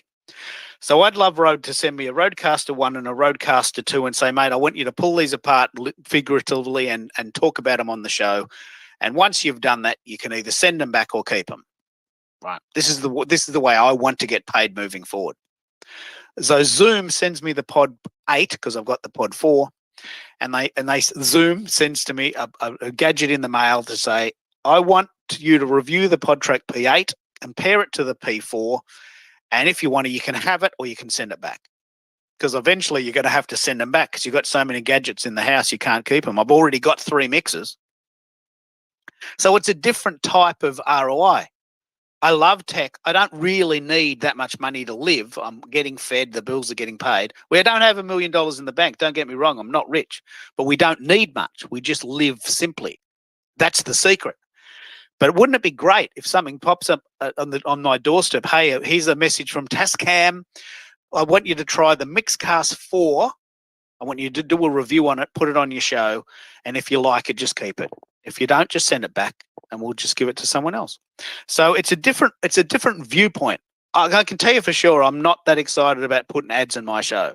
I'm not excited about that because I hate ads. I hate them, and it wouldn't be authentic for me to have ads in my show. But it's a discussion worth having. I'm going to bring Philip in because Philip's been waiting. Then I'm going to bring Christy in because Christy's got a hand up, and I'll play the ladies first rule there. And then I'll bring in Tawab. I don't know if that's the right order, but I don't have a numbered system yet. So, Philip, tell us what you're doing. I've got that big picture of you at the stadium in Cairo. Yeah, I know in Nairobi. Yeah, is that where you are today? Have we got you there, Philip? Yeah. We got a signal? Yeah. Good morning. I'm actually jogging in the morning. It's six. It's almost 7 o'clock in the morning in Nairobi, and I normally have a routine of just working out in the morning to cater to my mental health needs, and I start my day just jogging, and I always tap in on Twitter Spaces while I'm jogging because it helps stimulate my thinking and stuff, and good to see Tonya, and this feels like a school reunion where I get to see people we met. It does, doesn't it? Yeah, and one thing which I really thank a lot of. I don't think as Africans we thank Twitter Spaces enough, because for the first time in Africa, we have a space where we can learn from the experts. We have a space where we can engage and get to hear perspectives from global experts. Previously, we just used to read reports. We just used to read books, but now we're communicating with audio. And for me, audio it's big because you connect with people emotionally, and you get to know them. And I like how Tanya was talking and was like, hey, I need to go make dinner for my dog. And that brings a different perspective of life, which we don't get to see on a day-to-day basis. And for me, I think Twitter Spaces has brought vibrancy.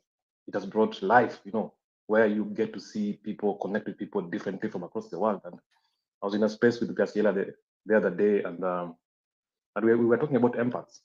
I'm an empath, and for me, Twitter Spaces has given me closure. I've been diagnosed with ADHD and dyslexia in my country, but they're giving me case studies of people around the world. As in Africa, we don't have case studies of ADHD or empath or dyslexia and what's their gift. So for me, Twitter Spaces has opened my eyes to connect with me with a community of people who are kind, with a community of people who will go out of the way to actually train you and mentor you. And that's why I had to start my podcast. I've never started my podcast because I didn't find purpose. I didn't find purpose because I didn't know myself. I didn't know who I was. Yeah. So the time you met me, I was struggling. I was processing. I was processing my diagnosis, and I just used Twitter Spaces as a space to get to know myself better. And I'm now ready to start hosting my spaces. I'm now ready to host podcasts because I know who I am, and I want to, going forward, I want to speak as an empath. I want to speak as a dyslexic person, and I want to raise awareness that disability is not an inability.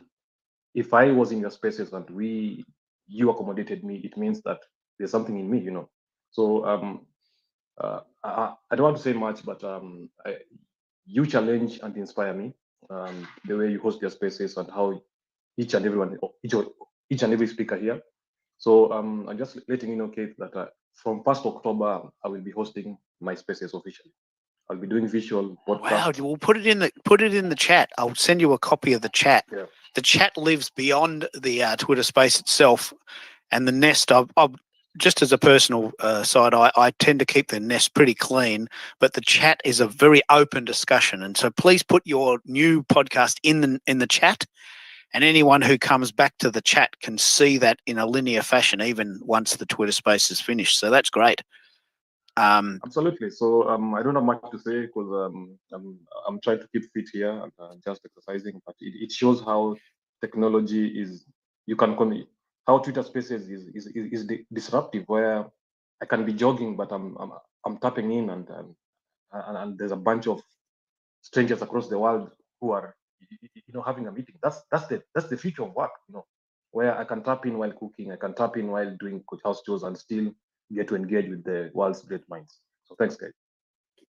Yeah, you're very welcome, and you're right. It is the future of work. I'm just a guy in Melbourne, Australia, in the back of the house, but I'm leading, if that's the right word. I'm facilitating a discussion between world experts in their field who are jogging around a stadium in Nairobi, who are putting their kids to bed in Philadelphia, who are, staying up in the middle of the night in the UK because they're so compelled by the concept that they can't go to bed. And I apologize for people in the UK who stay up late for my show because I'm interrupting their sleep patterns, and I'm not proud of that. But the conversations are so compelling that we stay with it. I'm going to play the ladies first rule and bring in Christy. We're probably past the point where you can remember what we were talking about, but we've covered a lot of ground. What were you thinking? Hello, everyone. It's good to see a lot of familiar faces tonight. I just want to go back a little bit to the gift app that Keith, you were talking about. Shanaz, you were talking about wanting to get more books. On the gift app, you can make your wish list from Amazon. So you can add all the books that you want to it. Specific books, eh? Exactly. Or you can add, like Keith does, he puts $10, $25, whatever amount you're looking for, tips. Or you can just go through your wish list of different things that you want. I'm an author, plus I do Twitter Spaces, and I have a podcast coming out in January, and I have a gift app. And it's become a lot of, I get a lot of donations money-wise to go towards my podcast. So it is something to look forward to and something to check out. So I just wanted to bring that up. I love it. It's a good addition to the Buy Me a Coffee idea, isn't it? It certainly is. I absolutely like it better than Buy Me a Coffee, to be honest with you. And the reason I say that, and I'm really quite excited about this, it's made by the same people, just to let you know. It's actually it's an extension. And they told me recently, look, we were thinking of making this just a separate page on the Buy Me a Coffee website, but we thought we'd make it a separate product. And several people have said to me, look, I don't mind supporting you, Keith, but I don't like coffee. And I thought, okay, I get you. You know, I get you that, but what you're really doing is you're not buying me a physical coffee. Just get your head around that. You're giving me $5 towards my next tablet, or you're helping me buy this Zoom PodTrack 4. But with the gift app, it's very clear. You're buying me a $25 gift voucher, and that gift voucher will go into my Amazon bank and eventually add up to be enough to buy a tablet. And it's very linear. That's the reason I love it. It's very linear. It's very clean. It's very clear. You're giving me a $10 tip or a $25 voucher, or someone today gave me a $50 Amazon voucher. I'm very excited. Someone today earlier in the day. So it's very clean and it's easy to understand. I think that's the power of it, isn't it, Christy? It sure is. And I don't know if you can hear it. I have a hissing coming through my earphones. Can you hear it on your guys' Yeah. side? I wonder what that is. Sounds like an annoying fly. It really does. It's coming from the iRig, so I might disconnect my iRig and go back to my That's because your phone. battery's flat. That's the battery sound. That's the sound it makes when the batteries are flat. Thank you, Keith. I was going nuts trying to figure out what that was. And that's actually a very good idea. Graciela talks about this, that the iRig, unfortunately, is very battery heavy. You get about, I think, 10 hours of content out of a battery, but that is the battery sound. So if you change the battery, that will go away. Because the battery's probably flickering. Can you see the green light flickering? Yes, actually it is. There it is. That's it. I worked it out. Hey, wow, yes. I'm clever. How clever am I? I love you, Keith. I love you. Oh, well, look at that. Live on air. We have a solution. Can you believe it? Anyway, I'm just rambling now. I'm just an average guy. So I'm interested in Tawab. Please keep it to topic. You haven't been on the show before, so I'll just give you a bit of a heads up. The show is called How to Multi-Stream Your Twitter Spaces Using Twitter for Maximum Results. There is a bit of a Twitter poll in the nest there. Love to hear your thoughts on this. Please keep to topic. Thank you, Keith. Hi, folks. I thank you for hosting this space. I joined the space recently, so I missed the beginning, but I found the topic rather intriguing. Twitter Space is truly a global public square. Our ability to hear people across the world share ideas, thoughts, is completely transforming our understanding of the world as well. Especially for Americans, because historically we've been isolated and very few Americans traveled abroad. We were very self-sustaining, so that also worked to our disadvantage. And historically relying on news, media, content, you really didn't get as much, and it's not a medium that can provide you extensive information. So I think Twitter Spaces, it can be personalized and lengthy, and you can get so much more out of it. Now, I did not use Twitter, I had an account, but I only started using it as of March of this year, mainly because I started a charity organization, and we do events, sometimes to raise awareness, and we recently put together a video. It was about almost 7 minutes long, and we wanted to really push it out. And 7-minute videos don't work well with Twitter. First, they limit you to 2 minutes and 20 seconds, but we were able to get over that hurdle and push the 7-minute video. So we were looking at CNN and to see how many views they got. So we had some target in our head. We thought 10,000 would be really good, 10,000 views. But long and behold, we were able to get 15,500 views on a 7-minute video, which was, which went way beyond our expectation, because not that many people actually, go watch a 7-minute video. So I was really happy, and I think Twitter is so powerful to pursue cause. And similar to yourself, Keith, I'm also, I'm financially in a position where I don't necessarily need to focus on money. I'm more focused on causes. So it's a blessing to be in that space. Now, most importantly, I had a question for you guys. When you say multi-stream your Twitter space for maximum results, Can you explain what you mean by that? Because do you mean multi-platform, using multi-platform like LinkedIn, Twitter Space, and other stuff at the same time? Or do you mean, or did you mean something else? Because I'm really keen to understand how can we maximize our results. We do hold Yeah, Twitter let me. Spaces. This is actually a really interesting discussion to have, and it does bring up a lot of debate. So my original inspiration, and actually Sherry helped me with this, my original inspiration is that if you're going to go to the trouble of having a Twitter space and you've got limited time, wouldn't it be great to be able to send that Twitter space to YouTube and LinkedIn and TikTok and Instagram and Snapchat if it's possible? And is it indeed possible? So that was the original idea.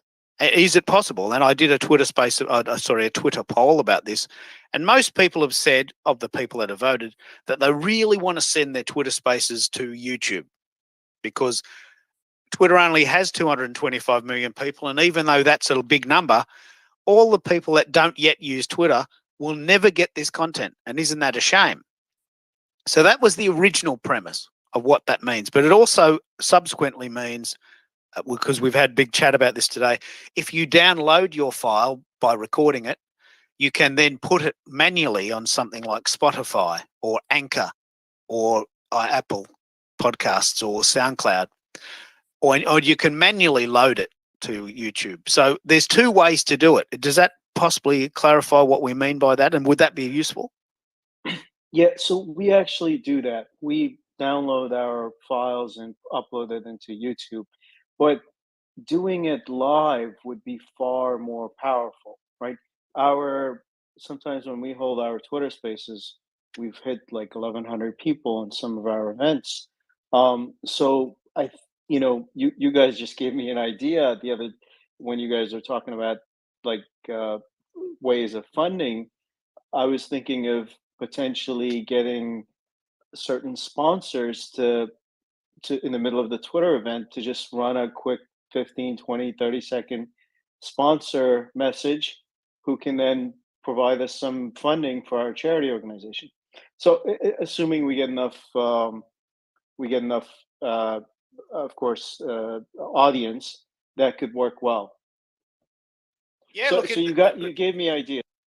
I love what we're doing here because this is the reason why my Twitter spaces go so long, because I'm happy as an individual to sit in the chair as long as people are talking. We've been going 4 hours and 30 minutes. My highest score is 6 hours and 6 minutes. I'm not sure I'm going to beat my record, but I'm happy to sit in the chair and facilitate this as long as people are chatting. And we've got quite an active room already, still about 30 people here. So it's working. People are interested in the topic. And it's very interesting that we've now added a third component to this idea of multi-streaming, and that is that if we run these compelling spaces, or LinkedIn has events, we could have ads in between. I'm not sure I would do that, but it's possible. And so we all need funding. There's a couple of other ways you can do it, though. I mean, and Twitter has a thing called ticketed spaces. So in the same way that you have a free space where you share information freely amongst people that are willing to come and spend their time, it is possible to do a ticketed space and charge a fee. So we're front loading the moment, and we're saying, if you get the value, then as the consumer of the value, you pay the fee. This is the exact model that Spotify uses and Netflix uses. You pay a fee. In Australia, it's $10, and you get unlimited TV on your television for free with no ads. There's no additional cost. Spotify charges $10 a month for the privilege of listening to Spotify 24/7 with no ads. I pay that because I'm the consumer.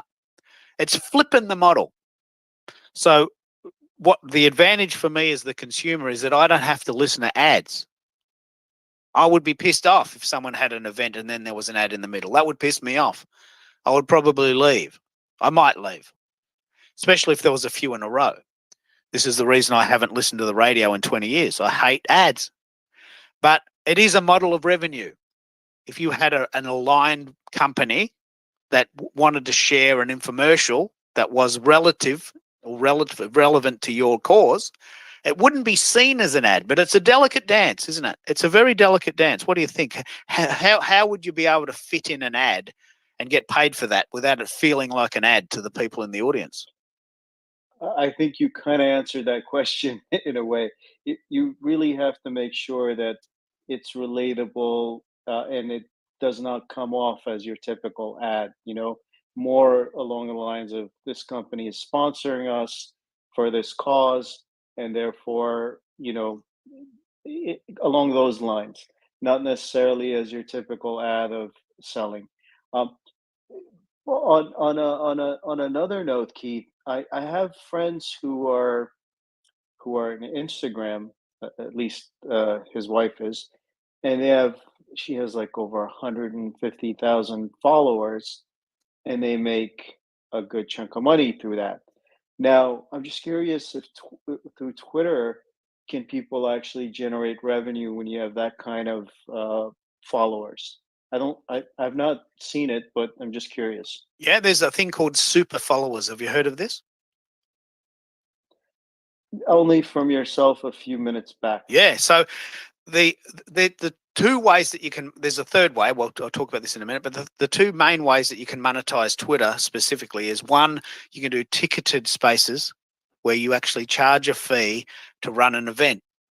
And it's like going to a gig with your favorite band. You're not going to go to see Alice Cooper or Iron Maiden or whoever your favorite band is. Sorry if that's not your style of music. Alice Cooper's not going to do a gig for free. He's famous and he's got songs on the radio. So you would pay a fee to see him play. In the same way, a ticketed space is that. But the other thing with super followers is if you've got a large following on Twitter, any additional followers have to pay a fee to follow you. Right? But if you do that, you get exclusive content. Right? So this person might have 100,000 followers and is sharing information. From this day forward, if you want to follow that person, you have to pay a fee, maybe $10 a month. And that's called super followers. And they already have their existing database, which of course happened before Twitter Spaces. Twitter invented the super follower idea, and they sort of get a free look. But Twitter super followers get additional content only designed for them. And they get an exclusive deal. Like they get extra goodies. I don't know if that's exactly how Instagram works, but that sounds like it's a similar model, yeah? I'm not, to be honest, I deleted my apps on Instagram, Snapchat. The only thing I use is really Twitter Space, and it's for charity purposes because I'm involved in this charity. But I'm not sure how they actually. I think they actually on at least Instagram, it's more focused on pushing products. That's how they really make their money, similar to YouTube, I think. But I'm not as far as super fans. I think with Twitter, the first thing that comes to my mind is all these stock channels, right? A lot of people would easily pay $10 to be a super fan of some stock guru who would help. Yeah, that's right. That's exactly right. If you develop a following and, more importantly, a knowledge base, like it's not inconceivable. If I wanted to turn super followers on, I could say, look, I'm going to run a Twitter space once a month about this, and you can only join if you're a super follower. I haven't done that yet, but it's not inconceivable that I could do it, because someone like me, I'm spending 20 hours a day testing all this tech. I get a little bit of sleep at night, and I'm watching a little bit of television.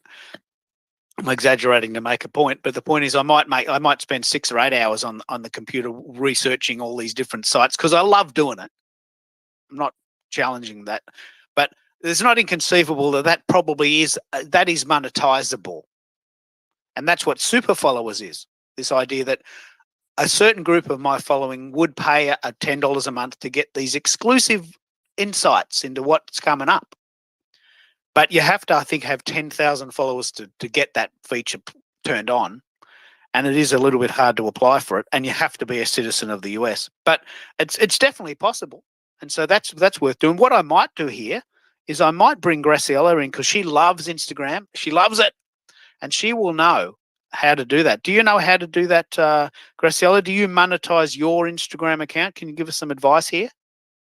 I do. So to qualify for Instagram monetization, you need to have 10,000 followers at least, and, probably a specific amount of views. And also YouTube just announced that they're going to monetize as well. Just to throw it out there, for YouTube, you need at least 1,000 subscribers and 1 million or something like that views on your short form videos. But anyway, that's going to be in 2023. But on Instagram, you can monetize in several ways.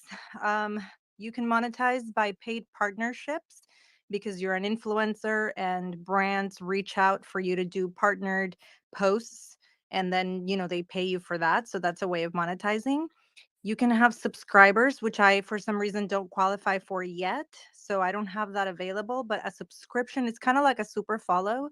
But it could be anywhere from 99 cents a month to $1.99 to $5.99, whatever you want, just like super follows. And then they get exclusive content. You can have badges, which is when you go live, people can buy you 1 badge for 99 cents, 2 badges, or 3 badges for $2.99 just for the live, just for you showing your face and giving the information that you give. I actually had badges, and then 2 weeks later it was taken away. I have no idea. I do remember there was an update after I got it, so the update affected me, and then it was gone. And then there's the Reels monetization, which is Instagram essentially paying you for just creating reels, and then the more views that your reels get, the more money you make, and then you get paid, once a month, however money you stacked up from that. So there's several ways to monetize on Instagram as opposed to all these other platforms. And of course, sponsorships that you just negotiate on the side. So it does appear to be a bit more focused on influencers and monetization. They seem to be doing it better, don't they?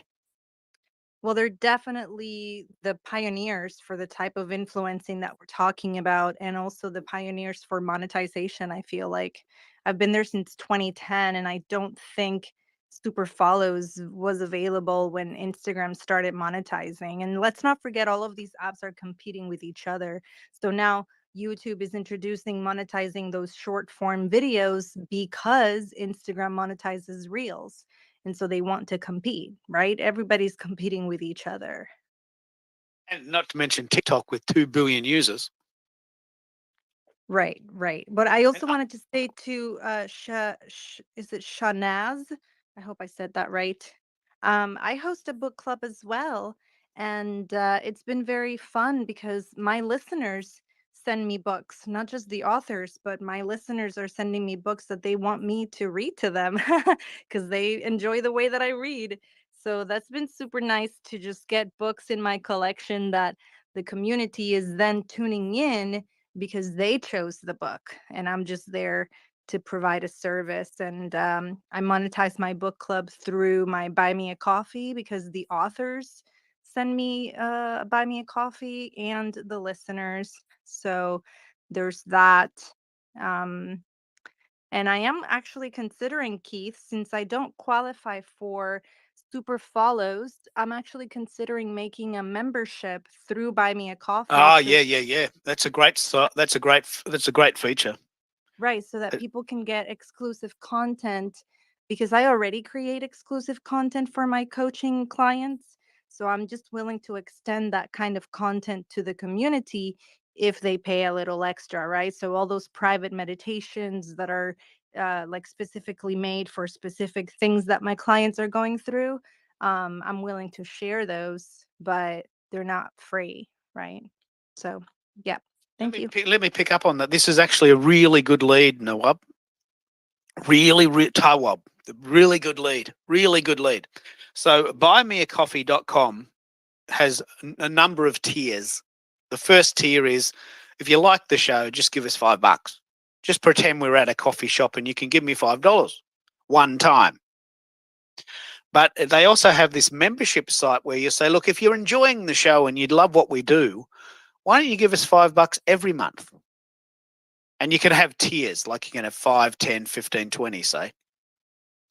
And you can say, okay, for every person that gives me $5 every month, they go into a special group and they get the replay, say. The replay polished up and sent to a file, and you can download it as an MP3. That takes a bit of work, but if there's a group of people, that's worth doing. The $10 a group, $10 a month membership might have exclusive access to the ticketed spaces. This is how I was going to do it. The $10 a month group might have its exclusive access to the ticketed spaces that were going to be paid, but you as a member get them for free. So there's a small amount of money at one end, and there's a reward at the other end, because they're going to the trouble of having an ongoing relationship with you, whether it's $5 or $10, and they call that memberships. And you can have, I don't think there's actually a limit. You could have 4 or 5 tiers, 5, 10, 15, 20, 25. And each tier gets slightly more, because obviously the more you promise, the more you've got to do.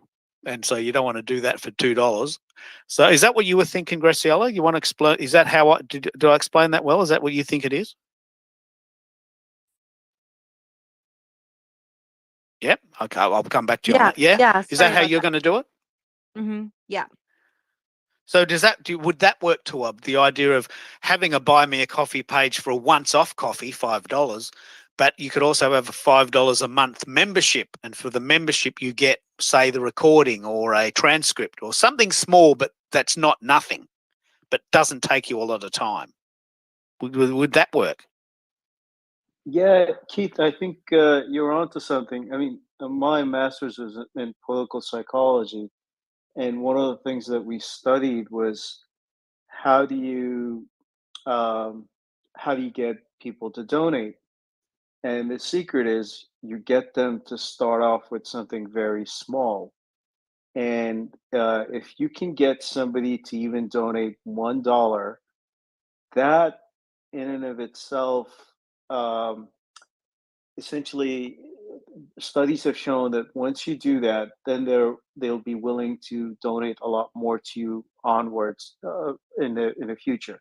So it's that first initial payment that you can get, if you can get from them, even if it's $1 or whatever, however little it is.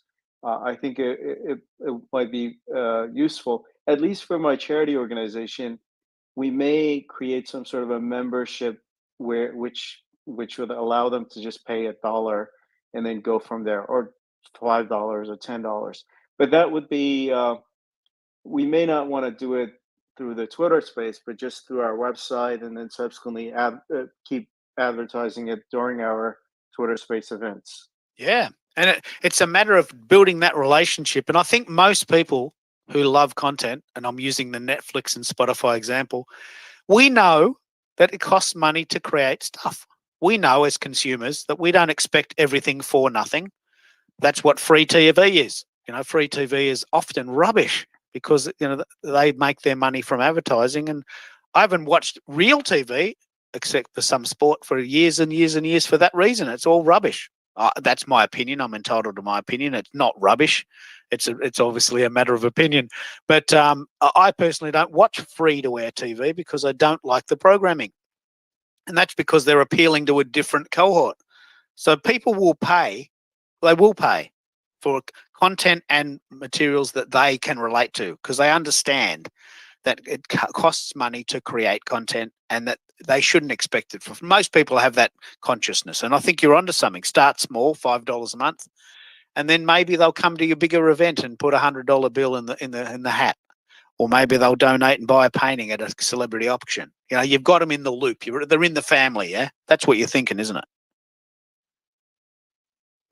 Exactly. I mean, and that's what the research had shown. I mean, I'll give you an example, right? For many people, it's not the $5 or that they will see. It's a big issue for them. It's their time to go in there and put their credit card details into your website or wherever it is, just to get that started. So that therefore, it's that initial hassle, and and assuming you're able to get over that hurdle, and then there's some sort of automation, especially on a monthly, then that really works to your advantage. And Buy Me a Coffee is a very good example of that, because they have this subscription model where it's purpose built to take out the money regularly every month. The system is designed for it. So, but you, as you said, you could probably do that on your website with a little bit of tech in the background. I'm sure there's a plug-in for that. But at least it gets you thinking about the possibilities, yeah? Absolutely. Thanks. Oh, no worries. And Christy, you've got your hand up. Has that sparked some interest there? Keith, I'm gonna Yes. jump off. So you're gonna thank go? you so Okay, much no for- worries. Yeah, Well, I have to- it's like- just hang out for 30 seconds. Give everyone on the call a chance to follow you, and please Absolutely. just use this little bit of theme music to follow Tawab, and then we'll keep moving. Please follow Tawab right now. Okay, so there we are. We're having a bit of fun and making it fun and funky. So, Christy, you've got some thoughts on that? Actually, before Tawab goes, I had a question for him if he doesn't mind hanging around for one more minute. Tawab, if you're still with us, I was wondering what charity you do the spaces for. I'm an advocate for cancer awareness, autism awareness, and lupus awareness, and other causes. And sometimes I do sponsorships. So I'm really curious to what you have going on, and maybe we could talk about sponsorships a little bit. Sure. So, Christy, I was born in Afghanistan, and I left when I was 7. And since the withdrawal last year, the economic situation there is disaster. 95 to 98% of people don't have enough to eat. The UN WFP said that 22 million people are starving, and you've got 7 to 8 million people on the verge of famine. And this winter, the theme of our next event is "Winter is Coming," and this winter is supposed to be like really disastrous because there was a drought this year, so there's a food scarcity. So it's really focused on how to help those people in Afghanistan who are going through a very economically challenged time. Wonderful. And when do you host your spaces? I would love to drop in and listen a little bit. And how much do you charge for sponsorship? We've not necessarily charged anything right now. We've just for sponsorship. That is, we've never done sponsorship yet through the events. We've just had specific donors who want to help, and we're a fairly new organization because we just started this like 6-7 months ago. So our next event should be in the next 2 to 3 weeks. But I can send you a message and send you we create a flyer and share it in advance, 2 to 3 weeks in advance. So I can send you the information, and it would be great if you can join in and listen in. We're going to most likely have Kathy Gannon. Well, we're planning on having Kathy Gannon, who's a world famous journalist who recently retired, but a phenomenal journalist, very reputable, who will be hopefully one of our speakers. And she's covered Afghanistan for decades, so that's one of our most likely one of our speakers. Well, I would love to join. And if you can send me your PayPal or your Cash App or whatever you happen to have, I would be willing to donate a few dollars or whatever I can. It won't be this Friday. It'd be next Friday if that's okay with you, because that's when I get paid. But I'm definitely willing to donate to you. That's very kind of you, Christy. I'll definitely share the information. I'm following you, so I'll share the info. And feel free to put that in the chat right at the bottom. Look at what we're happening. You are such a miracle, Christy. Look at what we're doing. We're doing it. You know, we're chatting, meeting people, helping them out. We're a couple of dollars for us, which isn't that much, helps out a lot for people on the other side. It's just brilliant, isn't it? It absolutely is. And anything that I can do on my part, I would love to help people. You know me, Keith. I love to help people. And I just really want to tell you I'm for your cause. So Tawab, good job. Good job. Thank you so much. I really appreciate all your help. And I look forward to seeing you guys next time you host your event. Now that I'm following Keith and the team, I'm sure I'll be seeing you guys more often. Love it. I love Thanks. it. Every Monday, 8 p.m. Buy me a coffee Monday. I can now officially say that it's not Monday. I don't think it's Monday anywhere in the world. I don't even think Hawaii it's Monday.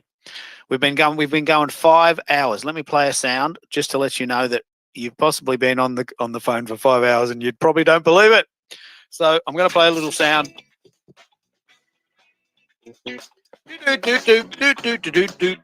We've been going 5 hours. Twitter Spaces ABC. Buy me a coffee Monday. It's not Monday in any continent in the world. We've actually moved into Tuesday. So we've got two choices. We can finish up or keep going, and I'm not stopping. So I reckon we just keep going while we got the movement. Twitter Spaces and Spaces dashboard says we got an active room, and it's pretty funky. So if you're with me, stay with me. If you need to leave, please do, because I don't want to keep you up. We've all got to sleep. The body needs its nutrition. Feed yourself, feed your dog, feed your children. Get some sleep yourself. Watch a bit of telly. I'll be here next week if you need to go. I'm here every week. So don't stick with me if you need to go. But if you're with me, you're happy. I'm happy to have you. So we've been chatting. Have a good night, Keith. Thanks, mate, and we'll talk again. We've been chatting. We've been chatting for about 5 hours about multi-streaming, and why that's really important is probably never been more evidence than when we saw what we saw today. So far today, we have seen two people from Florida meet each other and have that moment on Twitter Spaces. They will meet in person, and that's directly related to Twitter Spaces. It might not have happened had we not have run this particular space. And I'm sure Twitter Spaces are going on all over the world that do exactly this. And so I'm very, very proud of what we're doing. And so the question is, do you stay with Twitter because Twitter is working, or do you sort of move it around? Send it to YouTube and YouTube to Twitch and LinkedIn and all these others. It's a delicate dance. It's a delicate dance, and we can't always get it right, but we've all got a different opinion on it. Christy, are you still with me? Do you need to get to bed? I know you've promised yourself to get more sleep. Or you jived up. You sort of have we got the juices flowing. I am actually with you for a while, Keith. I am doing some work in the background, so if you can handle me working in the background, I'm with you all the way. Okay, no worries. And what about you, Shanaz? Have we touched a few buttons there? Have we got you juiced up? Are you staying with me, or do you need to get going? I do unfortunately need to get going, but I just want to say thank you. I appreciate it. Graciela, I loved your concept of like people sending books to do for book club. I've learned so much today. I just thank you. And have a good evening, everyone. No worries. Good night, no worries Shanaz. at all. So look, that does seem to naturally wrap up. I'm not hungry. I can go another hour or so, but in order to beat my record, I would have to go another hour from this point. So I'm at that point, maybe like the Everest exhibition or the Antarctic exhibition. I don't know if you know this famous story, but there was a point in the Antarctic journey where they'd had to decide whether to keep going and make it or turn back. They actually decided to turn back, and they didn't reach the end goal, but they lived, and that was the actual point of the story. They could have made it to the end, but they might have sacrificed their own lives in order to do that, and that's not necessarily very clever, so they turned around. So we can keep going if you want. Show of hands if you're still going. Give us a thumbs up or I don't know, Keith. I'm beginning to think maybe it's a good time to go ahead and wrap it up. What does the room think? Yeah, well, we don't have any active speakers, and I don't have to beat my record every week. I can go. So I know I can go 6 hours. I don't have to do it today. But what I will do is I want to mention today that in a couple of weeks, and I'll talk about the shows that I've got. Twitter Spaces allows you to have up to 10 Twitter Spaces programmed ahead of time for up to 30 days. So if you're doing a Twitter Space every day, you can actually program one a day for 10 days. If you've got one a week, you can actually program one a week for 30 days. So I've actually got Twitter Spaces programmed all the way to the end of October. Next week, I'm really excited about this. I love buying things online. I love it. I just love buying things online because I hate shopping. Like I hate going to the physical shop and getting a park and having to deal with the traffic and having to deal with the crowds. Hate it, but I love getting stuff. So next week we're doing a show called What is Your Favorite? What is your favorite e-commerce site? Is it Amazon? Is it Alibaba? Is it Walmart? Is it something else? Sweetwater maybe. And so we can run the room on that if you like, but next week we are definitely talking about that. But what I wanted to say, I want you to promise me that you'll at least try to come to this one. I'm going to try and beat my own record in a couple of weeks, and I'm going to be juiced up for this. Plenty of sleep. Wife is at a conference. I don't have to be anywhere for anyone. I'm going to try and go for 8 hours. And it's a bit of a challenge sitting in the chair for 8 hours. I might have to do a bit of work on that, but in a couple of weeks, I'm doing it. I'm going to go for 8 hours. I'm going to beat the record. So let's not spoil the sauce today. I don't have to go as long as the others. But what I might do is if no one necessarily wants to speak or they are looking for a reason to go, I might wrap it up. We've been going 5 hours. We've covered a lot of ground. And what I'll do is I'll let you guys go. I'll just let you know that if you want to, and please do this, if you want to, please buy me a coffee, and that's going to go towards my tablet. I'm very, very proud to say that as a result of these shows, I have indeed bought quite a bit of tech for the show. And it's all to do with you. The listeners have really helped.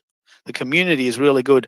And I do want you to go and have a look at the gift app idea, because I think that's solid. It's certainly an alternative to the idea of funding in whatever capacity you can do. And we have indeed covered a lot of ground regarding traditional ads on podcasting. I personally wouldn't recommend that because I hate ads, but it's a revenue model that people love and understand, and it could work. So with that in mind, I will end. I'll go and go get some lunch for myself, and I'll see you all next week for the show about e-commerce, and we'll keep it all going. I'll see you later.